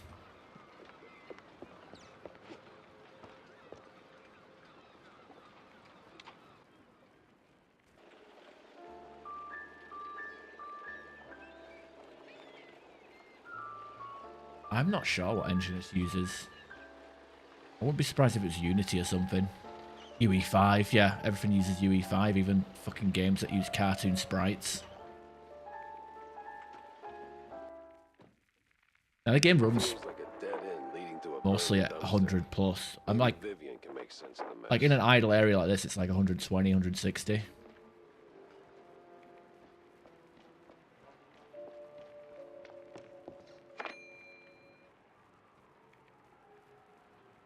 Unity 6? Oh, okay. Like, when I hear indie game, I immediately think of Unity, to be honest. Maybe you can get Doom to run. You've got a Doom port that runs on Unity, so it's runs pretty well. Magnificent Cheesehead. One of the Mouseburg Herald newspapers. It reports that outrageously false accusations of the blue cheese abuse against Steve Bandel, okay, he's the magician, that famed that famed magician of Mousy Mystique, have been dropped with no further inquiry. Bandel expressed the outrage, declaring, "I keep my nose clean unless we're talking sharp cheddar." What, is like blue cheese like an illegal drug in this series?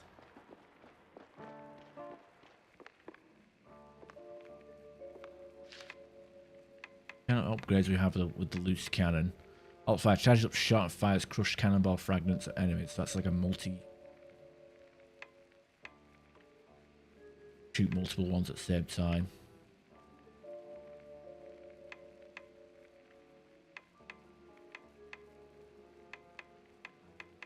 Not too sure about some of these though. Like what to upgrade. Well, getting the alt fire, at least one alt fire for that would be an ideal thing.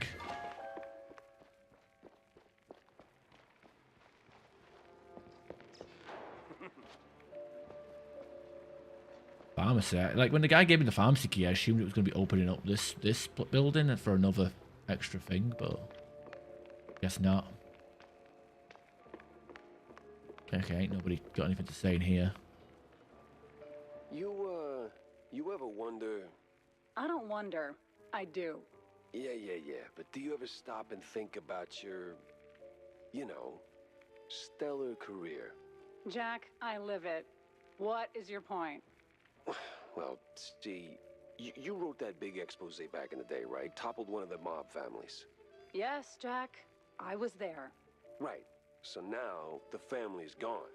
Out of the picture, but suddenly we got these hitmen popping up out of thin air, just poof, and somebody drops. They're silent, efficient, and deadly. So? What of it? Well, makes me wonder. What if the other families saw an opportunity, figured, why get our hands dirty? So, A they remaster, erected a bad part. firm, a company to offload their dirtiest work, like a Real Murder LLC. You get me? What I mean is, you did something good, but maybe the mob, they made something better. For them, worse for us. I sincerely hope it's those 5-cent novels speaking. They're clearly frying your brain. Maybe. But what a way to go. Hey there, boss man. Doing here. I've got all kinds of tip-offs for all kinds of prices. Oh, so he's basically the hint guy. If you can't figure the fucking game out, pay him to give you the clues you might miss. Unless that's a thing. Like the game starts getting harder and you make the clues more hidden.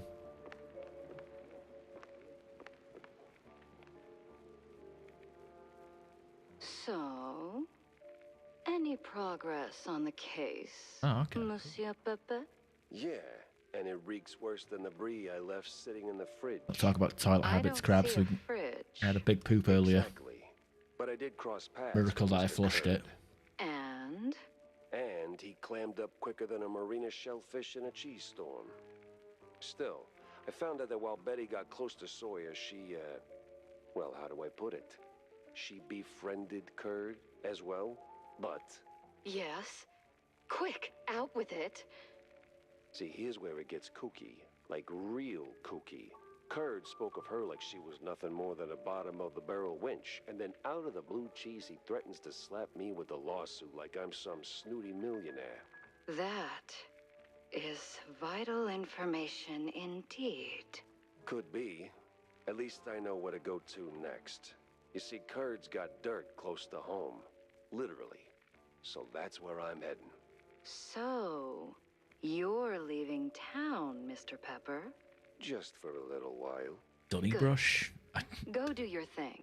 No, I'll not even poke heard of around that. here and there. I have a few friends in, let's say, mid to high places. You take care, Mr. Pepper. Oh, I will. So what exactly did you do at Tinsel's to get your glamorous behind kicked to the curb? Kicked? Please. I left on my own terms. Nose high, tail swaying, not a single boot print on my rear. Well, either way, there must have been a reason. Oh, I don't know. Ridiculous overtime? Zero artistic integrity? The occasional wandering hand? Oh, a paycheck so thin I could roll a cheese stick with it? Pick your poison. Surely those ain't the only reasons, right? Sounds like you got a soft spot for the place. You are persistent, aren't you, Mr. Pepper? Fine. Tinsel's wasn't just a job. It was an experience, a lifestyle. You didn't just make movies. You took life by the handful, gave it a good shake, and spilled every last drop onto the screen. It was about skirting the edge of what's safe, what's appropriate, about grabbing what you wanted and never blinking. And me, I never blinked. So, you partied too hard and got yourself in trouble. I partied just enough. Though, in hindsight, my just enough might have been a little much for the wussies. But without those parties, I'd never have met half the dazzling souls I did. I'd never have met Betty. Who might still be breathing if not for all that skirting the edge. You implying something, Mr. Pepper? Me? Imply? Never. I just connect the dots. Well then, connect them elsewhere. You're sniffing around the wrong mouse hole. Ugh. Mouse hole? Your hole? So, have you found the villain yet? Or are we just killing time? Okay, let me have a look at this. Dunny.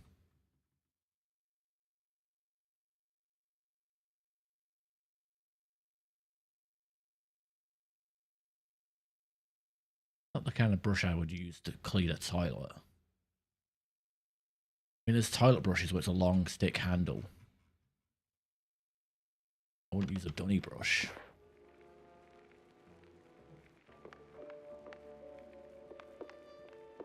No, I just ended up using, like, letting it soak for a bit and then using a full kettle of boiling water.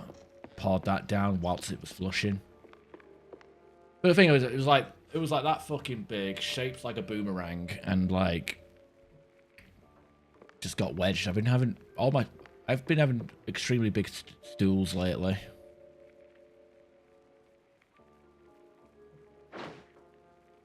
Crooked collab. Well, these cases seem to all connect. I better bring Corny up to speed before I wade into the muck.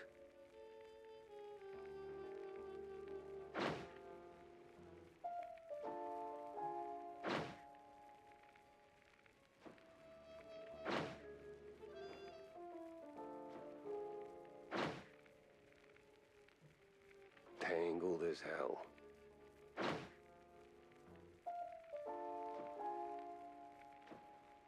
Finally, a countryside case.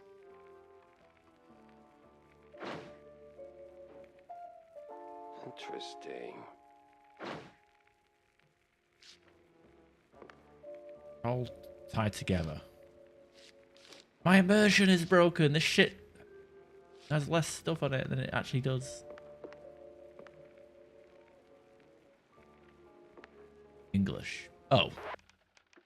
Not in our, not English. Maybe in your broken English.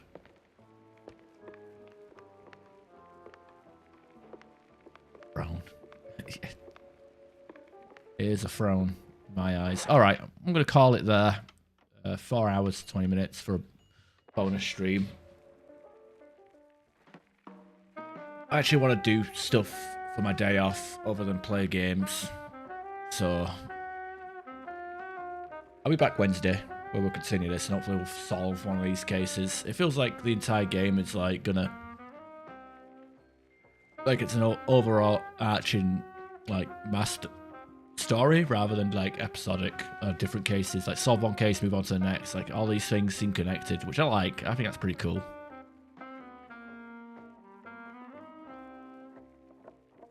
But yeah, thank you all for swinging by. Gonna leave the house. My original plan was to actually go to the gym this morning, but I actually ended up watching WrestleMania last night. I wasn't planning to, but it was on and I was awake because I had an afternoon nap. So I ended up watching WrestleMania and then came about 5:30, 6 o'clock. Mrs. was gonna get up out of bed and she said, well, do you still want to go to the gym? Because the plan was she was going to drop me off at the gym and then I would like work out and then I'd do get an Uber home. But no, I just said, you know what, I said, fuck it, I'll just have a few extra hours in bed. And then I got up at about 9, half 9. Had a smoothie, had a couple of coffees, then started streaming at 10. And then obviously, as always, if I have breakfast and coffee just before streaming, I always end up needing to go to the toilet less than an hour into the stream, and that's how we birthed that giant turd. You woke up at 4 AM and you came to the stream late. I cannot believe it. No, I'm joking. But yeah, we'll play some more Mouse PI for Hire in the upcoming streams. Then Ground Zero after that. I might try and figure out, maybe I will bring back Fallout Friday.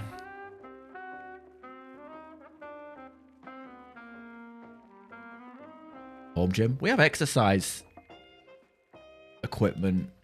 Not very good exercise equipment. We've got a treadmill that doesn't work anymore because the remote control doesn't work. And it's one of them treadmills that can only be controlled with a remote. We tried switching out the batteries, but I think it's something wrong with the infrared connection. But to be fair, the treadmill isn't that great anyway. It doesn't have an incline. You kind of need an incline for treadmills to be decent. But we've got a few other apparatus that we can use to work out and burn calories and stuff. And also it's a space issue as well. Great clothes rack. I think I hung my jacket on the elliptical a few times. We haven't actually used the elliptical since we moved house. It's still like under the stairs at the moment. We haven't even put the handles on it.